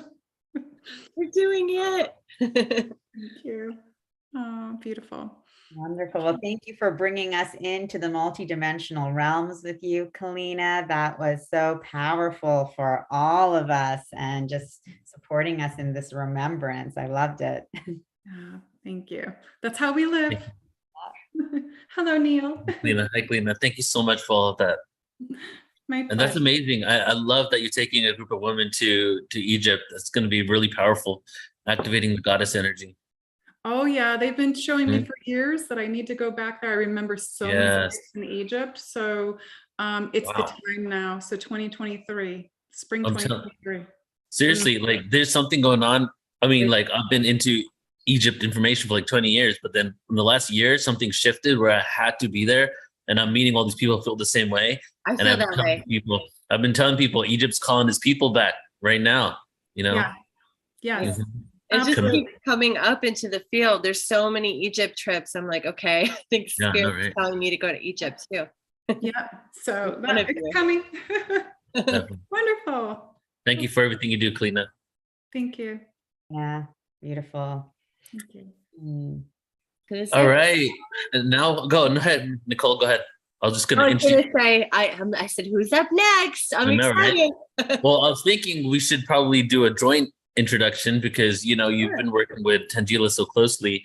And yes, that is right, everybody. One of the co-hosts and the producers of this event is up next, Tangela. And I'm going to read from her bio and then talk from my heart because she's done so much. I really want to give it justice, just to kind of give you the scope of her journey, and then how she got to where she is now. Completely shifted everything in her life and is full, like 100% consciousness, like so many people are, because now is the time for us to really shift out of these old paradigm jobs and things that aren't fueling the upliftment of humanity, but are fueling an old, outdated matrix system that has been fabricated, and it's had its lessons. We've experienced what we need to experience from it, but now it's really time, and these jobs, these opportunities, for us to really live our passion and to contribute back and to be of service. And that's really what Tangela is doing with Soul Search. So from her official bio here, Tangela is a creatrix of Soul Search. She's a longtime spiritual seeker, global adventurer, entrepreneur, and multidimensional guide. Soul Search, which is at soulsearch.io, everyone, is the global online destination for spirituality and consciousness. Spiritual seekers can explore teachings and modalities and connect with spiritual and energetic healers and guides, courses, groups, and events. Spiritual practitioners can connect with a global audience and showcase their expertise through a robust profile, articles, video, audio, and more. Soul Search is a global spiritual community for exploration, expansion, and elevation during this time of growing global consciousness and ascension. And as a serial technology entrepreneur and international economic development and global trade expert, Tangela has founded several technology businesses or worked around the globe, including countries such as Afghanistan, Bangladesh, Egypt, Indonesia, Mexico, Thailand, and Vietnam. So before she launched Soul Search, she had been on an incredible journey of not only spiritual journey moving forward in life, as she's been a spiritual seeker for a lot of her life, but also in regards to getting to the point where she has now fully invested all of her energy and her time into growing Soul Search because of her realization of how important it is to create connection. And that really goes into who she is as a person. But she is not only a beautiful soul that I had opportunity to spend time with and even stay with here in Shasta, but she's also a huge networker and connector. Like she's probably one of the biggest networkers I know. Everybody that meets her loves her, and just when she talks to you and says hi, it just makes you want to smile, and that's who Tangela is as a person. So I'm just excited to be connected with her and working here. And then she, of course, has introduced me to Nicole because they're working together very closely as part of Soul Search. And let me give it over to you, Nicole. Why don't you say some words about her? Sure, I'd love to. Yes, you hit the nail on the head. Tangela is incredibly magnetic, and she just draws you in with her energy, and she's super generous and compassionate and caring. And I've just seen her, like in our platinum program, just like give so much time and energy and love to people. And she's just somebody. Also, she's an incredible manifester and creator. Like she'll just, I'm the one who's like, wait, we got to slow down. But she's like, let's do this music conference and then this. And then like, she just creates it and creates all the connections. I've never seen anyone move so fast and be so on purpose. So she really inspires me every day to show up and to give my gifts, because she's fully embodied in hers. And so she really gives you permission to be all of who you can be, because she's doing that. So excited to hear your wisdom today, Tangela. Thank you both, Neil and Nicole, for just really beautiful introductions. My heart is just totally overflowing with love and gratitude for both of you, just being who you are and showing up in the way that you do. That inspires me to show up every day. So thank you guys so much for just being my co-creators in all of this that we're doing together. And I just want to thank every one of you attending today also for being the co-creators of this reality together that we are bringing forth. And as you guys know, Soul Search is a spiritual community. We're an online spiritual community. And I wanted to just chat today about building a spiritual community during these extraordinary times. And there's a lot of you here watching. And if you just want to put in the chat, what does that mean to you? Do you feel these times are different? What makes these times extraordinary? We've been sharing some extraordinary experiences together throughout this entire conference, the last few hours. And just as we are so much more than this human body that we see, the platform is so much more than what it is. The connections we are creating together are so much more than what we can even begin to imagine and feel. And so that's what this is all about. The ascension, as Kalina mentioned, is us really dropping into our heart chakra and truly being and living from that place of our multidimensional heart, which is so, so, so, so expansive, far beyond our wildest imaginations. And so when we are here coming together in co-creating the spiritual community, we are doing so, so much more than what we can even think or begin to see. And so what I'd love for us to do is to go into this journey together of what we truly are creating and manifesting together as we unite in the spiritual community as one. And so what I'd love for you guys to do, we've had a beautiful day of alignment and balancing, expansion, and activations. Now I'd just love for us to close our eyes. Just breathe in and breathe out and just relax. And as you relax, just begin to feel all of the beautiful frequencies reverberating throughout your body.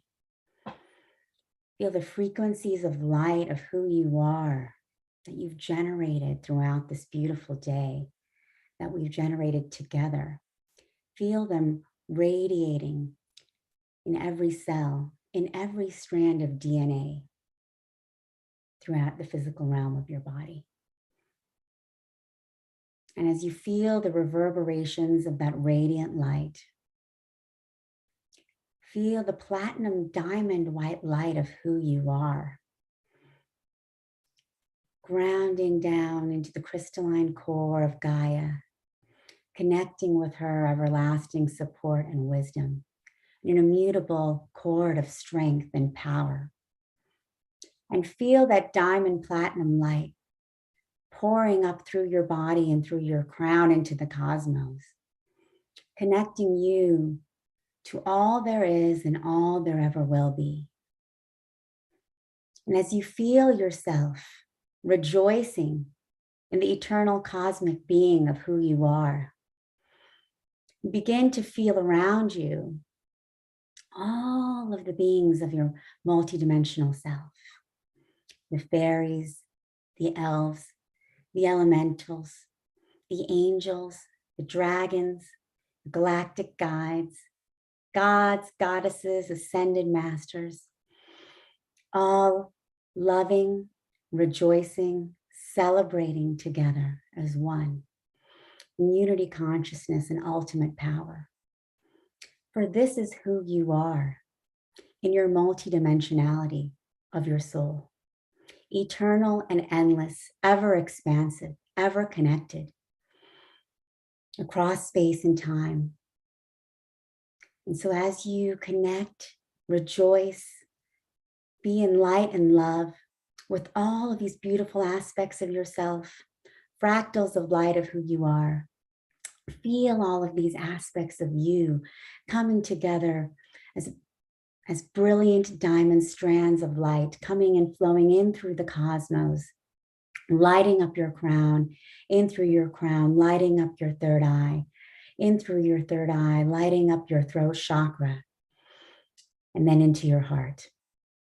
You feel this brilliant diamond strands of light lighting up your heart, activating your heart. Feel your heart expanding, brighter and brighter and brighter. Feel the light pulsating through your solar plexus, your sacral, your root chakra, and feel your entire body pulsating as this diamond white light, feeling your miracle powers coming through, emanating through your cells, through every strand of DNA, activating your supernatural abilities of who you are. And as you feel yourself activating, feel your light radiating, growing stronger and stronger, brighter and brighter. Feel your power, abilities, capabilities bursting through the confines of your physical body, bursting through as the frequency of light that you truly are. That fractal of light ever connected to the cosmos, and feel yourself as cosmic unity, eternal power and force. And as you breathe in your eternal power, you breathe it out into the world, and you feel that expansion of who you are, growing wider and wider, greater and greater, past the confines of your home and the building that you sit in, lighting up your entire neighborhood. You feel yourself lighting up the entire city, whether you're in Cape Town or San Francisco. You feel yourself lighting up your entire country, lighting up the entire world. See yourself as a luminous being of light, with the highest frequency, lighting up this planet, this galaxy, this universe, the multiverse. Feel the power and energy of who you are as the true creator consciousness. And as you breathe in your power of conscious creation, feel that light that you are reverberating throughout the multiverse. Feeling that reverberation of your timeless self. You begin to recognize and feel the reverberation of light around the world from all of these divine sparks joining us here today, and all who are joining us as soul family. Each one of us connected as powerful lights, lighting up this planet, this universe, this multiverse together. So as we feel this connection of power and light that we are creating together, we feel this light growing stronger and stronger and stronger as we connect to one another in a beautiful grid around this planet, lighting up beautiful Gaia. And as we light Gaia, she rejoices and celebrates us in our beauty, in our remembrance, in our celebration of who we are.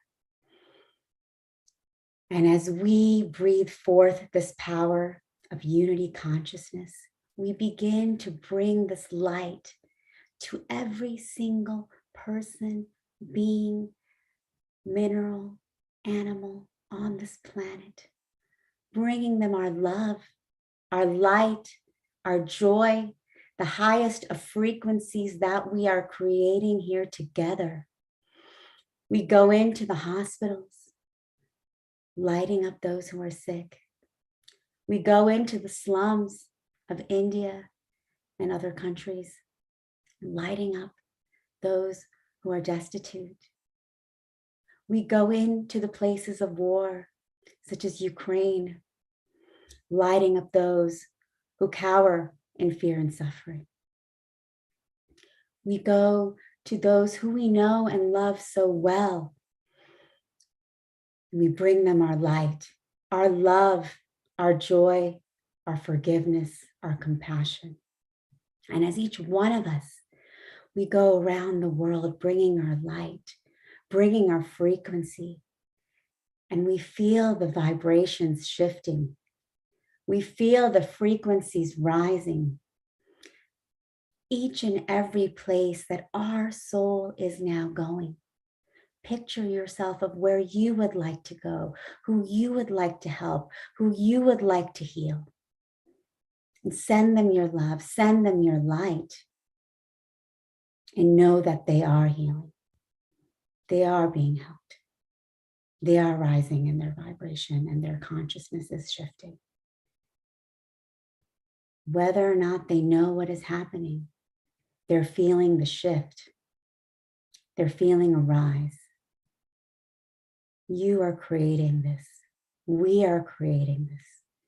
We bring this immense love and light unconditionally to all of humanity together now, with all of our love and compassion for each one of us, for ourselves first and foremost, and for our entire brotherhood and sisterhood of humans, animals, elementals, galactic brothers and sisters, and all beings conscious here on this planet and beyond.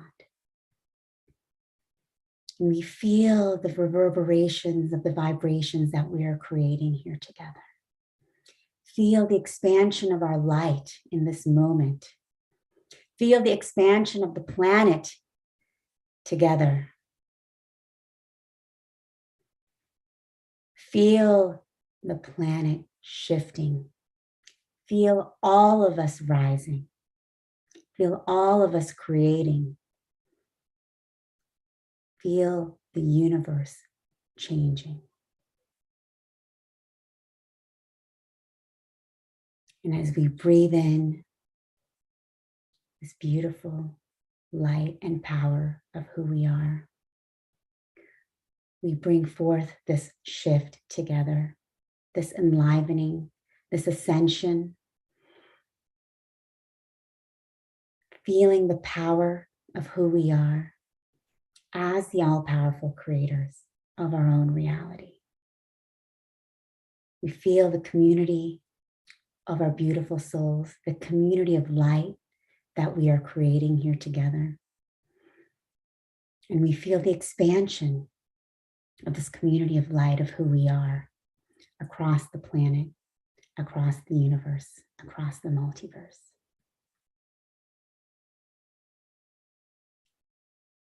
And as we feel this reverberation of our expansive radiant selves, feeling that heart connection that each one of us has to one another, we step into our own unity consciousness together, and we rise and we breathe. And we feel the love, the unconditional love from where we came, the womb of creation, knowing that each one of us is the womb of creation, for we truly all create together. We breathe in the power of who we are, the ultimate beings, cosmic consciousness and unity. And we bring forth with our breath out into the world this knowingness of our power, this knowingness of our love, feeling the highest frequencies of who we are, and celebrating that together we can and we do bring this forth into the world. So take a deep breath in. Continue to feel the energies of who you are. Feel what you have created today together with all of us. And know that only love is real. Only this is real. Your cosmic unity, your cosmic power, your cosmic love. Breathing it all in, breathing it all out. And now you can just open your eyes and come back, wiggling your fingers and your toes, rejoining each one of us in the here and now, in our fractal holograms. Just take a deep breath and feel the connection that we each one of us have together. And so this is our journey of creating spiritual community, of what we are here to do together, what we are doing together, whether it's through an online platform like Soul Search or through Portal to Ascension, attending our conference here today and this weekend. At every level, we are working far beyond the confines of our human body, the confines of our 3D matrix that we have here. We are working at so many levels, on so many frequencies, supported by so many seen and unseen guides, masters, and angels. And being able to remember that and experience that together is so beautiful, because that is what we are doing in every moment together. And when we can remember and feel that experience together, that helps us to remember who we truly are. These incredible multidimensional beings here on Earth, raising the vibration together, higher and higher and higher. We no longer have to look outside ourselves, where to go, who to be. We no longer have to live in fear.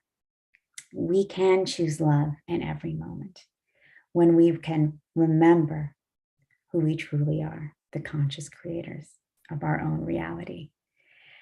And so this was a journey for us together to take us beyond the 3D matrix of what we feel we're here to do, what we think we're doing together, and just help us to remember that we are doing far more than we could possibly ever comprehend as supreme beings of light and true creator consciousness. So I want to thank each and every one of you for your incredible service, for being here today, for showing up, for being a way shower in this ascension process, for building and co-creating spiritual community together, because this is what we are doing. Together, we are shifting the planet. We are raising the vibration. We are bringing forth love, beauty, harmony, connection to every part of the planet in every moment, just by being who we are and showing up in love. And so this is what this is all about. Spiritual community is no longer about a religion, a faith, one way of being, doing, what to wear, what to eat, what to say. Spiritual community is opening our hearts, remembering who we are, and opening ourselves to one another in complete unity consciousness. And that's what we are all doing together. And thank you so much all for joining me in this experience today. So I see some comments coming in, from Scotty Satori, just saying, I opened my eyes on this gorgeous meditation at 3:33 Mountain Time. Beautiful, Scotty. Thank you. And Diane, I love the imagery of my light shining all around the globe. Exactly. And that is what we're doing. Chris, I'm a bit buzzing. Exactly. You know, we're buzzing, we're reverberating, because that is who we are. We are vibrating at these incredibly high frequencies in every moment. But we have forgotten, you know, we've been told, you are this body, you are this mind, we are in this density. But as we come together in cosmic unity, we are able to come forth and radiate higher and higher and higher together. And like Diane says, our light shines around the entire globe. Remember, you are shifting the planet. You are transforming consciousness. You, as the individual, are the teacher, are the guide, are the goddess, are the God. You are the healer. You are the supernatural one. And you are here to share your gifts. And so it's so beautiful for all of us to be here together, creating the spiritual community. And it's just such my gift and great honor to be here with all of you. Thank you, Tangela.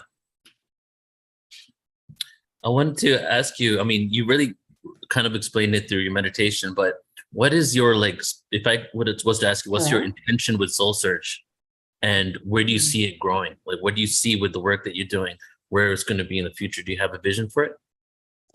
Sure. Thanks, Neil. Well, I think the work that we're doing is, like I mentioned, is on so many levels. And, you know, we have this platform for healing, this, what I like to call a multidimensional community for healing and transformation, because that's what we're doing together, connecting, healing, and transforming, tapping into our own superpowers together so that we can really, truly create the new earth together.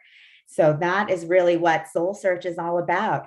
You know, we have created this as a platform where you can, you know, meet all of our, you know, presenters here today are all part of the Soul Search platform, of course, including Neil and Nicole, but everyone you saw today and tomorrow are part of our platform here. We have incredible healers and guides, everything from astrology, breathwork and meditation, counseling, psychology, creative expression. So people can go in. There was someone asking earlier, where do I begin? Where do I start? So you can really start exploring all these different modalities on Soul Search. You can go in, you can go to our blog, our video gallery. You can check out different videos, meditations. You can go into our community and see what events are coming up. So it's really incredible that you can just start diving in, checking out different profiles, seeing who you connect with as a healer. Here we see Krista, who is a gifted medium, psychic healer, who also does epigenetics. So you can go in and explore your these healers' profiles, see if someone resonates with you. You can check out some videos or articles that they've written, their reviews, client testimonials, and then connect with them directly, or see if they have an event that they're hosting that you can be a part of. So we really are just creating this portal for people to start exploring ways to tap into their healing, their transformation, their development, but at a superpower level. You know, every healer here is just like one of you. Every one of you is just like all of the healers on our platform. We each have such incredible gifts that we are here to bring forth onto the planet together. So, you know, that's really what we're doing with Soul Search. And, you know, we just invite all of you to be a part of it as a healer, as a guide, if you were as an explorer, as a seeker, and join us.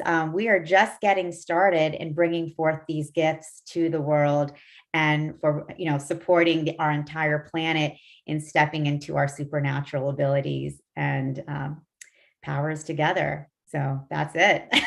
Lots more to come though. And Neil knows that with Portal to Ascension, we have so many, you know, we've been so blessed. Neil and I we lived together in Shasta, which was a fantastic experience, and co-creating together with the Ascension of the Soul conference and so many other things coming forward. I mean, I can't even imagine what's going to come through, you know, hopefully some galactic trips soon as well. Tangela, I just wanted to ask you, obviously I'm deeply involved with Soul Search, but I'm curious because I've watched so many events come through lately, and just wondering, yeah, what are some of the other offerings that you're bringing together? And I know that we're going to be starting a new season of platinums next spring or late winter. So yeah, maybe talking about a little bit about that would be awesome. Sure. So we have, we've been very busy. We had our first psychic and healing fair in San Rafael. We're going to continue to do those. We have our next live psychic and healing fair planned for San Rafael, February 25th, and also planning a few throughout Arizona, Phoenix, and Tucson. We just hosted a great music festival last weekend here in Sedona. We're going to continue bringing forth super conscious music through both Portal to Ascension and Soul Search, because we are so supportive of all of our artists and bringing through the healing frequency and vibration of music and sound. So both through online experience as well as in person, and of course, supporting our practitioners. What is amazing is we are also a community of practitioners and healers, and we have our platinum program, which Neil is a part of. All of the healers that are participating through this weekend are a part of. And we had an incredible mastermind that Nicole facilitated, working with our practitioners to dive into different aspects of who they are, bringing forth different creations like what you saw with Joan and her beautiful soul activation and expressions. So, we are here to support our community, whether it's in healing and transformation at the individual and group levels, and also with our practitioners to up-level offerings, services, and create events together. And so we're really excited about launching Platinum again next year in January, bringing together another group of practitioners that are excited to connect, build community, build connections, to superpower their sacred collaborations, and, just manifest together. It's been a powerful experience for all of us. And also bringing forth other programs for practitioners, everything from launching courses online to launching communities. So we really are here, we're a community that we are co-creating together. So of course, I invite all of you watching, if there's something you would like to see on our community, be a part of, please just reach out to us directly. You can reach me at tangela@soulsearch.io.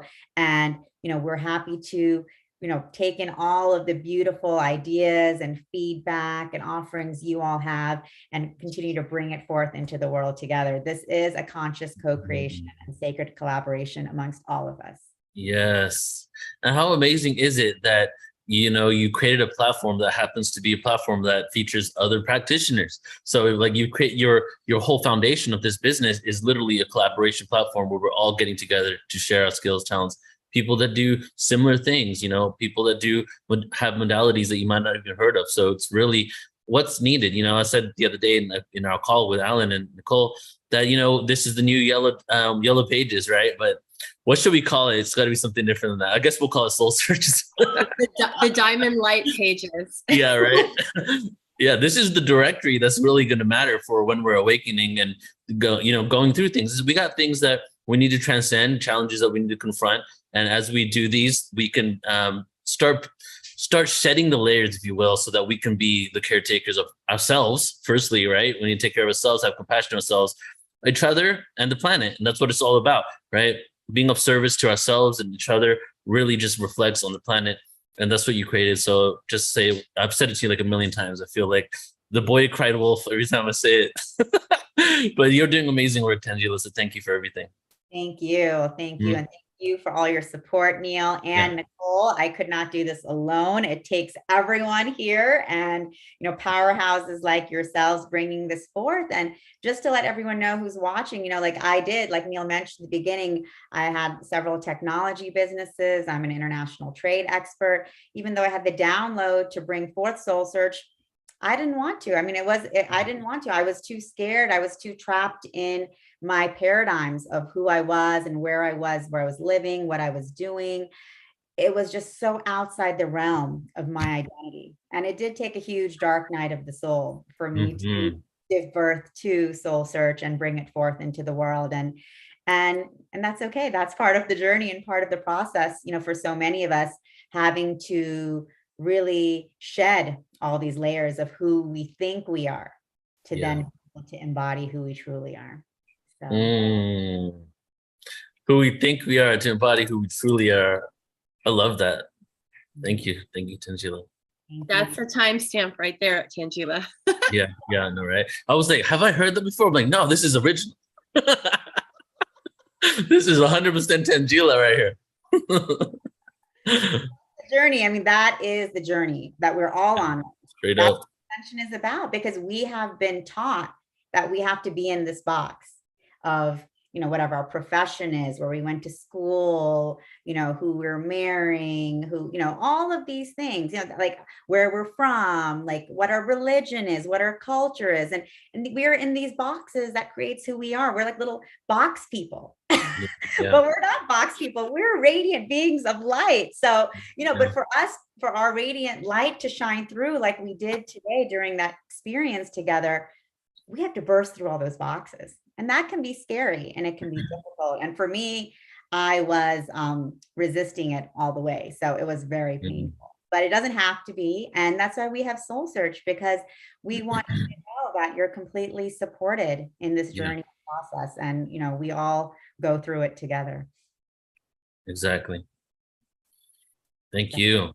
Thank you. And thanks to everyone for joining us today for this Ascension of the Soul conference. And I have my great pleasure now of introducing my dear friend and co-collaborator, sacred collaborator and mentor, I would say as well, Neil Gar, who is really at the forefront of, bringing forth this information of consciousness and transformation to the planet. And he has been doing this for over a decade and really started just ground up, bare bones, just kind of getting the downloads that he has to be doing this work. He has to be bringing this knowledge forth. Again, talk about breaking out of boxes. Neil also came from Indian family, Hindu upbringing, very traditional familial background, where talking about ETs and galactic consciousness and frequency and vibration and Lemuria and ancient civilizations, that was not acceptable. So even to come forth, Neil had to really break a lot of boundaries, his own familial boundaries, his social, familial identities that he grew up, religious, that you grew up with. And so it was really brave of you, Neil, to take this huge step, but you just really felt the calling that, hey, what people are being told doesn't make sense. And people deserve to know what is going on.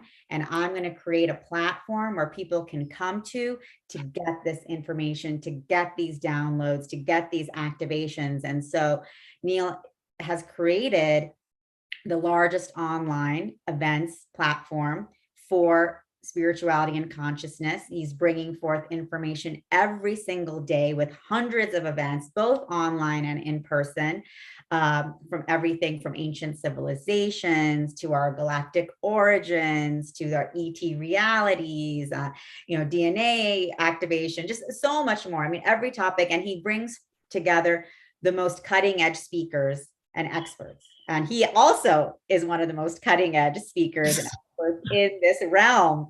And so, I think, just Neil, what you have done is so incredible. It's incredibly brave, what you have gone through personally to create this. And I just know you have such huge visions for what you're creating. And this is just the beginning. And I know you're going to share that with everyone as well. But, we also have the Ultimate Star Beings conference coming up next week, a 5-day conference on ET origins and awareness and galactic families. That's like the biggest conference ever about that topic, which I'm excited about. And we have your upcoming in-person conference in San Diego, which I'm super excited to be a part of. And Soul Search is excited to be one of the sponsors there. And, so there's just so many things that you have done and you continue to do for this entire community, bringing us together, bringing forth this information, this knowledge, activating each one of us. So thank you so much for what you do. And I'm so excited to hear what you have to share today. Tangia, thank you so much. Thank you, everybody. And yeah, it is just the beginning. Like, even though it feels like I've been doing this for a while, and it feels like I've been doing this for lifetimes, but I also feel like I just started. Like what we're going to create, what we are creating, and what it's going to manifest into as we start having this ascended world and living in an ascended world it's going to shift quite a bit, and really is the beginning phases of a new zodiac, right? And if you look, and this is ties right into the presentation, coincidentally / synchronistically, that this is the beginning of a new zodiac. You look at the night sky. A lot of us here know that every 26,000 years, plus or minus some years, we have the different zodiacs basically go throughout our sky every 2,000 years or so, right? The reason why the reason why Jesus and the Christianity has the fish as their symbol is because of the age of Pisces, the fish. Wait a second, how does Christianity connect to astrology? I thought they were separate. Well, they actually pulled this information from the fact that this is what we're seeing in the night sky and the stars. And if you look at every ancient culture, actually, if you look at every ancient religion or belief system that really took hold of the planet and became a viral belief system around the planet throughout a history, some of which we're going to look at right now, you will see that, let me just change my setting here. You will see that almost actually at every single shift of the zodiac, a new religion comes on the planet. Great example. You know how in Hinduism the cow is worshipped? Well, take a guess at what zodiac began at the beginning of the Hindu age, in which, because it actually spanned multiple zodiacs. However, the age in which the cow was incorporated as a religious symbol was because it was the age of Taurus, the bull, cow, right? We have all these cow cults around the planet. None of them still exist except for Hinduism, right? We have what happened when Moses came down from Mount Sinai. Well, side note, we're going to Mount Sinai in Egypt next year. So if you guys want to come with us. And when he went to Mount Sinai and went up and got the 10 commandments and he came back down, do you guys remember the stories and the movies about it? That he basically created an earthquake. He was like, you guys are worshiping the old gods. These aren't, well, first of all, there's a lot in just that word old gods, like he was even validating the fact that there were gods that were the old gods and it was multiple. But he was really upset, right? As a part of the story, I'm not saying this is exactly how it went down. I have my own theories on this, but he basically created an earthquake. A bunch of people died and said, you shouldn't be worshiping this old system. Who were they worshiping? They were worshiping the golden bull, the calf, right?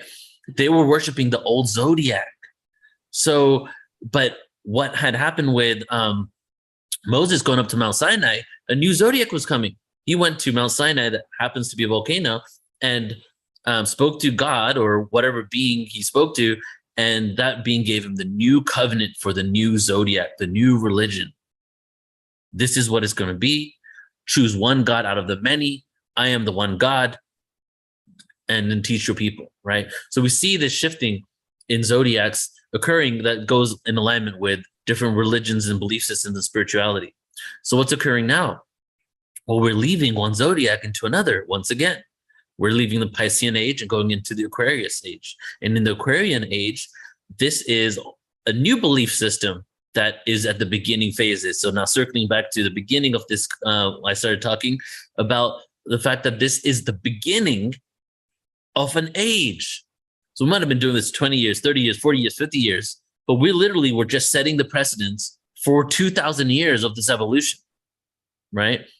And so as we're doing that, we're shifting into this reality. What is the theme of this new reality?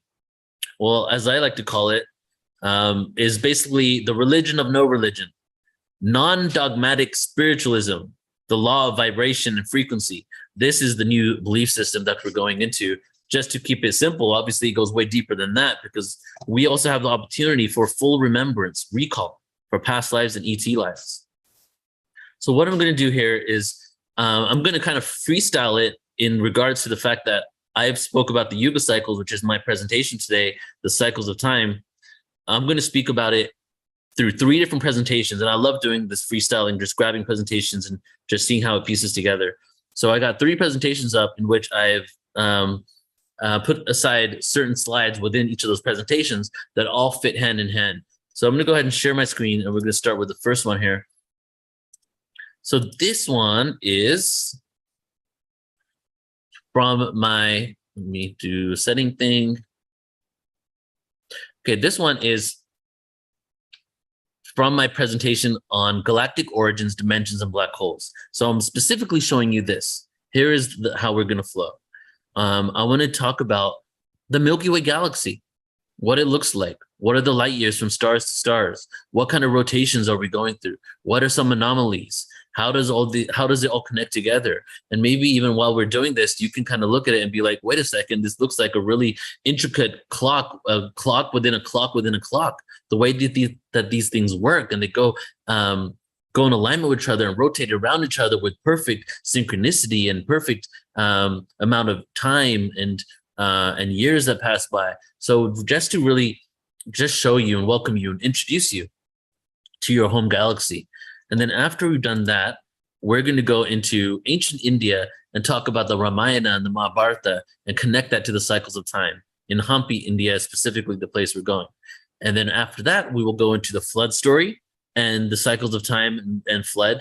And that will be it. And the reason why we're doing it like so is because the reason why I'm even talking about this, going through all this with you guys here today, is because this is basically what I like to do when I do conferences. I look at what everybody else is presenting, and then I see what things will fill in the gaps and kind of bring things together. And then I like to present on those things just to tie a lot of stuff together. So everything that we're sharing here and all these modalities that people share and gifts that we have that, you know, that you're receiving through these downloads are really connected to what I'm about to show you right now, which is the cycles of time.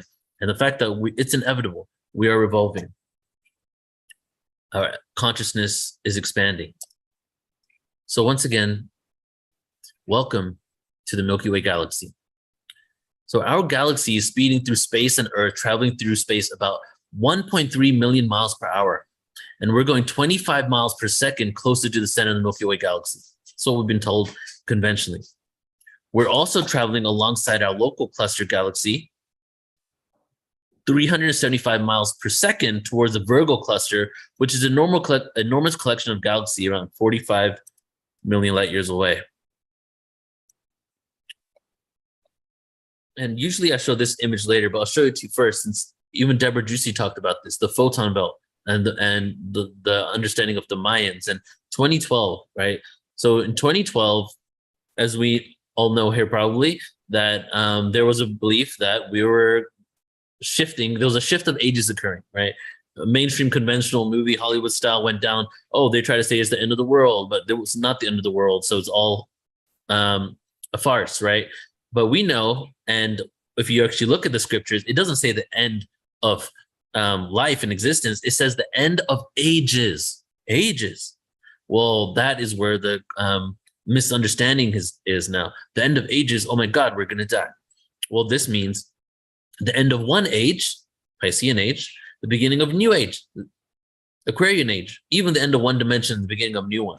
So the 2012 shift, you know, some people were like that day, December 21st, 2012. And then all of a sudden, a lot of people shifted and said, well, it's actually a period of time. And in actual fact, it was always a period of time, because what the 2012 shift represented was us entering the photon belt. When you look up in the night sky and you see milk of the Milky Way galaxy, the milk of the Milky Way galaxy is a very high concentration of ether that is known as the photon belt. The flat plane of the galaxy, which is an interesting term to use anyway, because what really is a flat plane within space, is what you can see right here. Now, what you see in regards to us going up and down and up and down, is the trajectory of our solar system around our galaxy.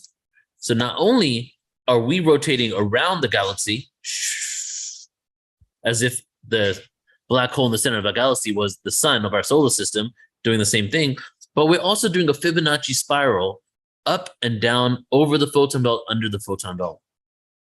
And you can see that this is right here mapping out the last 25,000 years or so, which goes in alignment with what I just spoke about in regards to the zodiac. And every 2,000 years, you can see 10,000, 8,000 BC, Leo, Cancer for 2,000, Gemini. Where are we?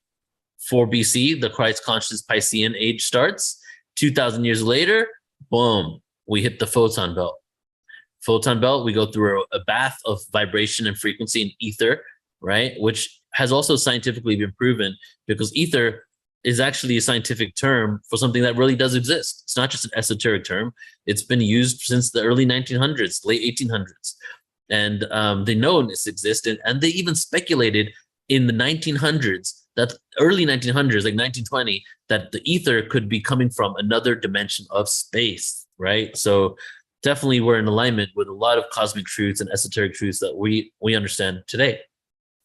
So as we're shifting, we go into the Aquarian age, and then we go through this vibrational bath, and then we continue going, and the cycle continues. And that is pretty much what is going on.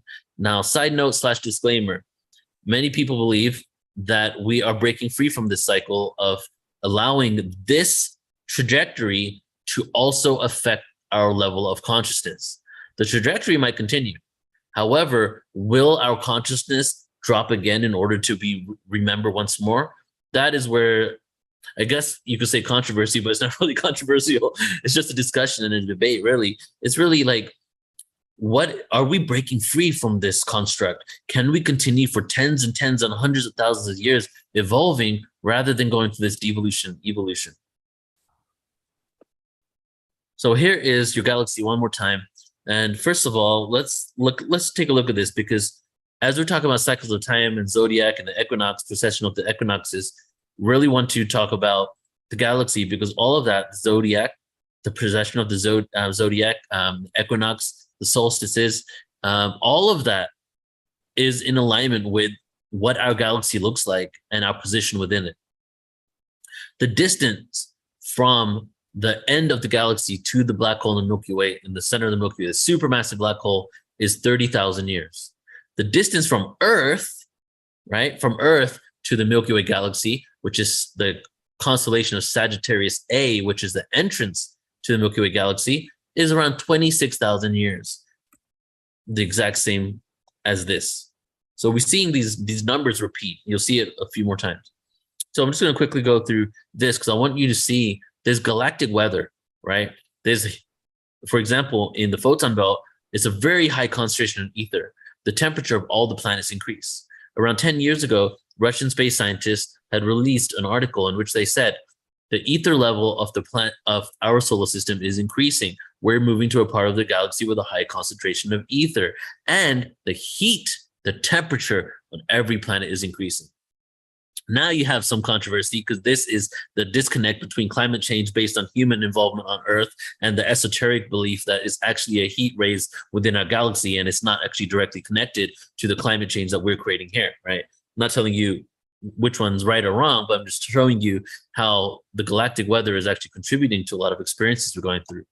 You can see here, passing through dark interstellar dust clouds could have altered Earth's climate, perhaps leading to episodes of global glaciation. The sun and planets may have originated closer to the galaxy and served outwards towards its spiral arms. Interesting. We'll see something about that in a second. Here we go. Okay, now this one's important. As the entire galaxy moves through the cosmos, its bow shock sends a deluge of cosmic rays raining down. So there's a vibratory sonic bow shock occurring from the fact that our solar system, our galaxy exists. And there's a frequency, boom, boom, boom, boom. Imagine a drum upside down, you're banging it, and your eyes could see the vibrations coming off it. That is what is happening in our galaxy all the time. Okay, so when we're at certain levels of this, we're being bombarded with the bow shock from our own galaxy. And I think I shared this before, but the solar system wobbles up and down 200 light years either side of the galactic disk. When it wobbles above, cosmic waves from the galactic, it is exposed from the cosmic waves from the galaxy's bow shock. So what's that mean? Well, it means when we go above, we're getting cosmic rays from the bow shock hitting us here. And the 200 light years, so this right here, the top part here, 8,000 AD and 4,000 BC happen to be the times that we are 200 light years maxed above the galactic disk, the photon belt, the ether. Passing through bright star formation regions may have exposed Earth to hazardous radiation from supernovae, perhaps causing mass extinctions. So what I'm really trying to paint here is that our galaxy is created up like an amazing board game where things have been put into place almost like deliberately, right? Because when I show you that there's some cycles that we're figuring out exist, for order for us to gain experiences, for entire species to be wiped out from the earth, from things to get reset, from a planet to shift. But then ultimately, the last part of it all is the level of consciousness that we're at.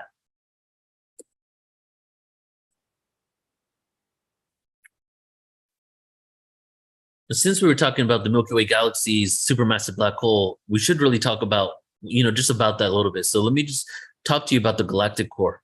Firstly, you might have heard in many ancient cultures, especially the Mayan ancient culture scriptures, saying the central sun, the central sun. It's one of my favorite words in a lot of my poetry, like a lot of it, I use that. And the central sun is actually not the sun in our solar system. The central sun represents the black hole in the center of the galaxy.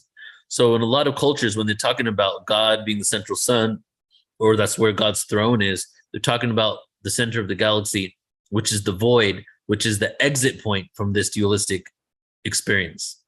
I just shifted my belief system on dimensions like 3 weeks ago, guys. I thought it went up to 13. Now, there's a lot of parallel dimensions, all types of different infinite dimensions. But in regards to the physical experience in the galaxy, 13. But now I've just been introduced to a whole world of 15 dimensions and 2 other dimensions after that, and breaking free from duality after the 13th dimension, which I'll present at some other point. So the supermassive black hole, the mass of 4 million suns. Sagittarius A is located at the center of the Milky Way galaxy. It lies in the direction of the Sagittarius constellation near the border with Scorpius. It is the location of the supermassive black hole in the center of the galaxy, around 26,000 light years from Earth. Here's a picture from NASA of Sagittarius A. And since a black hole is black, we can't see it, right, is what they say. So the only thing we can do is observe the way it affects light around it. So we've noticed extreme distortions in light, bending of space-time. Sagittarius A, believing that going through that constellation is basically the entrance towards the supermassive black hole. Now, this image here, before we move from galactic origins to something to one of the other slides, is another anomaly that also affects Earth, affects our consciousness, affects the fact that we're waking up. So if you remember a few slides ago, I shared that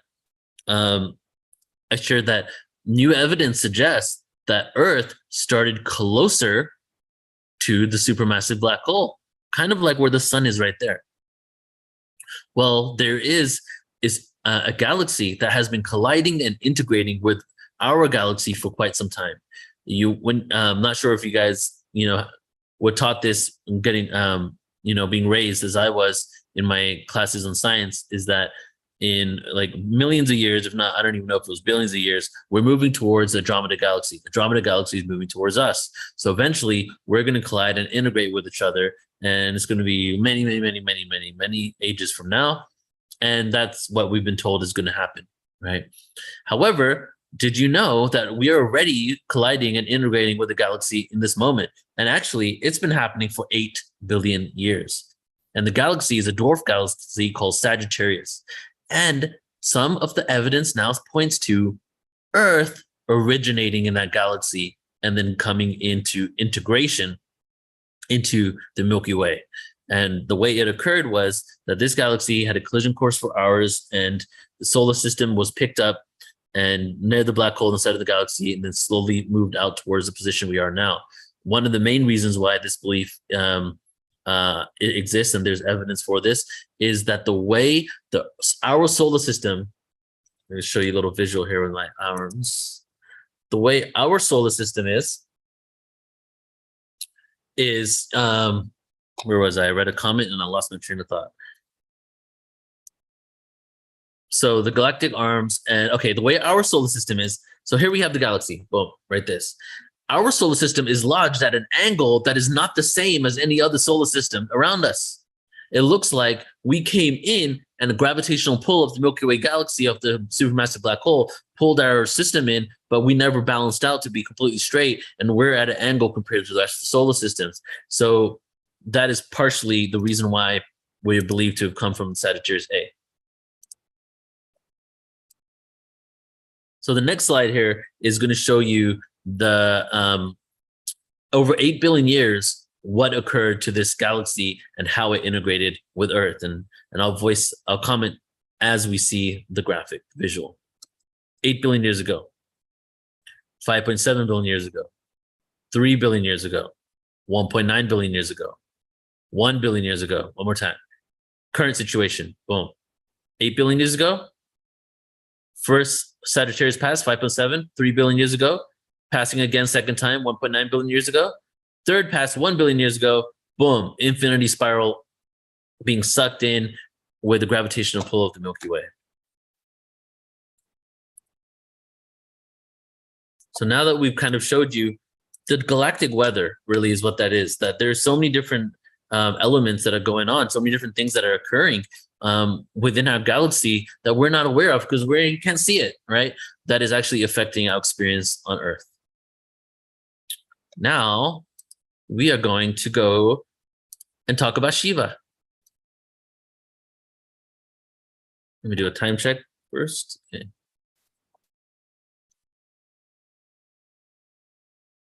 All right, so Shiva, since we're talking about the black hole, let's break down Shiva a bit. Shiva translates to no thing, the nothingness within all things. Shiva was a representation of the no thing, not nothing, but of not a thing, not nothing, not a thing. Because we're all frequency, we're not even a thing. We just perceive ourselves as this, as Suzanne said, it was a really advanced virtual reality game. So Shiva represents the nothingness, represents the black hole, right?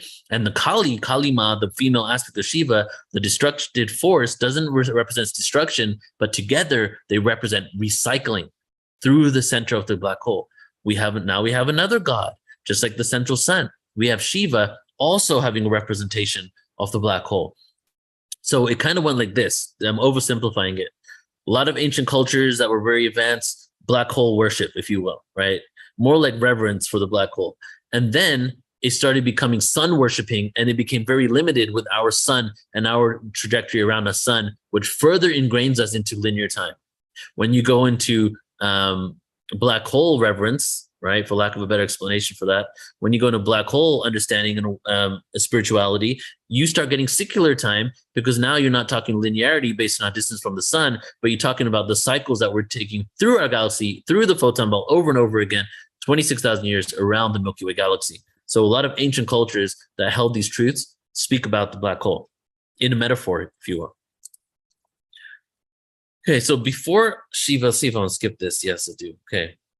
So this presentation I'm showing you pieces of right now is a presentation on Hampi, India, which is a place in India that has a lot of history, and also supposedly was the Kishkin kingdom, which was the monkey kingdom of Hanuman in the Ramayana.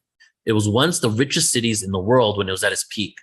And the reason why I'm showing you this is because it connects to a few stories that really fit within the cycles of time.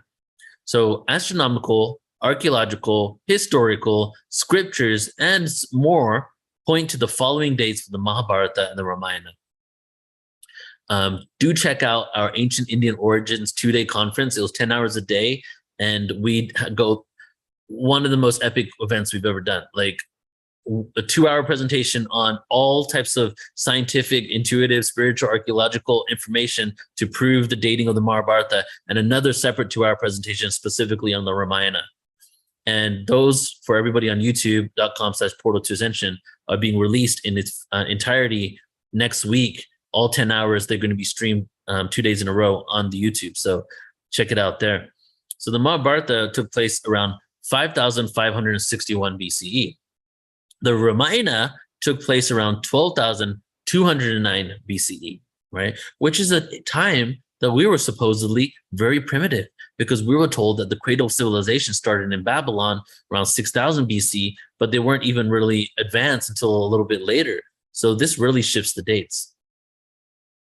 So let's talk about the story of the Ramayana and how this connects to this Yuga cycles. The story of the Ramayana is a joint venture with the reincarnations of Shiva, which is Hanuman, as you see right there, Vishnu, which is Rama, who's sitting right there, Parvati, and which is Vishnu's wife, and the Naga snake. The snakes that Vishnu have are called Nagas. And his brother Lakshman, right? His brother Lakshman was a reincarnation of one of those snakes, reptilian beings. You can see here just some images of Nagas. We have one across the neck of Shiva. We have Vishnu's. You have Medusa, right? Which was just a misunderstood soul, everybody. She was just misunderstood. She was not as evil as they painted her out to be. She was a Nagini. And so, yeah, we have the serpent all over the place. And this is also another presentation itself, which I'll do one day, which is just serpent, ancient history of the serpent and how it got distorted in the West, and how obviously the Eastern world with the dragon, with the snake, with the Nagas had a different point of view in regards to the serpent.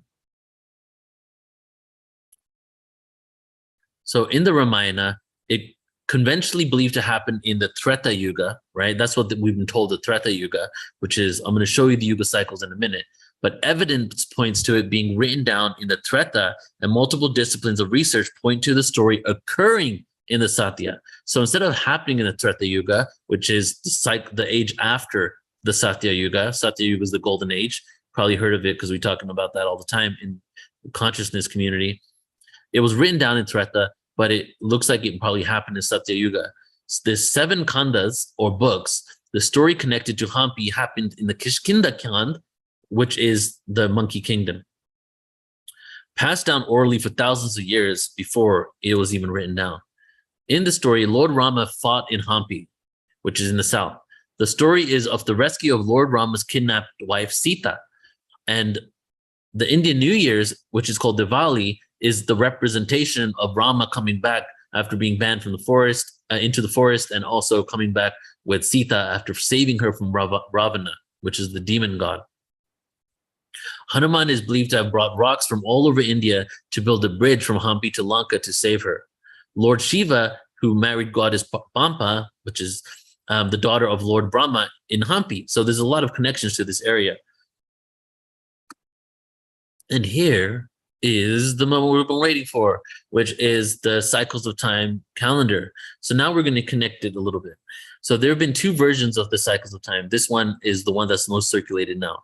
They're only off by a few hundred years. The major difference is that one thinks that we're exiting the Kali Yuga now, but the other one says we exited the Kali Yuga 200 years ago, and there's a 200-year transitory cycle in between every age. So let's go over this. First of all, let's look at the Ramayana taking place in 1209 BC and 5500 BC for the Mahabharata. What ages are those? Okay, so let's go to 1209 BCE, which is right before the tip on the top of the golden age, before we went into the descending ages, ascending ages, descending ages. So right before the end of the last ice age and the end of the Younger Dryas period, and before there was a global flood, which we'll talk about soon, that occurred on the planet, if I have time. And so this is basically based on a lot of different evidence. Look at that conference to really find out and prove to yourself without a reasonable doubt the dating, because that really, really resonated with me. And then we have 5500 BCE, which is around here, the beginning of the Treta age, into the Treta right here, a little bit of the Mahabharata. Okay, so now in each age, you can see that there's this little area that's kind of sectioned off. If you see my cursor, these are 200 years. So in between every age, there's a 200 years where we're basically going out of that age, and 200 years where we're actually, no, this is all together 200 years, 100 and 100. So we're basically transitioning from one age to another age. If you look back at ancient history and you look at some of the most mythical wars, right, Mahabharata, or actual real ancient wars that we can document, like the Trojan War was considered a myth until we found archaeological evidence for it, all took place at the beginning and fall of different ages, right? It fits within this calendar. Okay. Now, let me just take a detour right now and talk about Lord of the Rings and the wars that are happening in Lord of the Rings, and how Middle Earth changed to a different type of Earth, and how these different kingdoms exist in different realms. These stories and these wars are representative within those movies of us basically moving from one age to another age. And the ages that they were showing, were actually the ones of us coming out of these darker ages. However, if you look at the new Lord of the Rings, that's almost like a descending age that was happening there. So each of these ages, let's start at the Kali Yuga. The next age, the Dwapara Yuga, is twice the size of the Kali Yuga. The Treta Yuga, twice the size of the Dwapara Yuga. The Satya Yuga, twice the size of the Treta Yuga. Now, we mirror it on both sides. So the Satya Yuga ends up being extremely long because of the fact that it's doubled up and we have this ascending and descending age.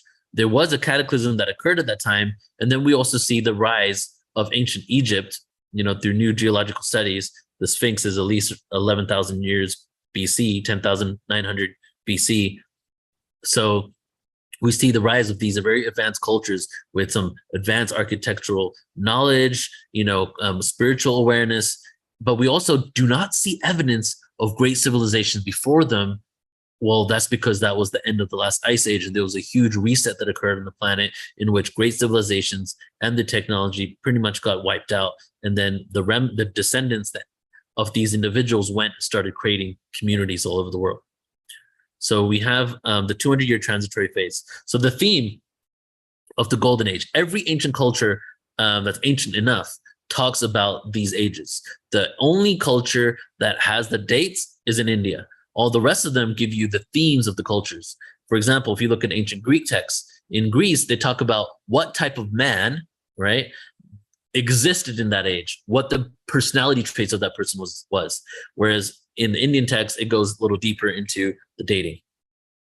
So the Golden Age is the age of remembrance, where we have telepathy, we have advanced technology through our own vehicles of our human avatars. We don't need external tools. And then we start descending into the Treta Yuga, 200-year transitionary phase. We get into the Treta Yuga, and as we get into that age, we are now entering what is known as the Silver Age. As we descend, there is always an opportunity for liberation, always, right? You were never 100% a victim to the existence. In the higher ages, obviously you have more people awake than you have asleep. In the lower ages, you have less people awake, but everybody has the opportunity. There needs to be an escape route. There needs to be an exit route, a key. No one is allowed by the law of free will to be completely victimized. There needs to be an escape, which is why they hide the truth in plain sight. Movies all over the place, plausible deniability. We told them, So Treta Yuga. Then we go down into the Bronze Age. As we go into the Bronze Age, which is known as the Dwapara Yuga, we are now getting into more linear thinking, right? We're losing some of the abilities that we had before. In the Treta cycle, we still had some advanced powers and abilities and tapped into and shamanic awareness. And now we're starting to create in Treta into Dwapara external tools to maintain spiritual practices. This is where we see the introduction of language, written language, things that were passed down verbally before because we had the ability to do so and remember it, are starting to be written down. We start seeing the use of spiritual symbols. We start seeing the implementation of vowel sounds in language, A, E, I, O, U. All of these were done deliberately with intention in order for us to maintain a level of consciousness as we were descending. And then we continued to go down to the Kali Yuga. And as we enter the Kali Yuga, this is now known as the Dark Ages, the age of forgetfulness. Each of these ages have a theme. The theme of the Kali Yuga is the age of hierarchy and delusion. Hierarchy and delusion. What does that mean? Well, it means we give up our power to authorities and we feel that people have more authority over us and sovereignty has gone out of the window. And it also, the age of, what did I say? I say the age of, okay, then we shift. Yeah, the age of delusion was the other one. So hierarchy and then delusion. I mean, I don't need to tell you guys, but what is a delusional world? Is a world where all these spiritual concepts that we're talking about are really true and all these realms exist, but 75% plus of the planet will tell you that you're crazy. It's delusion. It's basically a mass gaslighting of humanity, of spirituality. So it's when what's wrong is right, what's right is wrong. Like, that's the ages that we've been in. And now, as we shift and we go up into the Dwapara Yuga, what is the theme of the Dwapara Yuga? Well, when did the Kali Yuga end? The Kali Yuga ended around 1700, and there's a 200-year transitory phase into the 1900s. Okay, so during those 200 years, we see what happens at the beginning 1700s. We see the invention of electricity, light bulbs being used, all of these things. Well, what is the theme of the Dwapara Yuga? The theme of the Dwapara Yuga is the theme of sovereignty. Hello, we're going to regain our sovereignty. And the theme of energy. Energy, well, what does that mean? Well, energy represents electricity, number one, right? So that was the first discovery. What's the second level of energy, understanding, and awareness? What happened in 1900? The age of quantum physics, Max Planck. What happened in 1700 with Galileo, Newton, and all those people around that time? Atheism in regards to electricity, energy, and that kind of awareness. What happened with Albert Einstein, Tesla, and Max Planck is a deeper level of energy, subatomic world of energy, and all these people were spiritual. And as we shift and we get towards the end of the Dwapara Yuga, what occurs is the end goal of the age of the energy is us to realize we are energy, we are subatomic particles, and how do we start to use our own energy bodies in order to have a more fulfilled, abundant existence on planet Earth. So that is where we're at now. We're going through we've transitioned from this age, we're going into the age of energy and sovereignty, and also ideological communities. That's also been written thousands of years ago. The age in which people will start resonating or gravitating or living towards people based on their ideology. And also democracy as we know it shifts and changes because one side starts canceling the other side out and their progression never occurs. So the age of ideological communities, and this is a part of basically the restructuring of society, things kind of collapsing, more of a tribal understanding of existence and nature, communal living. These are the kind of things that we're going to master and at a very technologically advanced level by the end of the Dwapara Yuga. And I think that might be my time. Let's see here. I had one more thing to share, but I think I'll stop there. If there is, let me just check my timing. Yeah, I'm over time. So let me just say one other thing, which was the flood myth that I wanted to share about. Actually, I'm going to show you just one image here that really kind of just shows you how mainstream is really picking up on this as well. And we'll close off with this. So the Journal of Geography and Natural Disasters. Earth accelerates on its path to an ice period. Ice period, Younger Dryas time, 13,000 years ago, and slows during its back to global warming. Happens all the time, global warming. For example, slowdown happens between two leveling of the planet axis of the rotation with one solar one, which means roughly 13,000 years. Wait a second, that goes right in alignment with the 13,000 years of the cycles of time and the other 13,000 years ascending. So Jean-Pierre Vallée, a geophysicist from Paris Institute of Earth, believes the magnetic poles shift occurs anywhere from 13,000 to 40,000 years, two very important numbers. And they have now concluded that Earth is adhering to some sort of cosmic pattern that attracts various forms of natural disasters. And here's the article just to let you know, I didn't make it up, that mainstream science, the Journal of Geography and Natural Disasters, is now realizing that Earth is going to this 26,000 year cycle. There's pole shifts within it, and there's an ice period and a global warming. And the way the Earth is moving through our galaxy is attracting various forms of natural disasters that create resets on the planet. Just to show you how this is like some really beautifully intricate,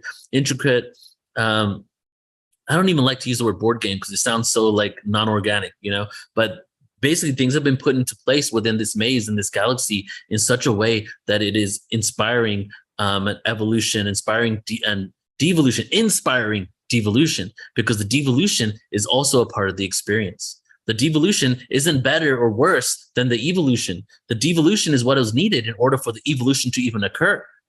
The darkness teaches us the beauty of the light. right? And that's really what this understanding and how we're going to shift into this dimension is going to happen, is for us to embrace and transmute the light rather than trying to rather than having fear about it, pushing it away, and realizing that the darkness existed, because in a world of amnesia, how are you going to remember your light unless you experience the darkness? And that's it, guys. Thank you so much.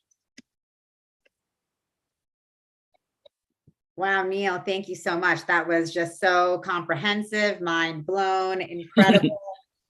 We have a lot of questions coming in, so I think maybe you could take a few of them, and that would be great. So one is, when is the conference with these teachings? Yeah, so they all exist as presentations on Portal to Ascension independently right now, you know, the full one. The Galactic Origins ones, the 4 hour is 4 hours. It's on YouTube. The Creation Stories one, it's 3 hours. It's on YouTube. And what actually, let me just say this, guys, I'm going to Mexico in a few weeks, and I am actually planning over Christmas time to go live on YouTube for like 5 days in a row, doing 5 different 2-hour presentations. And all of these are going to be covered too. It's just going to be like something for fun that I do during that time. It's my Christmas gift to everybody. Wow, awesome. So guys, stay tuned for that. And then we have Diane Soriano asking, when is the end of this yuga? Well, so, okay, the Dwarpa Yuga, let's just take a look real quick here.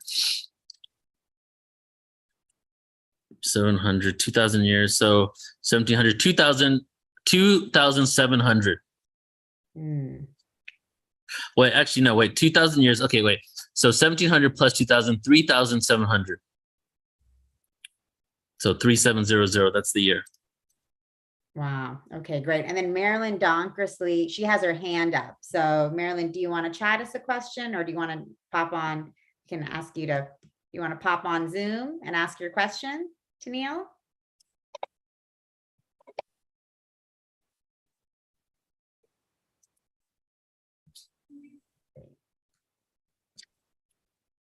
Marilyn, feel free to join us. Pop off mute, Marilyn.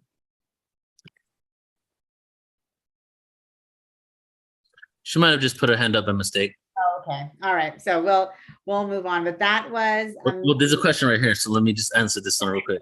So as I said, when I said that, I'm not saying which one's true or not, but I'm just showing you that even mainstream, well, the question is, global warming is not human induced, right? So we're definitely creating pollution on the planet. However, in regards to what's being pushed, for us to basically blame, you know, certain systems and institutions for it isn't entirely the truth. But we are definitely polluting the planet. We need to shift out of that. Now, however, even mainstream scientists, you know, NASA, Russian scientists, many different ones all around the world have noticed that the increase of temperatures occurred on all the planets in our solar system. And we're going through a global warming phase. We're actually not at the warmest that Earth has been at. And it actually may go even warmer than this right now. That really doesn't have anything to do with what we're doing on the Earth, but also has to do with our position within our galaxy. So if we entered the photon belt in 2012, we fully emerge on the other side of it 200 years later. So for those 200 years, it's a very high concentration of ether. The temperature of where we're at in our galaxy happens to be very high. So I'm not saying it's one or the other. I think it could be a combination of both. Wow. Okay. And one last question here from Judith. Did you see her question? So inner work clearly needed, other than staying alive. What do you deem worth doing with regard to social, political, etc.? Oh man, I wasn't ready for that question actually. That's a big one. Yeah. Okay. So much division when it comes to having these conversations about it. You know, I get a little anxiety sometimes talking about it because we're so divided. I just really like to just walk the middle path and just look for what unites us rather than what divides us. Because when it comes to political game, you know, I'm not really like, I have my theories on that. There is an overall, you know, energy controlling all sides of it all, and that we're just like seeing what we need to see in order for us to basically continue being more divided. And you know, have my own reasons why I believe that. But what really does matter is, you know, the fact that we are vibratory beings, and our inner worlds reflect our external reality. So I know somebody earlier shared about this, that when we do the inner work, And if more of us do the inner work, and if over half the planet's doing the inner work, and we really are creating inner peace and harmony within ourselves, the external reality has no choice but to reflect that. So we can have magic occur overnight. If all of us just happened to do it, or if we all just chanted Om 3 times together around the planet, I'm sure that all of a sudden overnight, the next day we can be in another dimension, right? But see, the solutions are easy, but getting 7+ billion people to do it at the same time, that's the challenge, right? So that's why we're just taking it one person at a time, just speaking about this information. But as I shared at the beginning of our presentation, we're just at the beginning of this right now, right? There are more people awake than you might even realize. Ultimately, humanity by default does not have the original sin. They aren't evil and want to hurt people. They just want to love and be loved. And a lot of issues that occur on this planet is from the lack of love, right? So we need to figure out how to truly love ourselves and love others, but not loving ourselves for the fact that, we do what we do. I love myself because I'm a lawyer that makes 6 figures. I love myself because I'm Neil that created Portal to Ascension, which was pretty much the reason why I love myself for like a decade. And now it's like, how do you love yourself for the simple fact that you're a beautiful divine aspect of creation, that you exist? Can you love yourself for just existing without the fact that you got to do all these things? That's the journey I'm on. I'm definitely not there, but I realized that that's like true self-love isn't based on what you do, but just what you are, right? Mm-hmm. And that's what we are moving towards, being those beacons of love and the beacon of frequency, so external reality can be a harmonious one. Yeah. Oh, yes. I just got the term unconditional self-love is the next level. Oh yeah, I like that, Nicole. Right? And Neil, one last question coming in from Grace. So does ascension happen before the next cycle? So ascension is always happening, guys, because technically, if you look at ascension and descension cycles, we started ascending like at the bottom of that cycle when we're still in the Kali Yuga, going through all types of craziness on the planet. And then when we descending, we were just descending so we can gain the experiences for the next ascension. So this, when I first started doing Portal to Ascension, I would have some emails every now and then of people very upset that I use the word ascension. Like, not too many people, but every month or so, 3 or 4 people. And a lot of people would say spiritual bypassing, escapism, all that stuff. But my definition of ascension isn't like leaving somewhere. It's not like waiting for something else.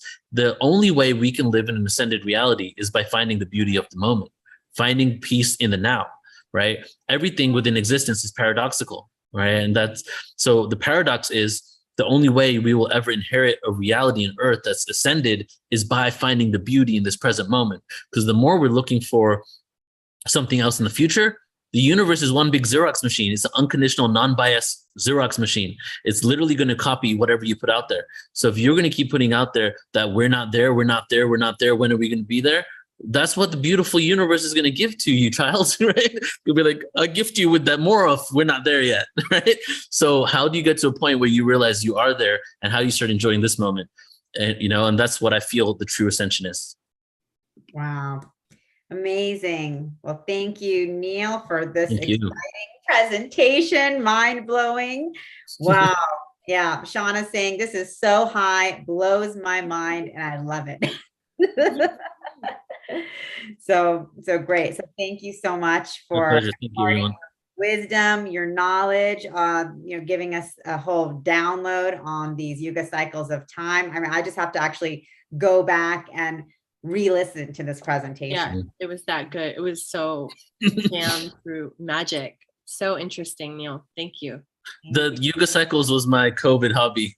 I got certified as I took a whole college course on Yuga cycles, and then I became like a certified Yuga cycle practitioner over those 2 years. So, and it fits within everything, you know what I mean? Because if like the reason why we do what we do and where we're going is because we're going through these cycles, and what we could be doing is transcending this cycle and creating a balance rather than going through this dualistic experience. Yeah. So thank you, everyone.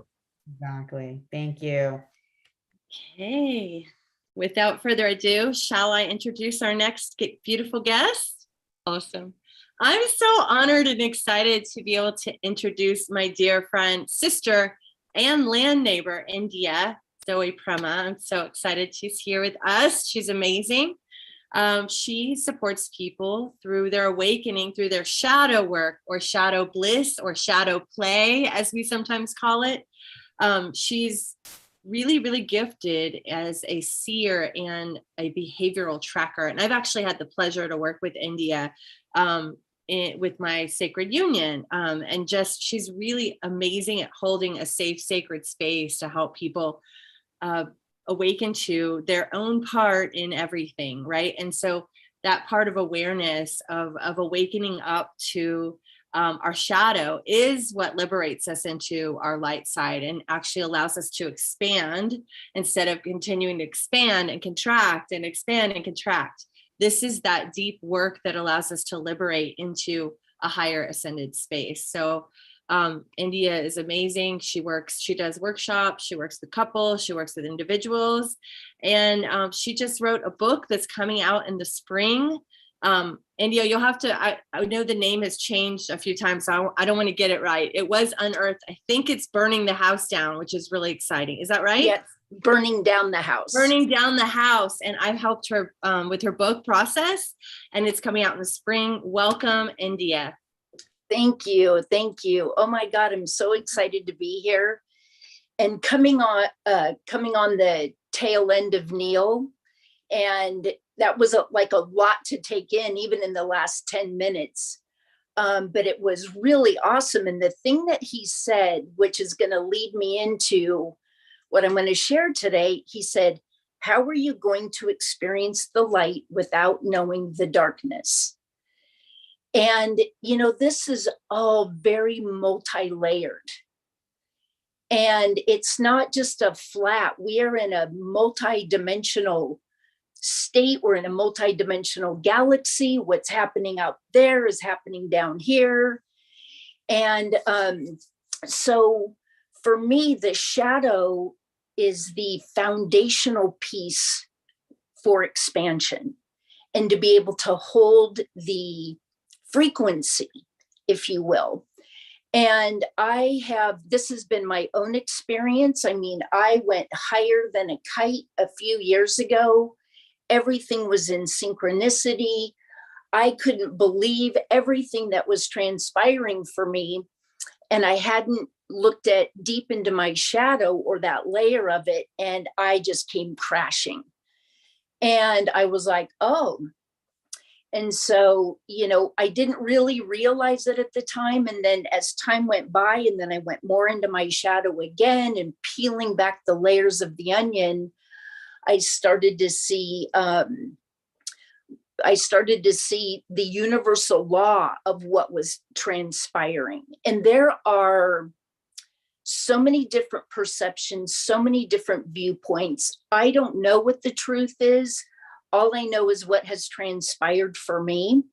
And working in the shadow is the piece that unravels us, so that way we can start to rebuild and look at our conditions, our beliefs, our perceptions, where all those stem from. And you know, knowing and embodying all aspects of ourselves from the inside out is the foundational piece. It's where we can hold the frequency. It's where we can expand and work from that place. And it's understanding ourselves. And for me, this is done through the shadow. It's the shadow, and why I use shadow bliss and shadow play is because it is also work, but it doesn't have to be scary. And most of us see the shadow as a frightening place to be, and a frightening thing to have to look at. Like we want to disown it, you know, and we go into struggling. Why our troubles are of our own making. And so when we can go into what I like to refer to as a treasure hunt, then what transpires is we start to look at those things as opportunities for our growth and ultimately our expansion. So, it's a part of a spiritual rebirth.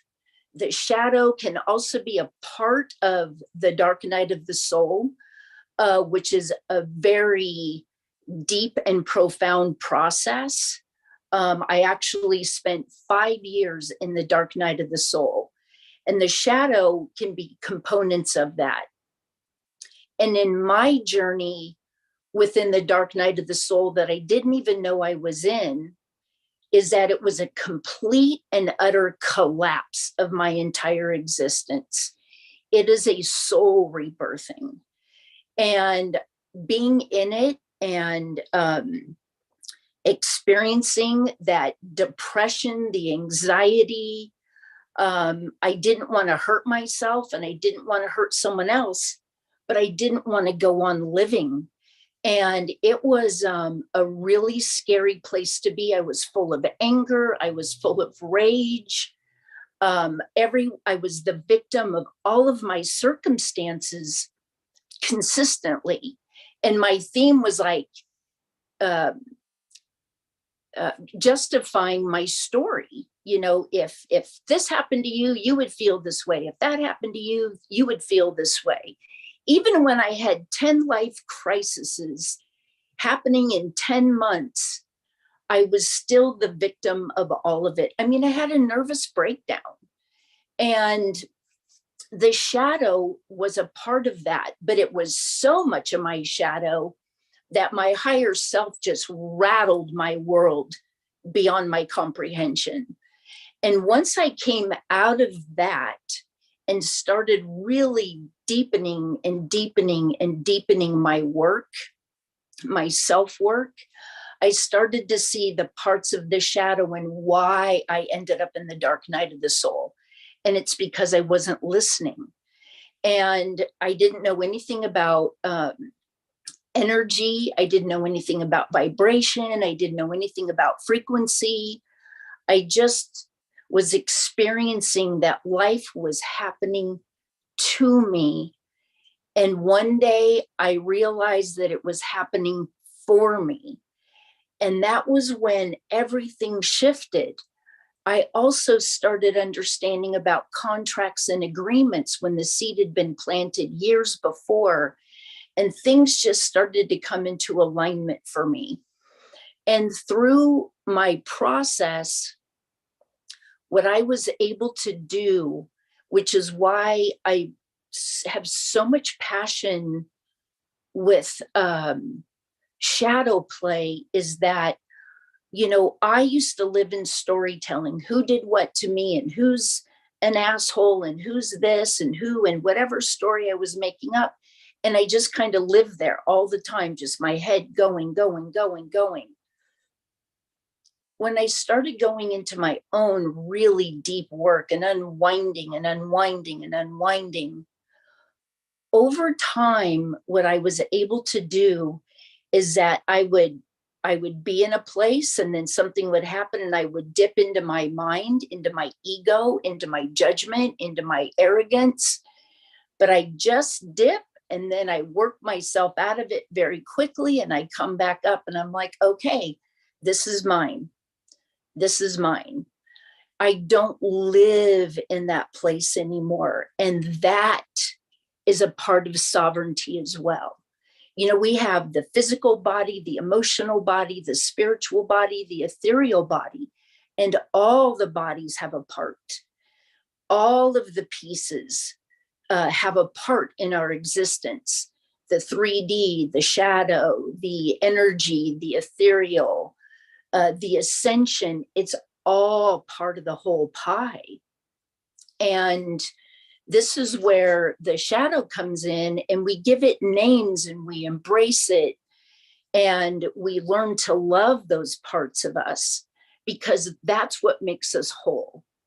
We have both dark and light that we hold all the time, like yin and yang. It's where are we finding our balance?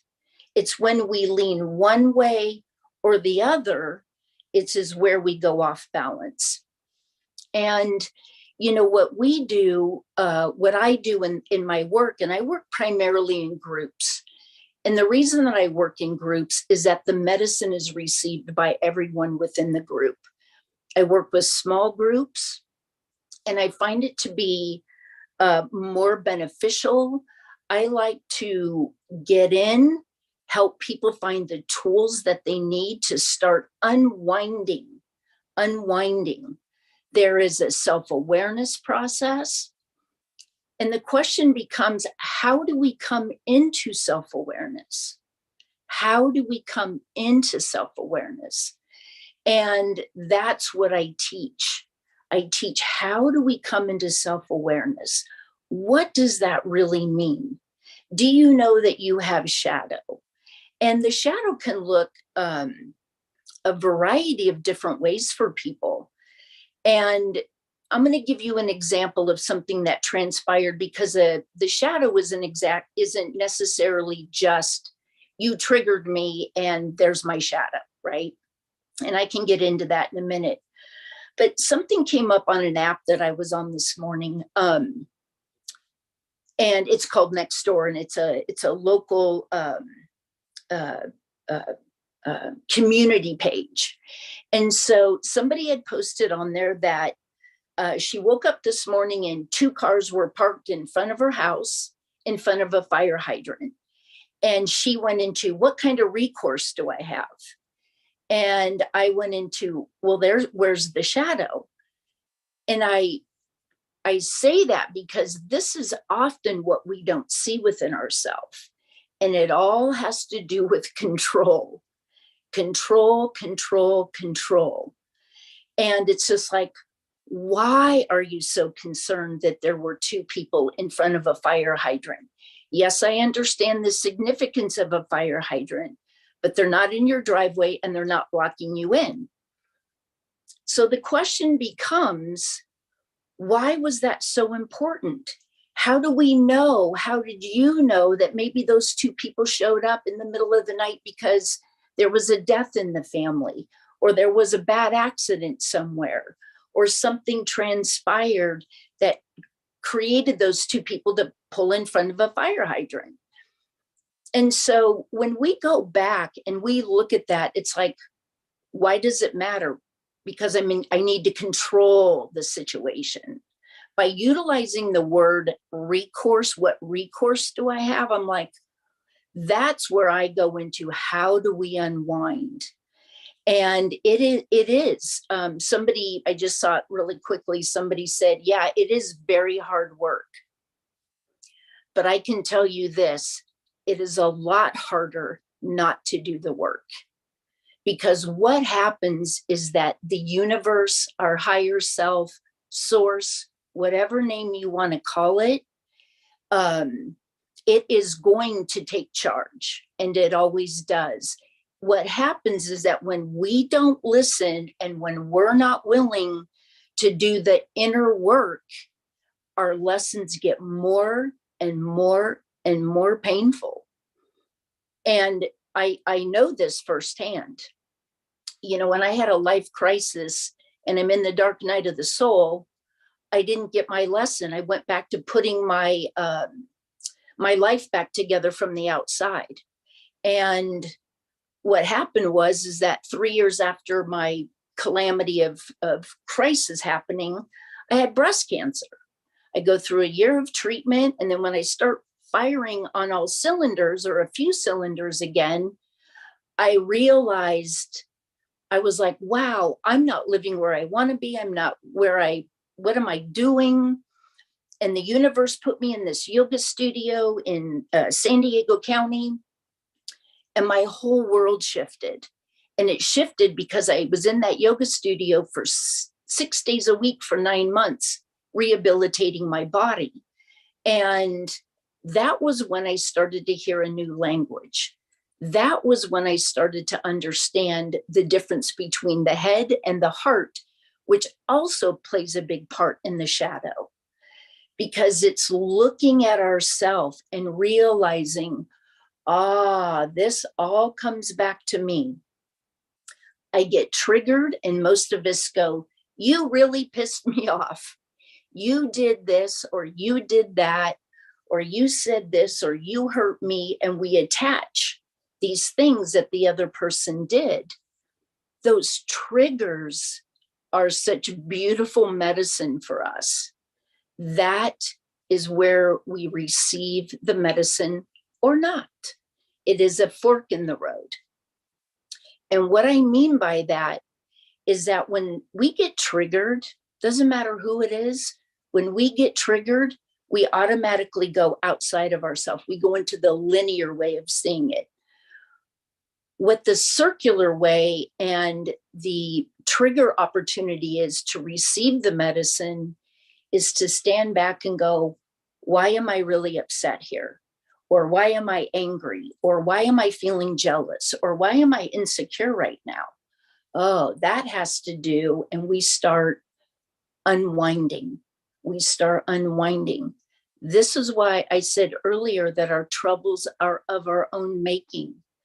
The way that we look at the trigger that you did it is being the victim. It's the victim. And I lived in that space until I was 55 years old. 55, and I'm going to be 60 in a couple weeks. And it was a frightening place to be, being that old and realizing, wow, I had given all of my power outside of myself, all of it. And the sovereignty comes in through freeing our mind of all the stories we're telling, the conditions, the patterns, the programming, everything we've picked up along the way.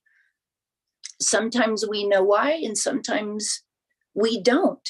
But when we can unwind and we start to go, wow, this is why I'm feeling jealous right now. This is my insecurity. They're not doing anything. And when we start seeing ourselves over and over and over, when we go inward to look,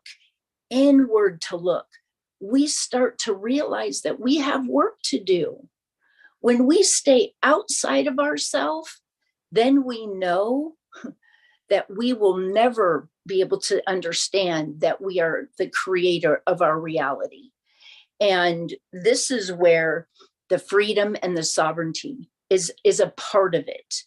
It is freeing the mind. And when we start to free the mind of the stories that we are creating, we eventually soften. We soften and we start dropping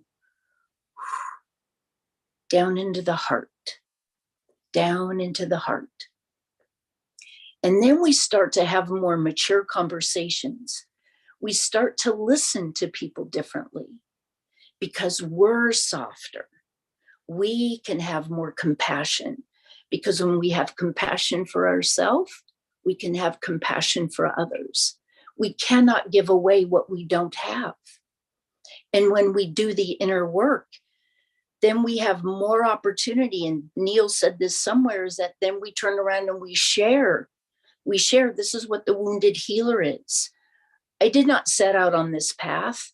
I had a beautiful career for 21 years that I am still passionate about. And the universe went, we need you to write a book. You know what I mean? And it was just like, okay, I don't really know what I'm doing, but I felt through 3 experiences that I won't get into, and then my own feeling of responsibility and what I learned by being in Alcoholics Anonymous for 21 years was that I have a responsibility to share my experience, strength, and hope. And in that is that healing my own self. I mean, I was a train wreck. And it was to have a nervous breakdown with 21 years of sobriety. But I can tell you this, because I'm a deep diver and I've been willing to do the work, and even in my sobriety, I did all the work that was asked of me. And that was at a whole other lower level of work. It took me way into my behavior. But I was always seeking. And then when my life collapsed around me in 2008, 2009, I never went to another meeting again. Like everything got stripped.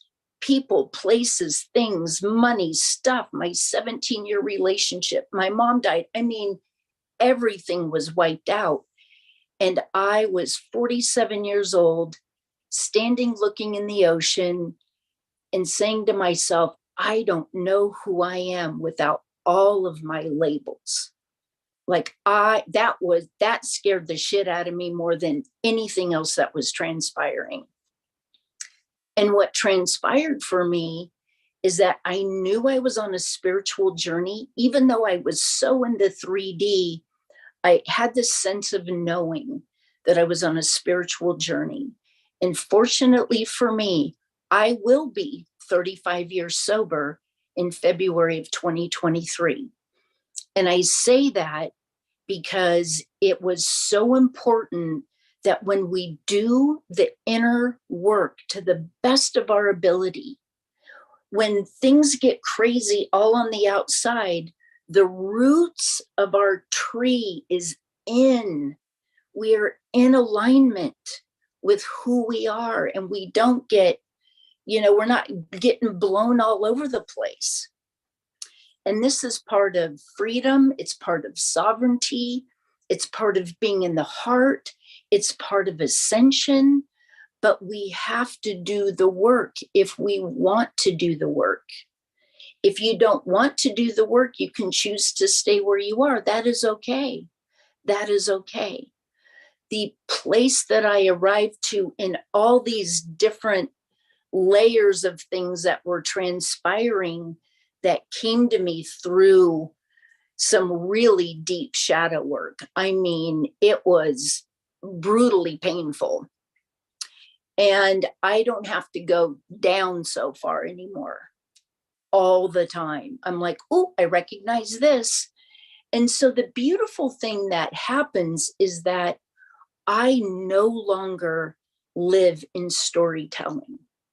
And even as recently as a year ago, in September of 2021, that was when my book was originally going to be launched. I had just moved to Sedona. A week later, it was supposed to be launched. And two really big things happened 4 days before and 2 days before, in which the book didn't get released. And I had a meltdown. I gave myself an hour. I gave myself permission to feel the disappointment because I knew what was happening. I knew what the universe was doing. And I was like, okay. And somewhere, and so my book still isn't released. I handed it over to a ghostwriter to do some beautiful work with it. And what transpired is that I was able to, first of all, let go of the control of when I believed the book needed to go out because it's already in its divine timing. Lesson learned by doing my shadow work. And then the second thing that transpired is that here was a piece of my storytelling. Somehow in my mind, I believed that my book and all the shit that transpired and how I got to where I am now needed to be first, followed by my work coming second. Like the book validated why I do my work. And when I let it go to the ghostwriter and completely let it go, I stood there and I was like, why did you believe that was what needed to happen? Nobody ever told me that. And I created a story in my head that I then had lived by like over a year. And I was like, wow, that was quite interesting. It didn't do any harm, but one more time, I was like able to observe my own behavior. Where did that come from? Why did I believe that? Why did I make that up? Why was that in my head? And these are the things that we do. And we make all of our decisions are based from our deepest wounds. Because when we're in the trauma and the crisis of what has occurred for us, And the stories we tell ourselves and our low self-worth, our self-esteem, our lack of confidence, not being good enough. I mean, all of that comes into play. And it's really liberating to be able to understand all of who we are. So I was going to wrap it up, but I wanted to not wrap it up, but I wanted to bring this one piece in. I talked originally at the very beginning about control. The opposing side of control is surrender. And surrender is a tricky place because it's different, I believe, than just letting go, because things come at various levels of depth and pain in our teaching. Some things we can let go really easy, and other things we are like holding on to. And it's so fascinating to me in our human behavior that when something is uncomfortable, but I know it, it's familiar, I can see it, I can touch it, but man, I'm uncomfortable. Whether it's in my job, whether it's in my relationship, whether it's in my home, whatever it is, I'm uncomfortable, but I'm not willing to trust. What I'm saying is that I'm not willing to trust and have faith that this is uncomfortable because it's run its course. And when something runs its course, we can let go. And yes, that is burning down the house. It's the phoenix. It's rising from the ash of who we are. It is part of the rebirthing. We don't go from one vibration to another as the same person. The veil literally starts to thin, and we see things so differently. So it is such a fascinating process. But when you think about the polarity, when you're willing to dive into your work, however deep or not that is for you, that's your soul's choice. If you go this deep, you'll ascend that far. If you go this deep, you'll ascend that high.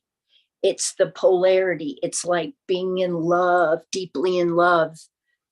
If it's a beautiful love and something happens, the grief will be in its polarity. And so it really is true.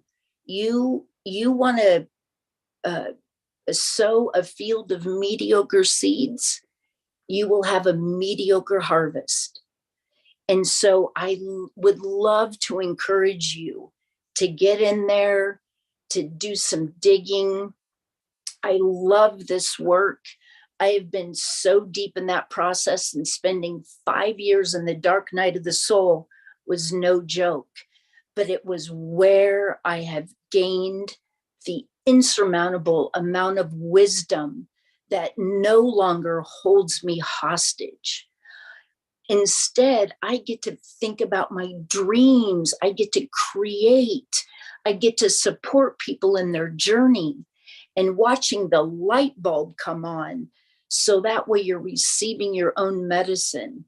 You're receiving your own medicine.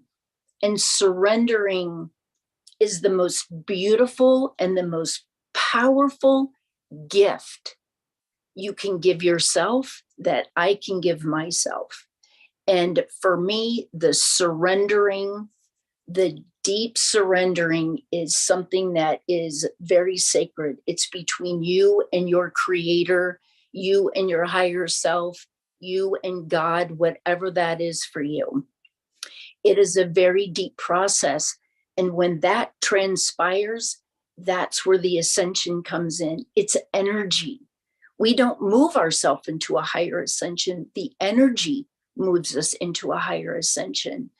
And it is such a beautiful place to be, knowing that I did not want to be on the planet. Up until 2017, 2018, I did not want to be on the planet. No one in my world, which was so 3D, even could comprehend what was happening to me.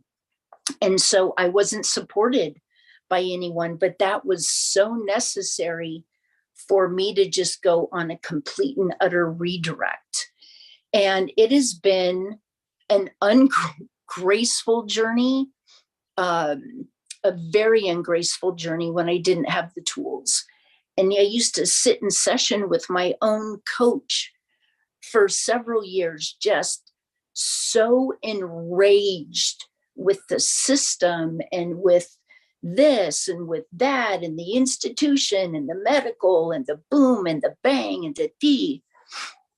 And I can tell you now that, you know what, I can have a conversation about the IRS or about the government or about this or about that. And I can just stay in my alignment. I don't get impacted one way or another about anything. Soul contracts and agreements was something that was a beautiful part of my journey, which aided in my shadow work as well. Because when I came to that full understanding that my soul has a contract here, when I got triggered, I started to realize, and in fact, the biggest epiphany I had was around an old boss I had that was really mean. And I worked, and I was living in the South, and working under her for 1 year, I put on 60 pounds. I blew up to 209 pounds, never weighed that much in my whole life. And I was just eating at my emotions. And I was too fearful to leave my job because I didn't have another one. And I recruit for a living. And so what happened is that, you know, I was way overweight, 60, 70 pounds overweight. And then, but when I needed to have my breast reconstructive surgery, I needed the belly fat and the belly skin to make a breast because I got 3rd-degree burns and radiation, and I wasn't a candidate for implants. And then a couple years after my surgeries, I sat up in bed and I was like, oh my God. I'm like, my old boss, I'm like, she did her part. And it was at that moment where it became so clear to me. I was like, had she not been so hard on me and so mean, and I just couldn't relate to her, I wouldn't have eaten at my emotions. Had I not eaten at my emotions, I wouldn't have put the 60 pounds on. If I didn't put the 60 pounds on, I wouldn't have never been able to have a breast, because that's what it was made from, my fat and my skin. And at that moment, I set that woman free and I set myself free. And ever since then, and that happened in late 2017 or early 2018. And I had so much gratitude for coming into the awareness of that. And then I could start to see soul contracts and agreements everywhere. And that's what the trigger is. When we get triggered, when I get triggered, I'm like, thank you, because that's my teacher. That person, that situation, that place, that's my teacher in that moment. Because if it's a deep lesson we're not getting, it will show up somewhere else, by someone else, in another place, in another time. It will keep rearing its ugly head.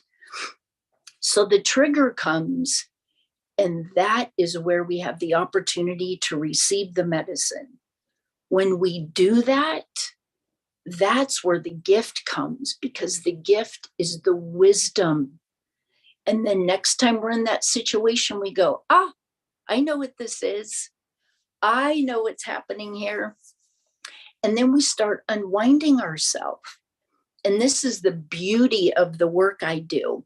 It's understanding our need for control and where is that derived from. Because if we don't understand the root of it, it will continue to reoccur. So we get in and we unwind and we unpack and we reprogram. the way that you look through things as it pertains to you. And then surrender, it's the most beautiful thing. It is all the process. It's all the process to freedom, to sovereignty, and to ultimately to our ascension. So I have no idea how long I've talked. Hey, India, you're doing great. You're just right on closing time, but we did want to open it up to anyone in the audience that if anyone has any questions, just type into the chat for India.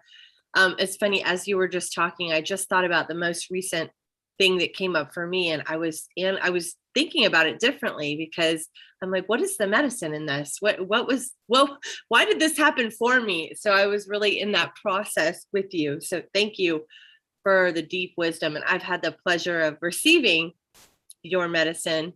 And it's so funny how there's so many things, we have blind spots that we can't see, right? Thank you so much. Yes. India. So beautiful. And I just love how you brought the shadow work aspect into this, amazing conversation about ascension that we've been having all day, and really segueing from what Neil was saying in terms of shadow work, without the shadow, where is the light? So, this is exactly what it is. And we do have a question coming in from Diane. She's saying, thank you. What is your daily self-care ritual energetically? Beautiful question. Yeah, it's a very beautiful question. So because I get really bored easily, I change my rituals up. And one of the things that I do is I can either go out to our guardian tree in the morning. We have this beautiful, we call her the guardian. I will either spend time with her. This morning I walked out into the garden. I was listening to some beautiful mantra. I'm barefoot. I will take my Vespa out. It clears my mind. I will listen to meditation. I will sit in silence for hours. I will do a variety of things on how I feel that particular morning. Sometimes somebody sent me an early birthday song yesterday, and this beautiful song was like just looking into the sunlight. And so, sometimes it's just going out and just putting my face towards the sun and just being in gratitude for that. Yes. Awesome. Does anyone else have a question for India? Let's see. Yeah, well, I do want to reflect, India. A lot of people were saying, I needed to hear this today, and this message is for me right now. So obviously you're hitting a chord, as we all have shadow play or shadow work to do. And I do like how you say it's more painful to not do it, because that is so true, because then you're literally always left wondering, why does this always happen to me? Yeah. Yes. Whatever your version is. Yep. I mean, the freedom that I have experienced in my mind, in my energy, in my heart was so worth. And let me tell you, I would not wish upon the dark night of the soul to anyone. Joseph has a question for you. He wanted to know if you still attend AA meetings. I have not been to an AA meeting since somewhere late in 2008, maybe January of 2009. So just to follow up on that, what is shifted, and do you feel like the trauma that you've released and the shadow work you've done has helped you to stay sober? I guess is my question, because yeah. Yes. I did a lot of work in Alcoholics Anonymous, but that work is not designed to take you deep. It's a behavioral based. There's nothing wrong with that. For someone like me, I kept getting called for more. When my life unraveled, I didn't intend on leaving, but I knew that I was not going to go to another meeting. And I mean, I won't get into this very cathartic experience I had. And I kind of went into the void for about 5 years, the void between I didn't have a fellowship and I didn't know what I know now. And I didn't have the tribe and the community I have now. I was in this void. but I was never going to drink. That is something that I hold very strong in my conviction. And I knew I was on a spiritual journey, and drinking was not going to be the solution at all. And these last years, this whole world that I live in now with energy and vibration and heart is a whole different place for me. It's like drinking doesn't even occur to me. And it shouldn't at 35 years of sobriety. Beautiful. Oh, another question. Do we agree? It's from Grace. She asks, do we agree to work through multiple shadows from birth and or generational trauma? What about karmic shadows? Oh, that's an interesting question. Like coming into this life with karmic. Yeah, I have a little bit of experience with that myself. Yes, and so did I. And I went into a deep karmic shadow back in 2020, in which I literally put myself into a women's trauma center for 30 days. I was in a karmic cycle with my ex-partner. I mean, we had 7 lifetimes together. It was all converging on me at once. And I was like, what is happening here? And it was one more layer. And this is the beauty. And I want to bring this forth because it's so important. When we move into a place of understanding that our soul is here to do its work, why we chose to incarnate now, there are no labels. There are no right or wrongs. Everything is exactly as it should be. So when we go sideways, like I found myself in a trauma center, I didn't do anything wrong. It was another layer of the onion. It was another layer. And that's what this is. We're just peeling back our layers. We can't go from kindergarten to Harvard overnight. So we take ourselves, I say, we got to pluck ourselves off the cross. We cannot do that to ourselves. It's the shame and the guilt and the remorse and, oh my God, realizing our behavior. I'm like, thank you. Yeah, I just want to give you a shout out. India is also speaking at the 11/11 conference, and we're going to do a workshop to help people dig through a little bit of the layer. Grace also just wanted to ask you about early life trauma, abuse, and or neglect. And is that the dark night of the soul? So maybe you could share a distinction of like what the dark night of the soul is. And then, yes, like all of those things she mentioned bring up plenty of shadow. And how does that? Yeah. So that's a really great question. And it's a very multidimensional answer because it's not just flat. For me, the dark night of the soul it didn't have to do with my trauma. I had trauma. That was another layer. And I had trauma was not from my childhood. My trauma was all around my life collapsing and so much happening that I could never process because the next thing was coming at me. I processed through the trauma of losing my breast. That was a long 10-year process I was in with that. That was one part of it, but that did not have to do with my dark night of the soul. My dark night of the soul experience everything was gone. I had 10 life crises in 10 months, death, divorce, job loss, Wall Street collapsing, financial calamity, and money embezzlement. It was, wow. I couldn't even get my head wrapped around. What I came to understand a few years ago, after many years of just like getting annihilated and I couldn't make any sense of it, I did what we are taught to do. And that is I put my life back together, tried to put my retirement plan back together, bought a home, got 2 dogs, and then all of a sudden I was like, oh my God, I'm doing it from the outside in again. And I didn't know why that dropped in. I didn't even know what that meant. And then that's when I ended up at a yoga institute and things started to shift. My dark night of the soul was a total collapse of my existence. it wasn't just that, oh, my marriage of 17 years fell apart. That's a component.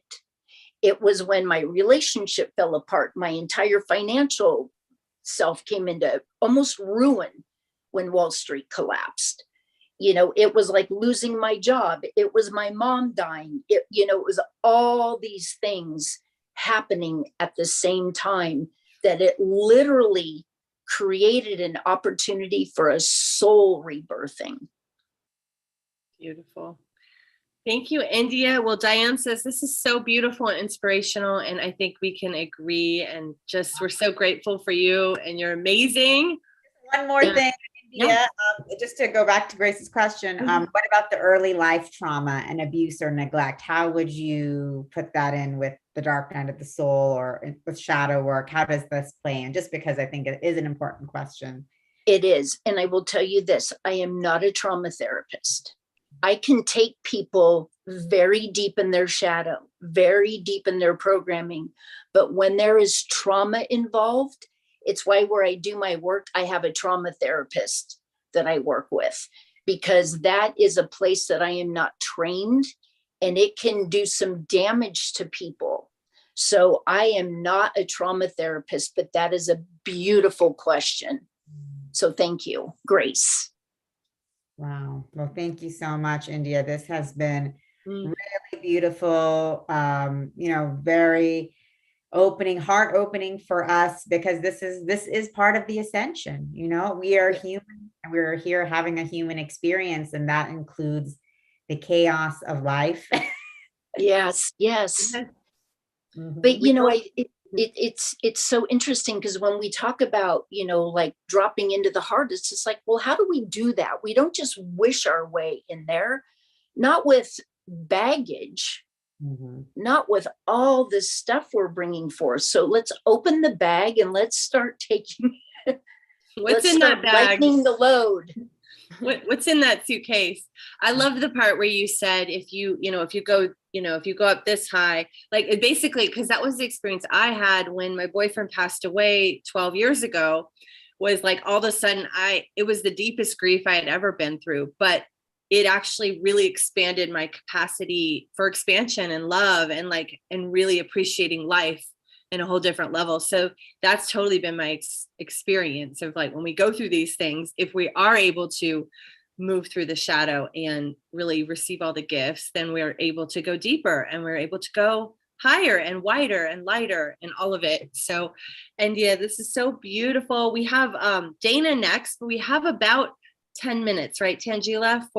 We thought we would just ask the audience to share what is something from the whole day that you're taking with you that you received. It could be from India, or it could be from any of the other speakers. And we'd be happy to bring you on camera to ask it if anybody feels called to share their voice or show their face, or you can just ask in the chat. But we would just love your takeaways, like what has been super valuable that you're going to walk away with and remember. That's what we'd love to hear. And if there's anything that you want to share.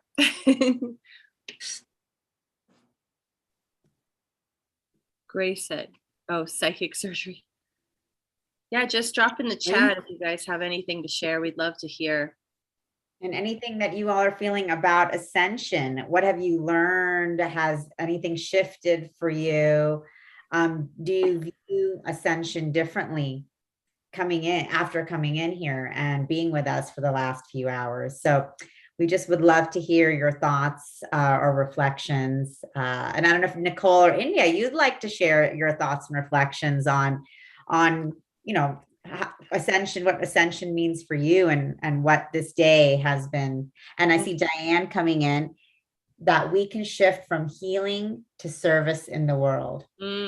Yes, very much. Beautiful. Yeah, exactly. And I think that is the huge takeaway from today, is that when we heal, we are able to love ourselves more deeply, and then we're able to love all more deeply, and then be a great service. Yes, totally. For me, Neil blew my mind. I was like, what? And actually every single speaker has so far. And Kalina, I had a very big activation opening with her, especially when she started speaking the fairy language like that. I know that I've had a past life as a fairy. I've actually been told that by some random woman at an event came up to me. She's like, "You're my fairy sister." Like she recognized me from a past life. So when that was happening, I was just like, oh my gosh, like my physical body was lighting up. So that was really powerful. And India, I always love hearing your perspective because I am working on some parts of my shadow that I didn't even know were there. And that's the funny part. There, sometimes a new relationship will come in, or a new job or whatever, and then that will bring up another aspect to work on that you didn't see. And I've certainly been releasing, being able to work with Tangela has opened me up, just let go of other pieces of control in my life, and stop maybe being, I'd say I was sort of an artist. Perfection, that side is definitely there. Like I believe in excellence, but it's really shifted me to be able to drop more into authenticity and vulnerability, because there is no such thing as perfection. Sometimes the microphone will turn off. Sometimes, like I lead calls on Zoom, like it's not always perfect. And so the more you can be transparent and you can bring in humor, there's so many tools. But yeah, working with Tangela has helped me with that, just being on these platforms where we're at the mercy of technology. Happens. Yeah. I want to say Juan here says, very reaffirming with your knowledge. Says all the knowledge and the love you share is what the world needs. Looking forward for the day this conferences are in the mainstream media. Exactly. Oh yes. So, calling that in, brother. New earth we are creating together for sure. And Joseph, processing a lot. Beautiful fellowship. Thank you, everyone. Yes, definitely. Grace, I am surrendering and agreeing to let go, study, reflect, and find out for myself what I need to lovingly accept. The universal design is waiting for me to return. And Dawn says how to love for everything and everyone, human and not human. Yes. Exactly. And then Judith, I think one of the most clear and valid remarks was by India, recognizing that she was trying to work on the outside again, and not at the point of origin that is within.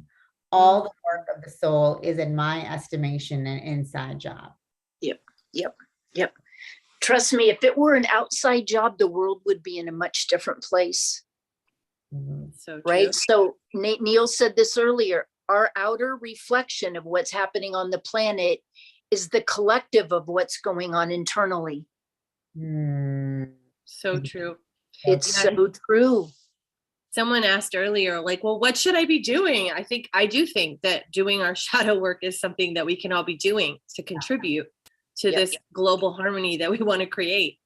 It's very true. Exactly. And then we have Lawrence saying, when India said responsibility to share experience, strength, and hope. This has been the mindset I've had in my creating as well. So it was truly validating. And that is so beautiful to see, and that's what I was saying, what you shared, India, about the importance of doing our shadow work and then being able to share that experience, understanding that that's not your weakness. I mean, all of this dark night of the soul that you've experienced and been sharing with us, that sharing is inspiring, giving us hope, giving us strength, everyone who's listening, and realizing that we're not alone in this process. We're not alone in this ascension. And the ascension is not just like a rocket ship up, there are a lot of things that we are navigating, and we can do that together, which is beautiful. So yes. And that's why I said earlier that we cannot give away what we don't have. Right? So when we learn and we embody what it is that we are sharing with others, then we have something to give away. We've experienced it. We don't know what we don't know until we've experienced it. Beautiful. Yes. And Stacey sharing lots of wisdom, letting go of control and surrendering. Yes, exactly. Yeah. Yes. Being that divine feminine, allowing. Yes. Judith says, yes, healing is first, service. Oh, healing is first and service comes next. Yeah, that's right. And sometimes when we're in a really dark place, just a simple act of service can be healing. It can go both ways sometimes. Yep. It's a really beautiful process because we become vulnerable. We become vulnerable in our truth and in our pain and in our shadow. We become vulnerable, and yet we can also, through our work, we hold the power. So we hold the beautiful balance of the yin and the yang, the male and the female energy, not one or the other. Beautiful. Yes. And that's so true. And this is such an important part of the ascension, because in this paradigm that we have, we have been taught that vulnerability is a weakness. Yeah. And showing constant, unwavering strength is what we should be doing, even if it's not authentic to who we are, where we are, and what we're going through. And so as we're shifting into who we truly are, we're now able to say, yes, this is me. And in my authenticity, I have good days, I have bad days, I have my crises, I've lost everything. So, and that's okay. And I love myself because of that, not I'm finding to love myself despite of that. So this is a huge part of the ascension, because it is like, like Judith, like Stacy was saying, letting go and surrendering to who we truly are and loving ourselves for it and through it. Yep. And when we look at the shadow, we start to realize, like in my work, I ask a lot of thought-provoking questions. Just, are you current with who you are? Because most of us are not. Like, are you current? Have you done an inventory recently of like, oh yeah, I thought I was this, and gosh, I haven't done that for 25 years. You know what I mean? We don't really see who we are today. And that tells us, because I live this way, that we're outside of ourselves if we don't know who we are, if we're not current. Beautiful. Does that make sense? Yeah, for sure. Totally. We're always evolving, and yet there's an essential nature that's always there. That like the essence. It's kind of that uncovering and discovering that essence of who you are. But there can be a lot of layers that you have to shed first. Well, we have beautiful Dana here. Is there anyone else? I think we're gonna bring Dana on. Just said, sharing these wisdoms allows spirit comfort on each of our paths. Ever grateful. Wow. Thank you, Ginger, and thank you, India. So beautiful. Thanks to you all for helping us to relax into who we are. It's beautiful today. And welcome, Dana. Yes. Thank you, India. Thank you. All right. So I'm going to introduce beautiful Dana to the tribe.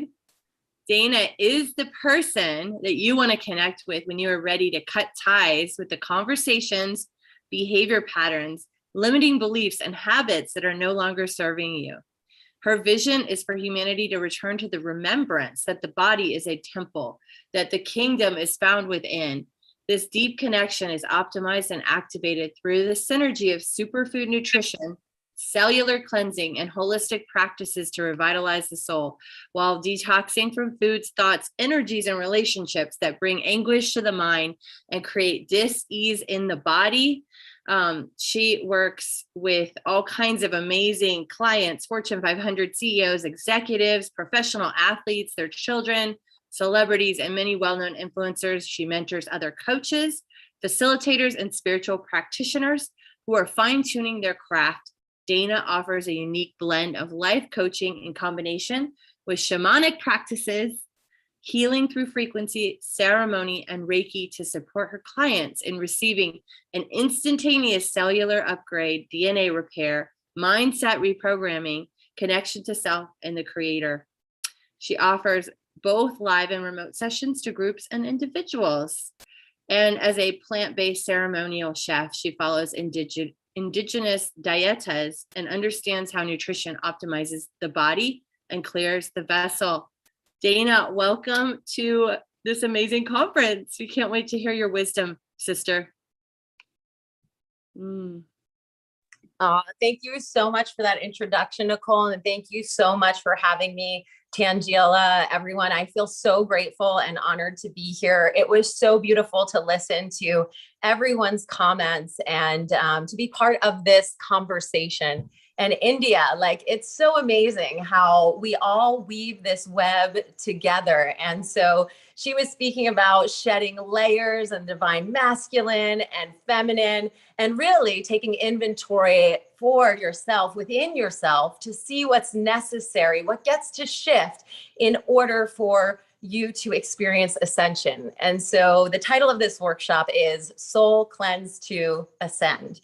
And my name is Dana Mistretta. I am your guide, your lead, your facilitator for today. And in all truth, really, these two beautiful gongs have a tendency to run the show. So up top, this is Venus, who is connected to the divine feminine within, and her frequency is just that, absolutely divine and feminine, and reminds us, brings us back to our state of being. And so we have Venus, and then on the bottom, we have Mars. And Mars is a representation of that strong, beautiful, masculine energy that lives within each and every one of us. So we all have feminine, we all have masculine energy. And both these gongs and frequencies are attuned to their planet. So you are literally receiving a cosmic channel of frequency from Venus and from Mars. And what a lot of people don't know about gongs is that they are great detoxifiers. And that's what we're really going to get into today. So I'm going to give you a little tidbit of cellular reprogramming. That instantaneous cellular upgrade is absolutely available to you and for you in this moment. And part of it is trusting the process. As a facilitator, I am trusting the frequencies of these gongs. And I am going to take you through a bit of a guided meditation where you can take that soul inventory, and also you can really focus on what you're manifesting, what you're calling in, and what you're bringing in that is going to support you on the deepest levels in your ascension.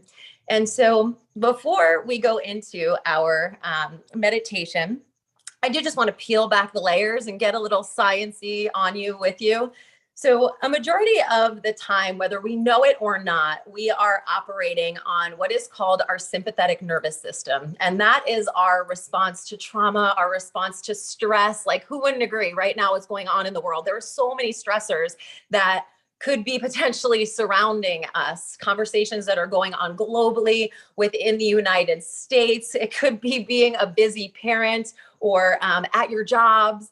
Stress is surrounding us all of the time. And so when we are in our fight or flight or fawn, which is freeze, then we are coming from what's called the sympathetic nervous system. It's constantly kind of looking for that thing that's going to trigger us. We're on defense all the time. And very little do we get to, are we blessed to tap into what is called the sympathetic nervous system, which is a little bit more associated. I heard that like surrender, that femininity, that way of being that you were guided through on your last call, on your last conversation. And so the parasympathetic nervous system comes in and it really puts the body at ease. It allows us to reach deeper levels of support and healing. And so the beautiful medicine of gong and gong frequency is right about the 5-10 minute mark. This medicine enters the body and it switches you from the sympathetic system into the parasympathetic system, where you can get that deep healing. Now, this is also connected to your vagus nerve, which is connected to every single vital organ within your body. So that deeper stimulation creates an all natural detoxification. Like, who doesn't want an all natural detoxification? All right, so strap in your seatbelt. If you are ready to receive, find a comfy space. You could be seated up tall like myself. If it feels good to lay down, however you would like to receive this medicine, this healing, a way in which you can just slow down your body. So give you a minute. Whether you've got sits bones on the earth or feet on the earth, or even your back supported by your bed. Just taking a few deep, intentional breaths here.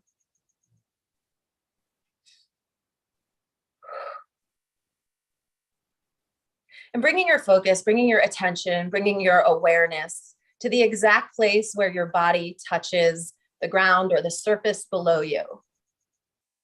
And really feeling into this space as a reminder that you are always grounded, you are always guided, you are always supportive. No matter what goes on in this world around you, Mama Earth, Pachamama, Mother Gaia has your back. And so just feeling that place of deep connection, if it's your tailbone that's on the earth, imagine a grounding cord going down, down, down, down, down, down, deep, deep, deep, deep, deep, deep, deep, deep down into the center, into the core of the earth. If it's your back, the same thing. Imagine maybe from your hip bones, maybe from where your shoulder blades are, that you are growing roots. That we are all tall, strong, and rooted. So imagine your root going down, down, past all the different layers of Mama Earth. There's crystalline layers, there's water, until you get to the center or the core. And wrap your roots around her. Feel her body, feel her breath, feel her heartbeat and her nourishment. And take a moment to breathe it all in. Soak it all in. And imagine her nutrients, her love coming up through your root, all the way up, up, up, up, back through all of her beautiful layers until they reach your physical body.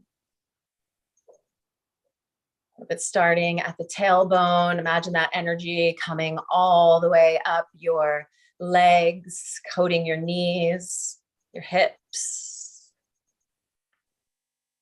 all the way up to your solar plexus, to your heart, to your shoulders, up through your crown chakra. And when you get to the top of your crown, imagine it opening like a lotus flower all the way up to Father Sky, open and ready to receive the divinity, the wisdom of the cosmos. And maybe you see that divinity, that wisdom shining down, showering down upon you in beautiful light. Maybe your light is white or iridescent or opalescent.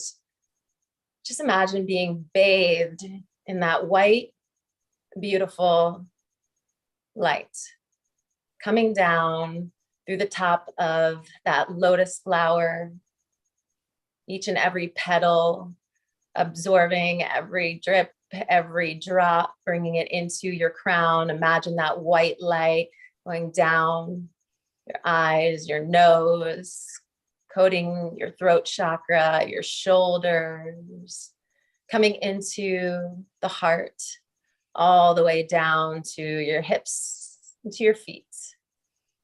So you are equally bathed in the masculine, in the feminine, Mother Sky, Father Sky, and Mother Earth. And from this space of guidance, of love and support, and of knowing who you are, take a moment to tap into your inner truth, your inner wisdom. This is a moment to take inventory. Start asking yourself some questions. Questions about ways you've been interacting with the world, interacting with your body, and trust. Trust the response that you receive. It could be an image, it could be a thought.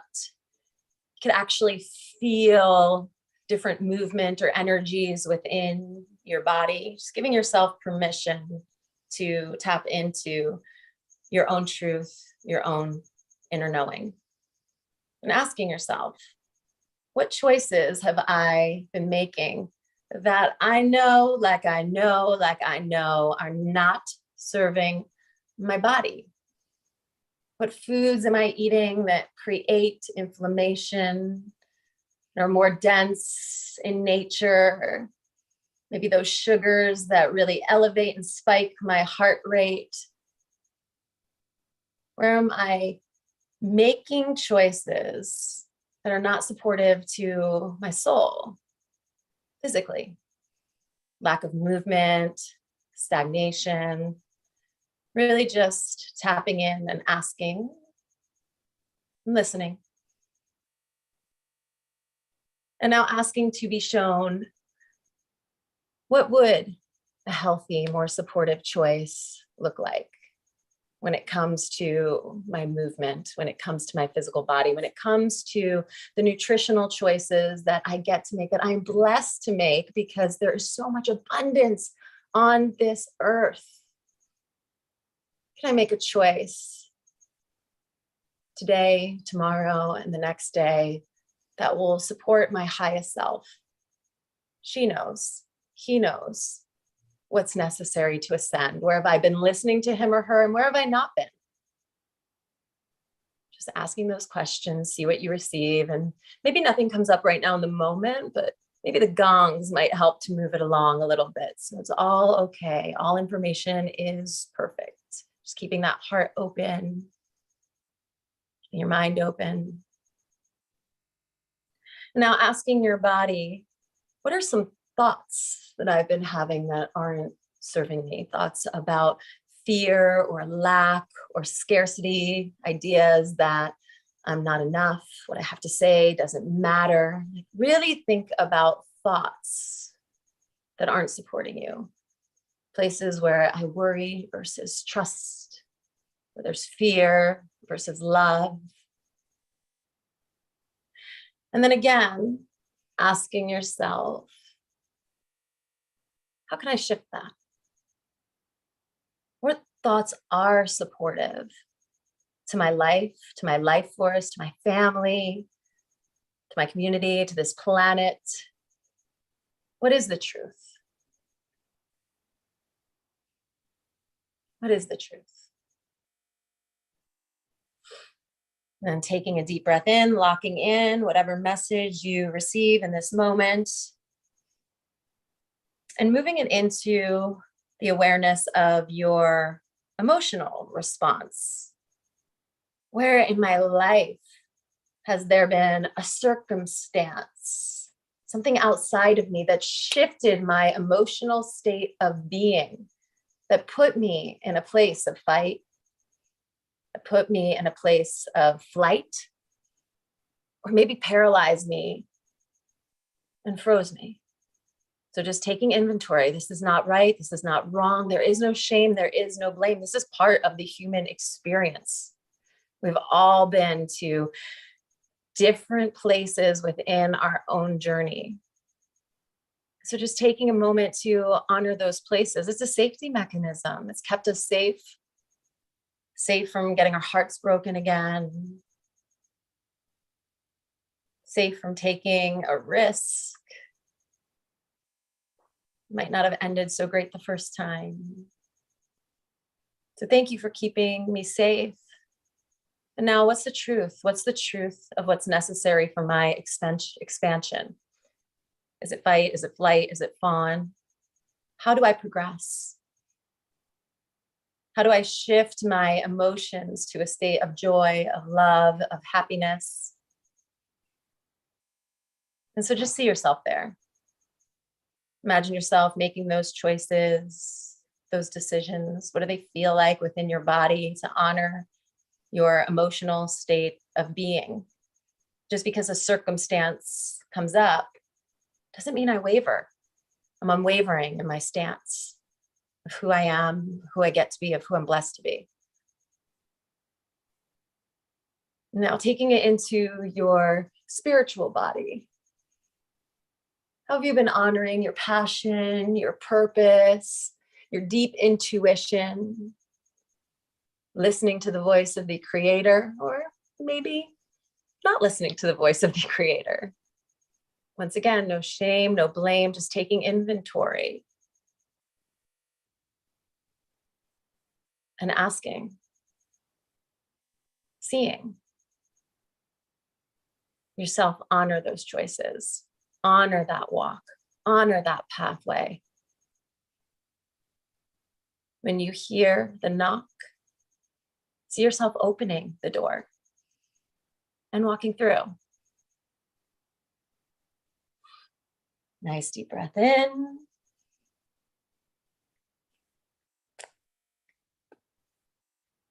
And when you're ready, release.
Dana, can you hear me?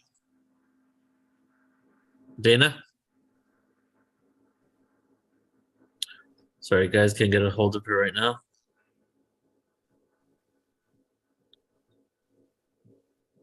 There we go. Dana, can you hear me? I can hear you. Yeah, we couldn't hear the gongs, but we just started hearing them like 5 seconds ago. So something happened. I think maybe when you moved, like we just, as soon as you turned around and came back, we started hearing the gongs. Yeah. Oh, weird. Yeah. So you want to try again? Absolutely. Yay. Thank you. Okay. So you can hear now? Yeah. Yes.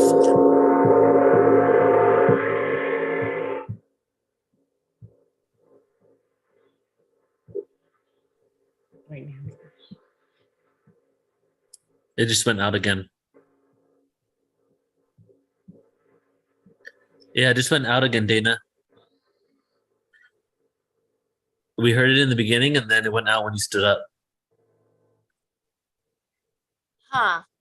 Yeah, Mark is saying you have the Zoom audio settings set to compression external sounds. So maybe just adjust the volume settings to accept background. Yeah, try changing your settings. But I think when the sound gets too loud, it's maxing out on the microphone. Oh. Yeah. So let's try that, see if it works. Otherwise, it might need a better microphone for it. Okay. I've done it before and I've never had this problem because I do my remote sessions this way. So it's interesting. Would it be under webinar settings? Thank you for your support. Go to the microphone on the left where it says mute. Click that arrow, click audio settings. Arrow. See that? I don't have an arrow. Right next to the microphone button at the bottom left, there's like an upward arrow. Oh. Okay. All right, let's see if we can do something here.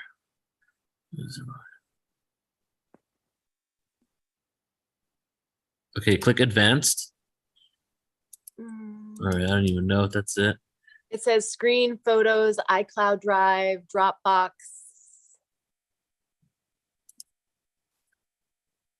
Microsoft OneDrive, SharePoint, Google Drive, Box, website URL. I think maybe try putting the suppressed background noise on low. I don't have that as an option.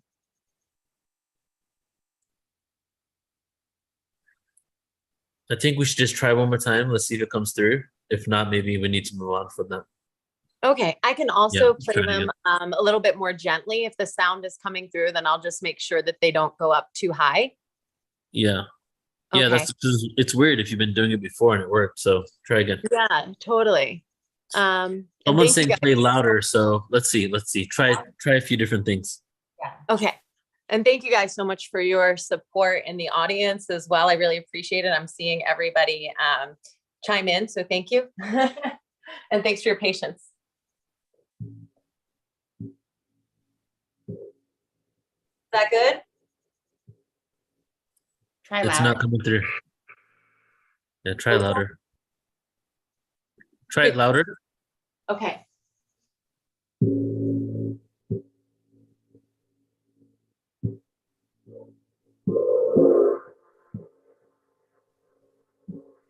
No, we hear it like for a second and then we don't hear it anymore. Yeah, and I doubt she has to move out the way because sound should just be going around. Oh man. The gongs don't want to be played today. I guess. Or the frequency is just not this dimension, you know? The frequencies It really they can truly hear it in isn't. the fifth dimension. That's what's happening. It really, really, truly isn't. So, like of this world for sure. Okay. Well, thank you guys so much. I have my shamanic drum, so I could do some drumming and see if that works. That'd be amazing. Yes. Yeah, let's give that a try. Maybe my drum would like to be heard today. I'm just going to give it a test, okay? Okay. Yes? Wait, keep going. Okay.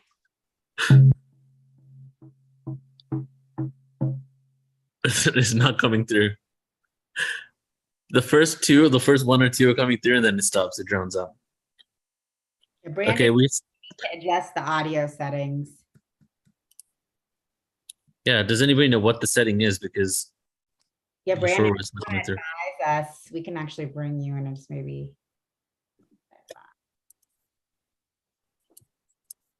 Yeah, let's bring on a Brandon here. Man, this is crazy. This has never happened before. Hey, these things happen and we keep moving forward. I feel like Nicole set us up perfectly for that. She was talking about letting go of perfectionism and excellence. So it's really a beautiful, teachable moment for me right now as well. Exactly. Doing great, Dana.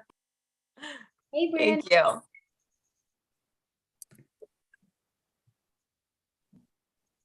Mark is suggesting suppress background noise. Brandon, if you're talking, you're muted. Oh, Yeah. I'm unmuted now.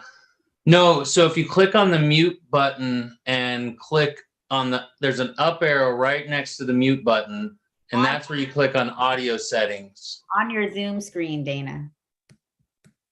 Right where the mute button is, there's an arrow.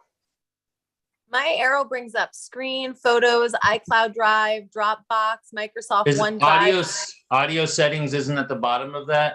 You're not in the Zoom room. That's not in the Zoom room. So come into the Zoom room. Yeah. Yeah, come into the Zoom room. Oh. Okay. Am I in the Zoom room now? I'm not sure, but do you see a microphone in the bottom corner in the left with the upward I do. arrow?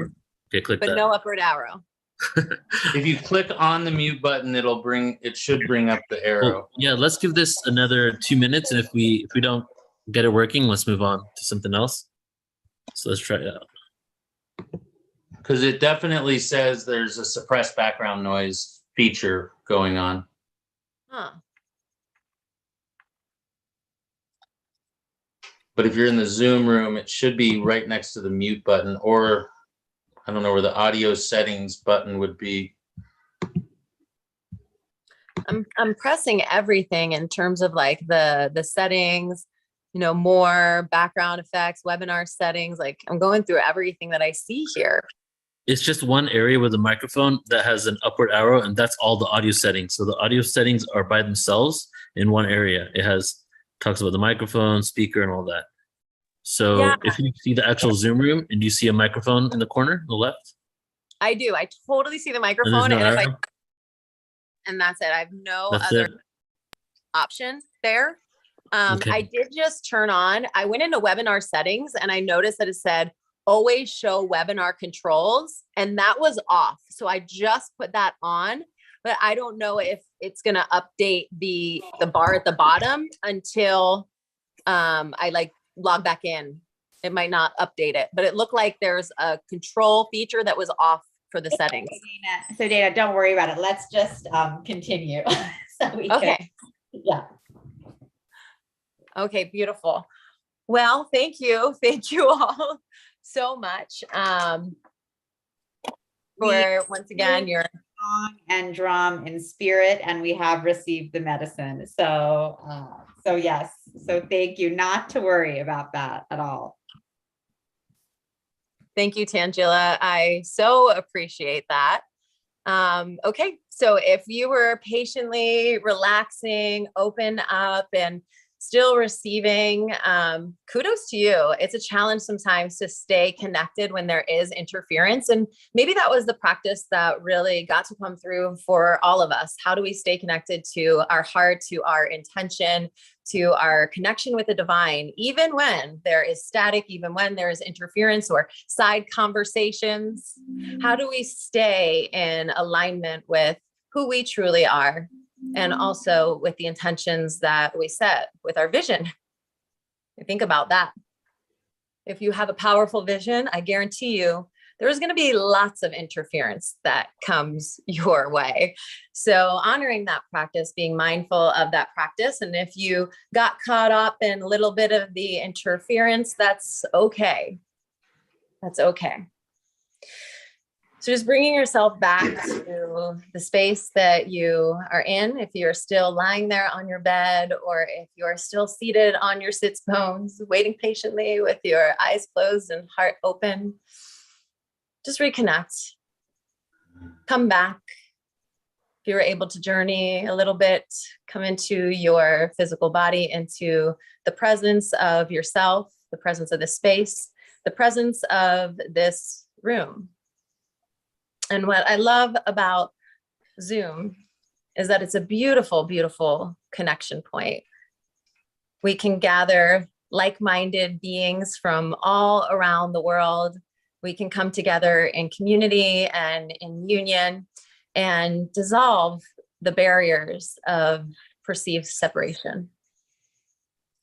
And so as you're coming back, maybe connect by placing your hand over your heart and opening up your eyes and connecting with the beautiful beings on this screen. Every single person here today, you've manifested. You chose this time for yourself. You've chose this time to come to learn or to serve, to receive, to allow. So honor yourself in that way, and honor your neighbor, your new friend in that way. And that honoring doesn't have to be with words. It can be completely nonverbal, through eye contact, through the electromagnetic frequency of your heart. And so taking time to be intimate with each other. Maybe making eye contact with someone new you've never seen before, gracing them with your smile, with your presence, with your existence. And just taking a deep breath in, releasing the shoulders, relaxing your body.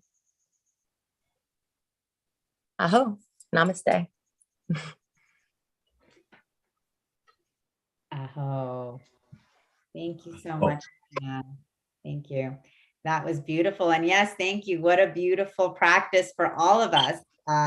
You know, we always, as we were talking about before we started your session with us, you know, we can make all of the perfectly aligned plans and they can go awry, but we can still always remain in our own perfect alignment, you know, and that's what you've shown us today. So I really thank you for bringing your gifts to us for the Ascension Conference. Yeah, we have a question for you, Dana. What does aho mean? You know, Aho. I'll let you answer that. Yeah, it's almost like saying amen, blessings to you. Yeah. Confirmation, yes, of course. Aho. Beautiful. Mhm. Wonderful. Well, thank you for that. And then just so you can let Ginger know, so what tradition, where does that come from? Yes, it's from the Native Americans. And so, as Nicole had introduced me, I am a shamanic practitioner. So I do work with actually Navajo lineage, and I'm really blessed to serve in Sweat Lodge and work with different ceremonies with the Native Americans. And so that's where it comes from. It's from the tribes. Wonderful. Beautiful. Thank you. And thank you for just, helping us and supporting us and remembering our body temple today as part of our ascension process. So thank you. Yeah. I also want to really honor that the teaching that came through. It's like, I think it was perfect because we are going through so much of the, you can't turn away from what is happening out there. Of course, we can hold in our mind's eye and our creation power what we want to create. And we're all for that here. But the whole interference lesson that just came through was so beautiful, like how to keep your composure and your balance and your alignment, your divine alignment through no matter what's happening, right? If you're on the phone and there's a little kid tugging at you, or, you're in the grocery store and you knock over the whole aisle or whatever it is, right? There's always chaos going on around us. So how can we remain in our frame? I love it. I love that came through, Dana. I know that wasn't your plan. And remain in your frame. That's a good one, Nicole. I think I'm going to take that one. Please take it. That'll be our next workshop. I never know what's going to come through without, you can have that one. How to remain in your frame. Yeah, beautiful. Wonderful. Thank you, Dana, for your beautiful presence teaching today. And I'm super excited to be announcing our next presenter for today, and actually our last presenter for today. It's been such a full day, so much wisdom, so much activation, so much knowledge. And we are closing today with Brandon Strabla, who is here with us in Sedona and is the founder of Organites. And he has been creating powerful Organite healing and transformation tools for over a decade. He brings the gift of being able to share EMF and 5G protection with the world. The magic of each device is in the mixture of over 50 different crystals. The crystals add beneficial frequencies to the mix of metal, shavings, and resin. The benefits are numerous and incredible as Organite taps into this ever-present energy all around us that we've been speaking about, and that we can tune into this energy and utilize it for the betterment of humanity, whether you call it chi, ki, prana, organ, ether, the universal life force. We all know underlying energy beyond some confining definition exists and empowers and flows through everything. And we really welcome Brandon here today with us to talk to us about frequency and ascension. Thank you, Brandon. Thank you guys so much for having me. I'm so excited to be here and to be sharing and just to be talking today. It was it's such an honor. Wonderful. Well, welcome. And we're here to share your gifts. I just want to say that Mark Danisovsky is commenting, I just bought a beautiful 5-pointed Organite pyramid from him last Sunday. Organites for the win. Yay. Oh, yay. Oh. Beautiful. Thanks, Mark, for sharing that. And Brandon, we're so excited to hear from you. Oh, no, thank you. I'm excited to share. I'm like, this has been one of the talks I've been looking forward to most, is really about how frequency changes our lives. And that's something that personally, I know it for a fact. Really, frequency has a big part of our lives right now. And I think Tesla said it best: if you understand the world and you can unlock the world if you understand frequency. And the whole world is made of frequencies, and everything's frequency. So it's been something for me with Organite frequency is a very big part of what makes Organite work. And since I've been doing it for 10 years, I've gotten so much feedback, so much information. And I'd say it's kind of hard right now to test without having really, really expensive equipment how Organite works. But when I test it on 10,000 people and I get the same results back every time, that's how I know that that frequency is making a difference in people's lives. And I mean, I've had people tell me their headaches go away, they sleep better. Duct taping it under their coworker's desk, telling me their coworkers chill out. So bringing frequencies into the mix really changes, I think, the way we live our lives. And frequency is so much bigger than just Organite or crystals or anything like that. And that's kind of what I'm excited to talk more about. I mean, I found using my Organite, it's like, I put 50 different crystals in all of them. And each crystal is going to have a unique frequency to it. It's based upon the structure of the crystalline structure within the crystals. But on top of that, the color helps vibrate different frequencies. So you're getting different frequencies off of different crystals. And that's where I find putting them inside of Organite, which you get a piezoelectric effect, kind of like your quartz crystal watch, where you're tuning the frequency of the crystal is actually tuning the watch. And so that's how a quartz crystal watch works. They tune it to the very precise frequency of a quartz crystal. And those good frequencies seem to have beneficial effects in our lives. And that's been one of the things with me that I found putting all those 50 crystals in. I've never had anyone tell me they don't work. Never had anyone tell me they don't, or to come and take me up on my money back guarantee. I mean, I'm 10 years in and it's still 10 years of 100% satisfaction. And that's one of those things where I definitely know something's going on. And the science now is, I think, actually catching up, but it's still not quite proving Organite, but it is proving frequency makes a difference. And I think music and sound are kind of the biggest things that I've noticed recently. Is the science behind it is cymatics. And it's basically taking sound and applying a visual device to it. So a lot of people are playing sound on speakers and you're actually getting these patterns out of the speakers. And that's been one of the things that I've been studying, is like 432 hertz versus 440 hertz. So these are two different frequencies. 432 is a very pretty frequency, 440 is not. Now, if you can see closer, I have other frequencies as well.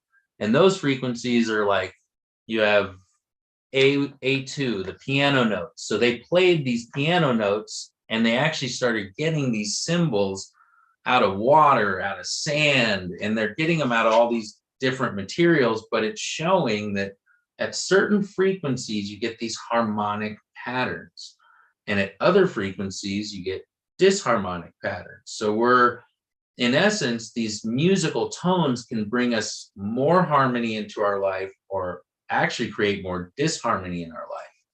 And if you really study the music or how music has been cultivated over the past 300 years, they basically started retuning all the instruments in the institutions of music and started adding this 440 hertz in, so that people that were playing 432 hertz couldn't really play with 440 hertz tuned music, otherwise it would sound off.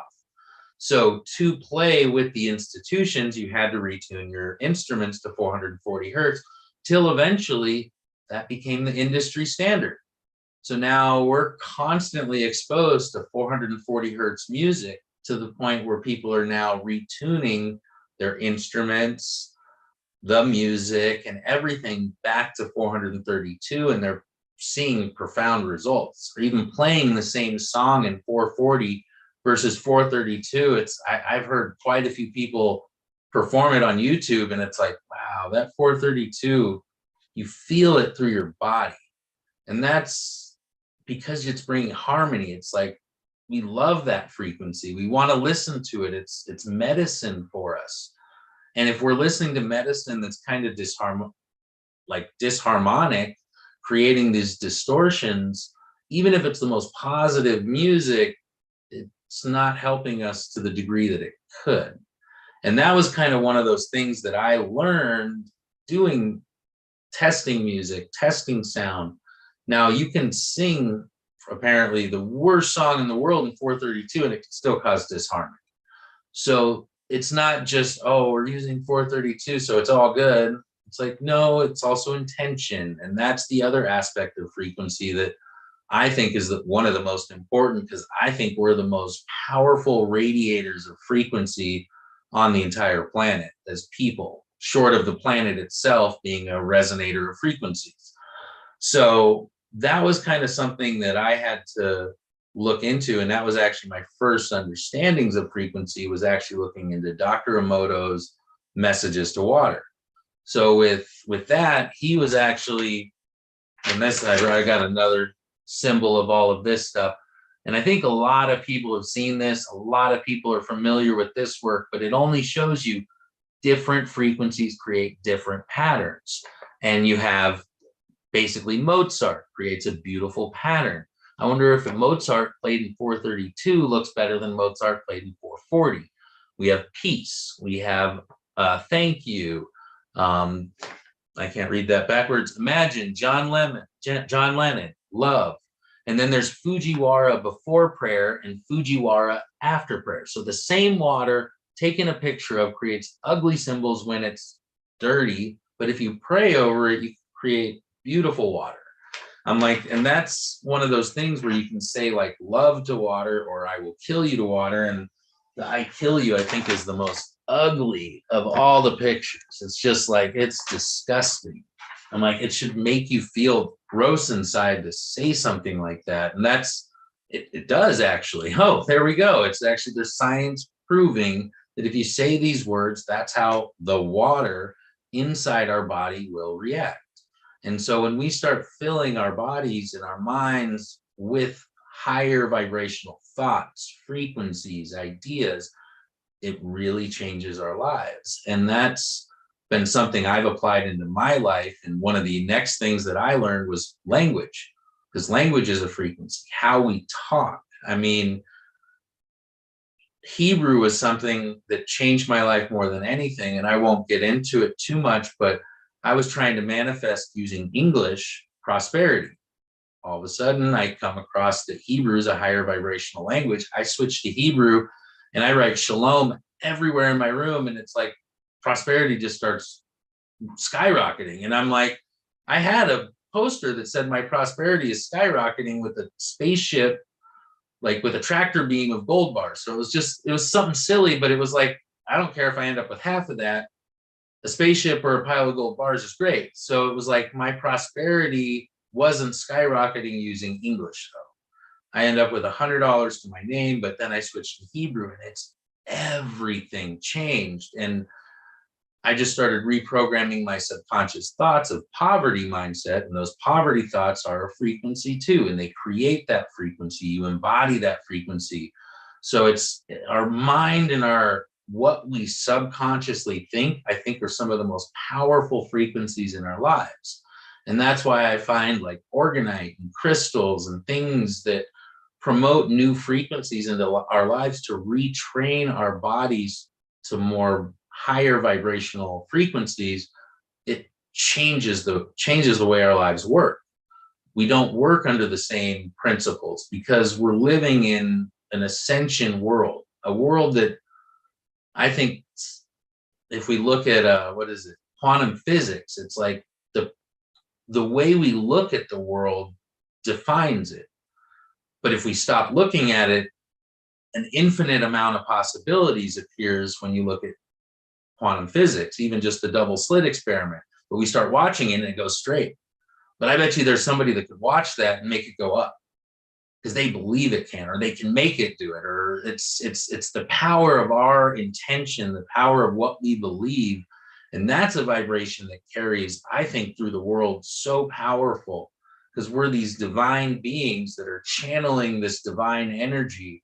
And when we know how to channel it in the highest vibration, that's not making us fight an uphill battle. It's like using English was an uphill battle for me to create prosperity. Switching to Hebrew flows effortlessly. And all I have to do is remember to surround myself with prosperity, surround myself with Hebrew words of prosperity. And that's, I mean, I have them all over my computer. So when I'm in my computer, I'm subconsciously getting programmed just like ads do. And all of these ads that people are creating are putting bad frequencies. That's why I can't even watch ads. I mean, I'll sit there and cover my eyes and plug my ears and be like, nah.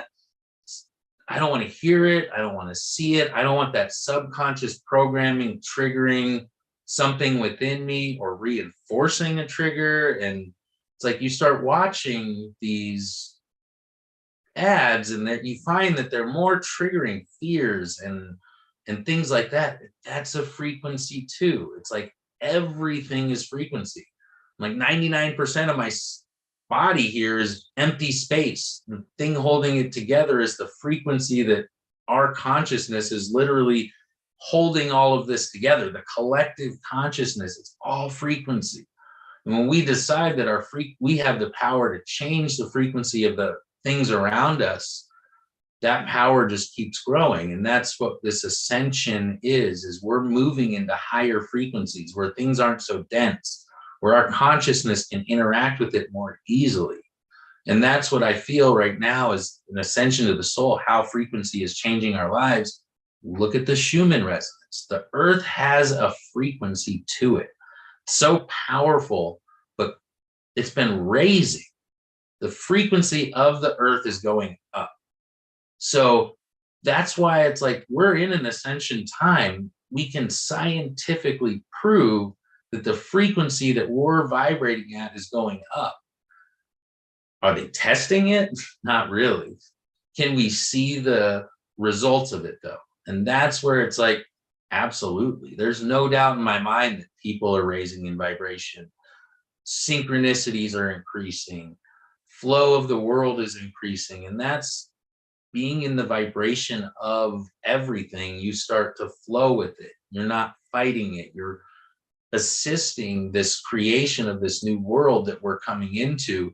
It's going to be a higher vibration. It's going to be a higher frequency. I mean, I think always one of the things that resonated really big with me when I came across it was there was a teacher and he was talking about working at an ashram with families that had moved to the ashram. So the parents had come from our world, the real world, but they had brought their kids to this ashram to start training them in the ways of spirituality and training under monks that have dedicated their lives to this practice.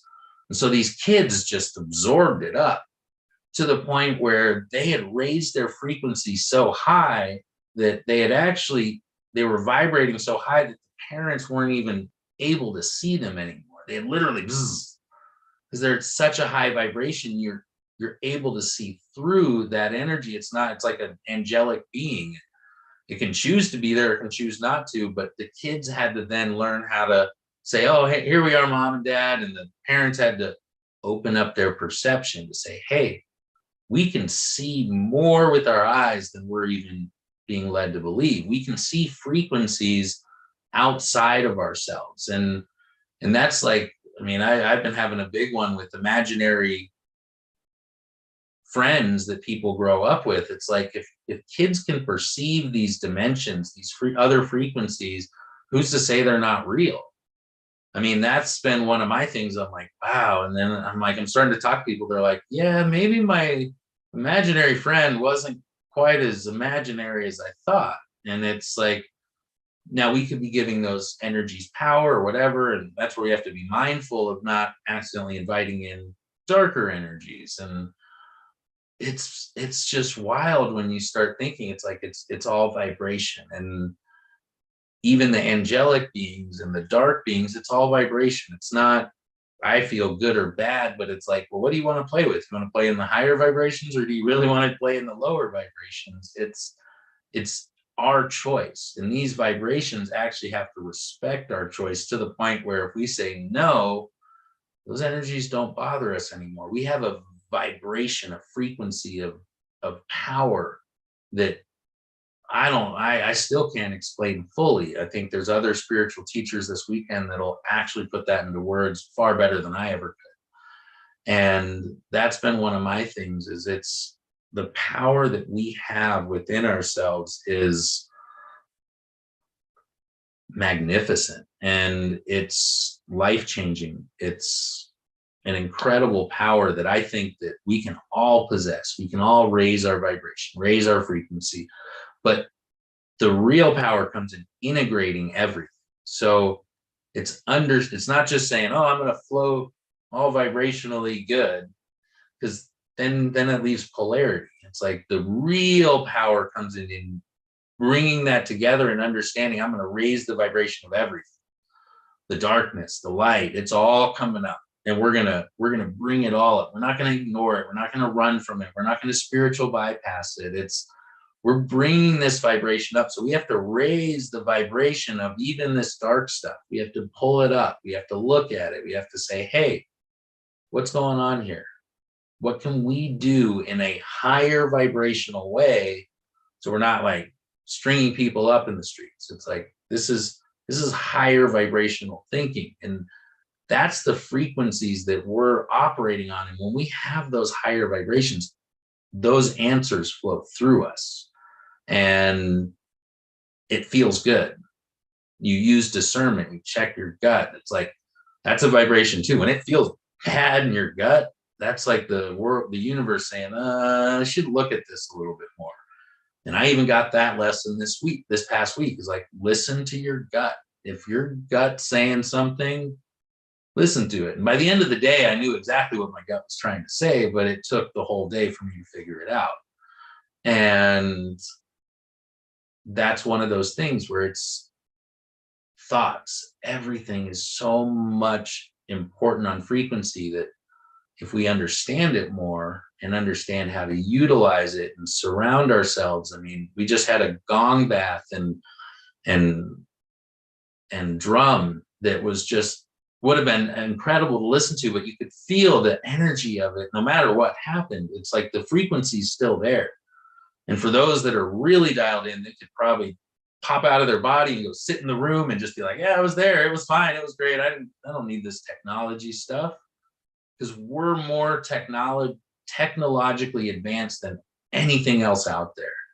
And we have the power in that vibration. And we've been told we can't do these things. And that's a vibration too, saying, hey, you can't do this.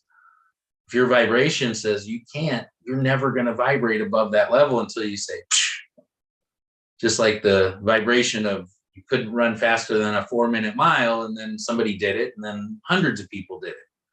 It's like our perceptions create a vibration. Our expectations create vibrations, barriers that once we break those barriers and all of our, I mean, that's what you look at the creative people in this planet, and it's like, they're like, it just came in. It's just information out there. I mean, the Michael Jacksons, the Princes, all these people, they openly talk about the song just came to them. I mean, Michael Jackson said if he didn't write it down, somebody else would, or Prince would actually steal his songs.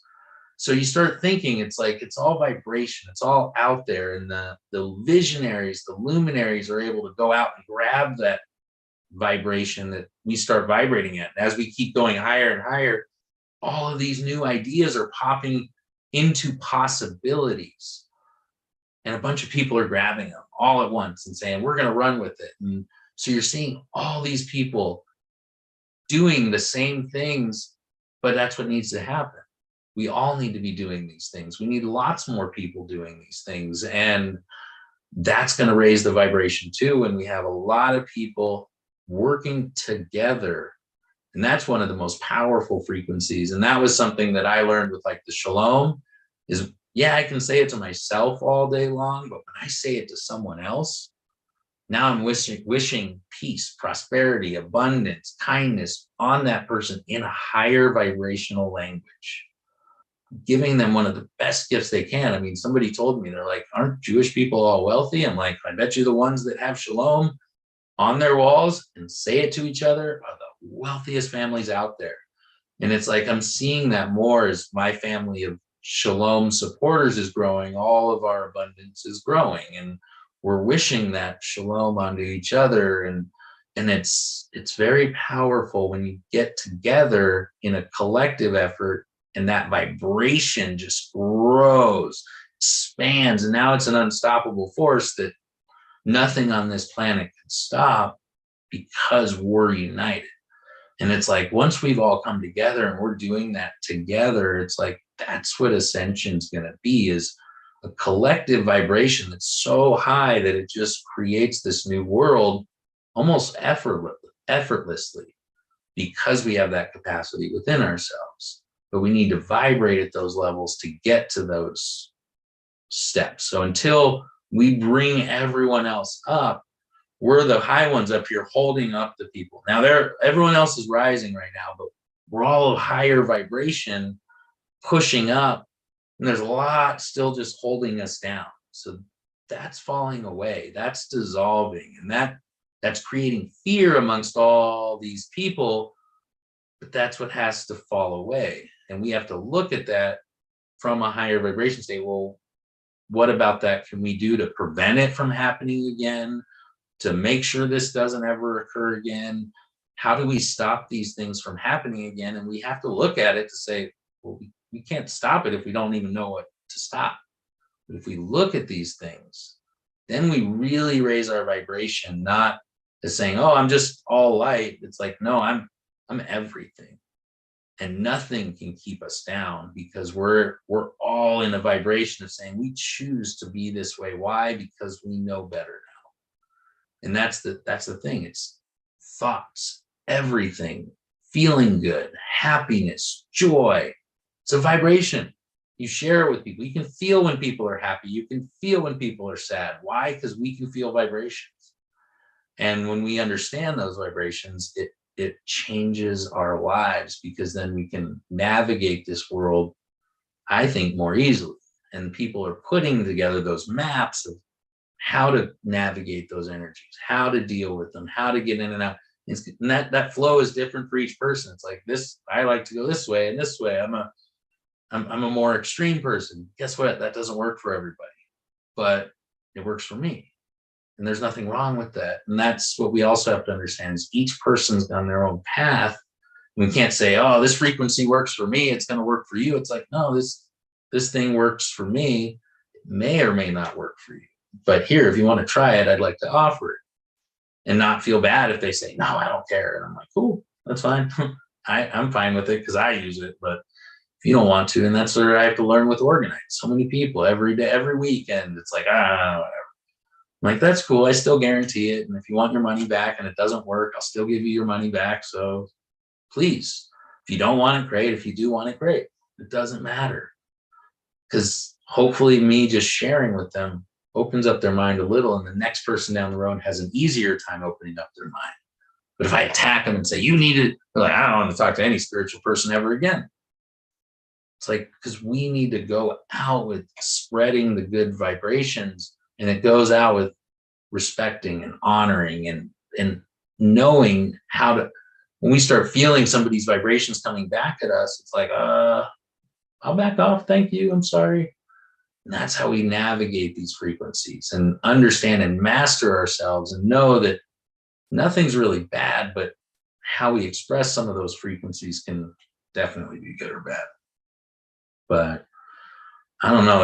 I think that's kind of where I would leave my frequency talk on what's changed my life and how I hope it can help change your life more. And I don't know if we have enough time for any questions or.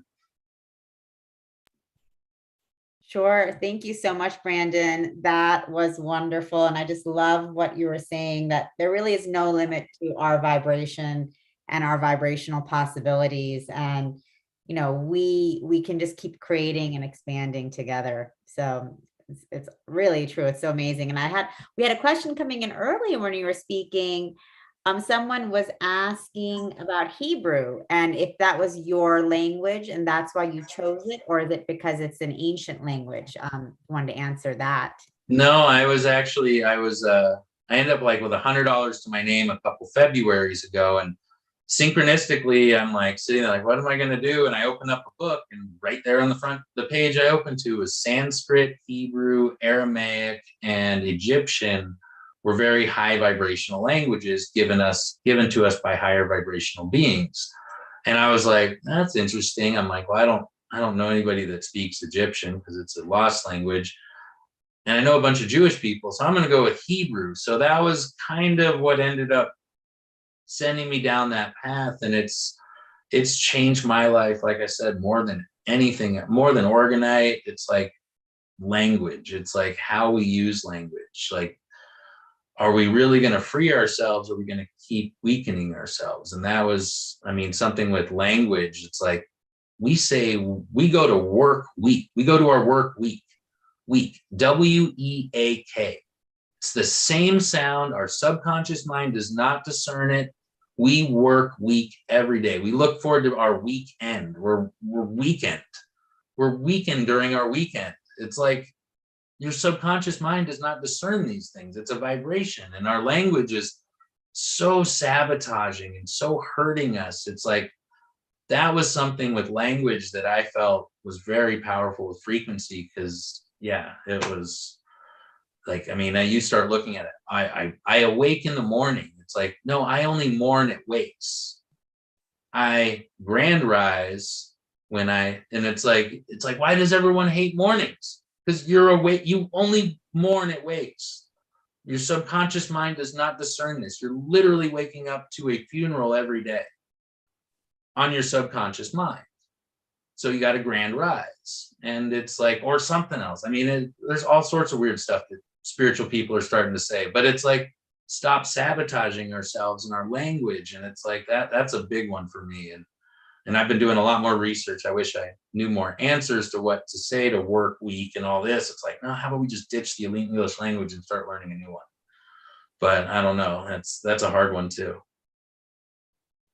Awesome. Thanks, Brandon, for, working with us on raising our vibration through frequency, sound, power of language, and of course, power of the transformational tools that you create, Organite, which we had a number of our listeners raving about, which is awesome. So, no, thank you all so much. It was amazing meeting like so many people last week. I mean, and that's, I think, the last thing. It's like the pyramid definitely has different frequencies. Like I've got it. Brandon. This one's a masculine frequency. This, like the Giza, seems to be a more feminine. The triangles seem to be a balance between the two. So it's like everything's frequency. Oh, I love your pyramid. That's a good ocean one. I know, I love this one. It's so many people comment on it. It's amazing. I just wanted to share with you, Brandon, I've never heard this about shalom. And so I was actually needing to stop sitting up in a chair, and I laid down on the floor, and I was, instead of oming, I was shaloming. And I did, I felt my vibration go up. I really did. I was like, okay, this is something. I'm going to play with shalom. Thank you, Brandon. Thank you. My pleasure. Thank you so much. This is amazing. Thank you for having me on. Yeah, so great. That was a first. I've never heard that. And we have our audience saying, thank you for sharing your beautiful high vibrational energy. And thank you so much. Thank you. And really, like, I mean, I think it is beautiful because language, the words, every word, every sound has its own frequency and vibration. And these ancient languages, like you mentioned, Aramaic, Arabic, Hebrew, Sanskrit, they were created with that mysticism of sound and vibration within the languages themselves. And that's why we own, that's why our mantras that we say are, in Sanskrit or Gurmukhi or in all of these ancient languages, there is a power and resonance in every sound. And so it's so beautiful that you really brought that through for us, because it really helps us to even deepen our understanding of the power of the mantras that we do and just the power of every word that we say as a mantra. Yeah, thank you. No, I agree. It's powerful. So yeah. Wonderful. What a day that we've been having today. We've had a full day of incredible presenters, starting this morning off with Suzanne Ross and Isaac Mars, and then ending the day here with Brandon speaking to us about his transformational tools and language and power of frequency, vibration, and sound. It's been very, very full. So it's been very exciting. And we just want to thank all of you who have been tuning in with us throughout the day for joining us here. We really appreciate all of you. Any reflections you'd like to be putting into the chat, feel free. We'd love to hear what you have to say, and any favorite highlights from the day. We'd love to hear your shares as well. And Neil, Nicole, want to jump in? I just want to say that today was amazing, and just the energy that everybody's had, and the downloads, the 30-minute downloads, it's just like you get just to experience what they are and their gifts in those moments. So it was amazing, and I'm excited for tomorrow, because tomorrow not only are we going deeper, we also have an open mic, right? So we have an open mic, everybody. Tomorrow it's going to be amazing. And we're putting it out there to any of you who want to be a part of the open mic. Let us know. You can email me, you can message me in the chat right now, or just tell us tomorrow when we announce it. But it'll be a great opportunity for, if you have poetry, or if you have maybe a simple song with like a guitar where it won't really like mess with the audio settings, something like that. Or if you just want to share something from the heart. So, definitely want to get more of an interactive kind of community feel for this. So tomorrow we'll have that opportunity. What time is that going to be? Let me see right now. It's, I have it up here. It's 1:10 to 1:40. Great. Perfect. Mm-hmm. So 1:10 to 1:40 Pacific time. Please bring your poetry, spoken word, song, music, and, bring your thoughts and, into the room to share with everyone else. So it'll be great. And see, Ahim Sahar is asking, replay of today is in 3 days or soon. It's already available on YouTube, so you can just go there and watch it straight away. Awesome. Yeah, we're kicking off tomorrow with Raquel, right? Raquel Spring. Yeah, exactly. It'll be a great talk. Speaking about ascension from the astrological perspective. Yeah. Marilyn, I see you're asking, today was very worthwhile. How do we access the recorded Zoom or replay? So yes, it's all available on YouTube already. And you can just pop onto the YouTube if you wanted to take another review of Neil's in-depth presentation of the Yuga cycles. I see Neil's put the YouTube in the chat. So you can just jump in and review any of those talks, activations at any time. It's all going to be accessible to you guys.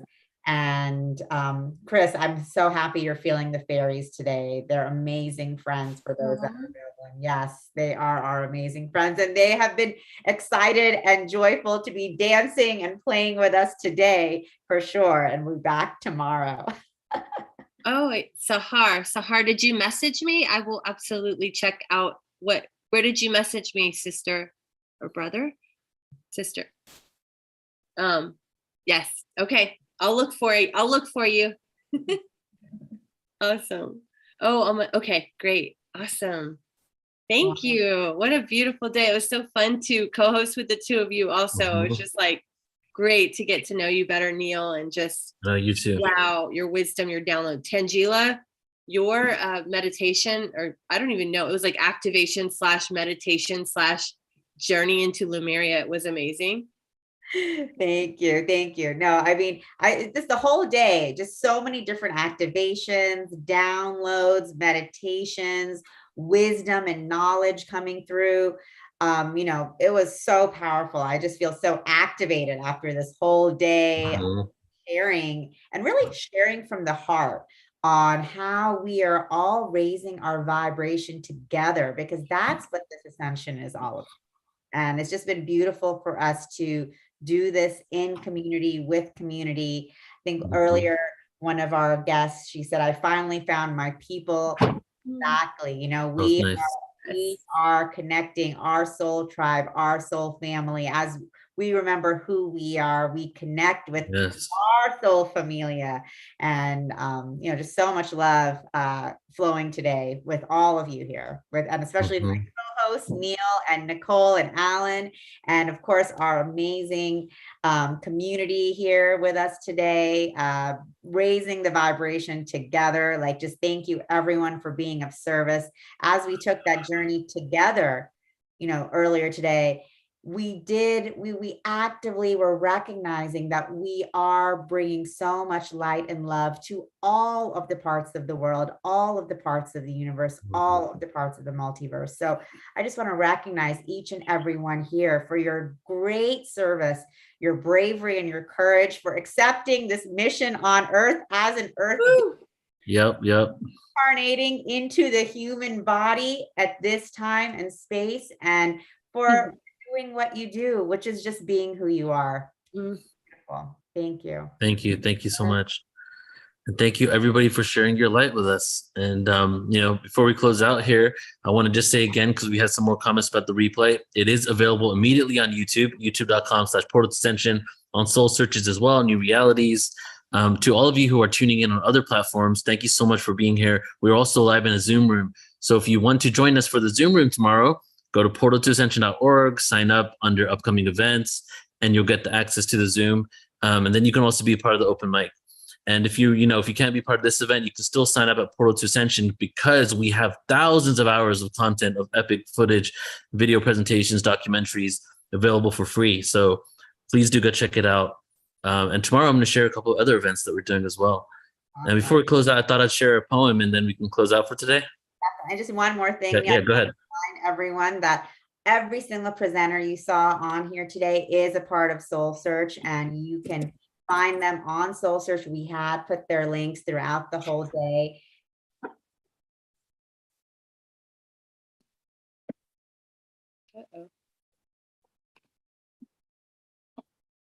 Did Tangela freeze on you too? There you go. You're back, Tangela.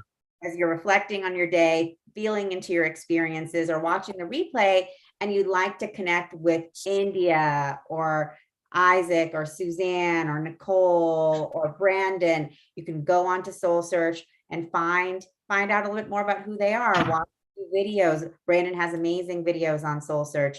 Look at Joan's profile and see who she is and what she's done.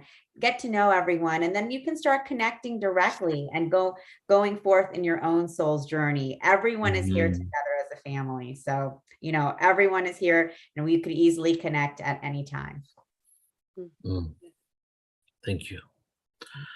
All right, everybody, let's all take a deep breath in together. Deep breath in. Let it out through your heart. Feel your heart expanding. Another deep, deep breath in.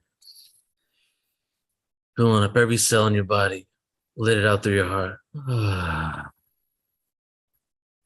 Deep breath in. This time we're going to let it out with a sigh. Deep breath in. Let it out with a sigh. Open up your heart.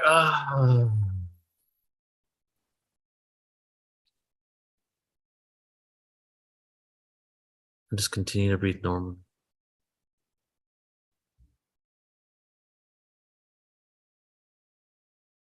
As we remain in silence just for a few moments before we begin on a journey through the spoken word.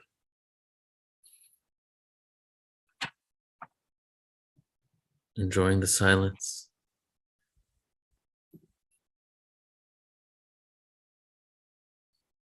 Embodying all of the gifts, information, awareness, remembrance, knowledge that we receive today. Integrating it into our own being. And then emanating it out into the cosmos. As each one of us is a lighthouse, a beacon, a frequency machine, an organic, conscious, beautiful representation of a vibration, sending those signals out into the universe, creating harmony throughout the cosmos, letting the galactic family and all the benevolent beings in creation that are here to support our ascension, letting them know, letting the universe know, letting Source know, we are ready to return to the One, to cultivate unity, to live in harmony, and to create peace on earth. Meditate and levitate. Waves of frequencies resonate higher.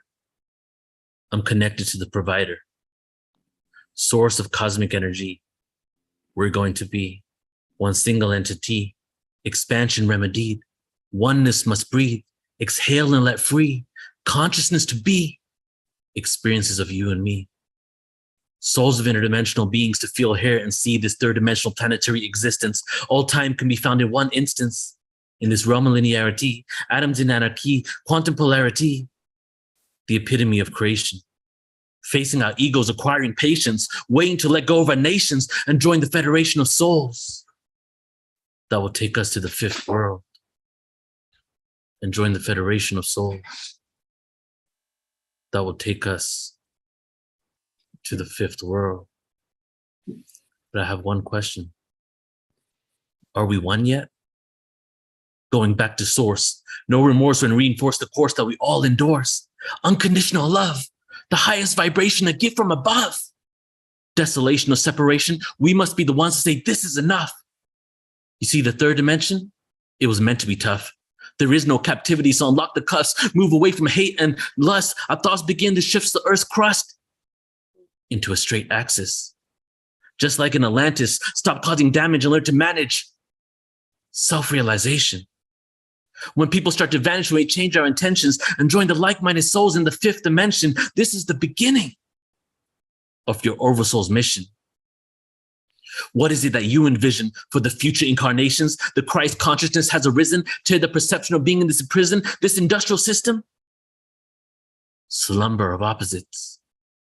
Duality where we get lost and forget how to circumvent and achieve liberation. The curiosity won't last for long at all as we move to the aquatic age, break free from the third dimensional cage of limitations, Freemasons being misplaced in this illusionary reality. Governing authorities, there will be no more war. Co-create a love ambassador, open the doors. Life isn't supposed to be a chore. No getting on your knees, worshiping entities from the floor. The message is simple. We don't need to know anymore. We are the ones that we've been waiting for. We are the ones that we've been waiting for. We are the ones. I love you all so much. Thank you, Neil.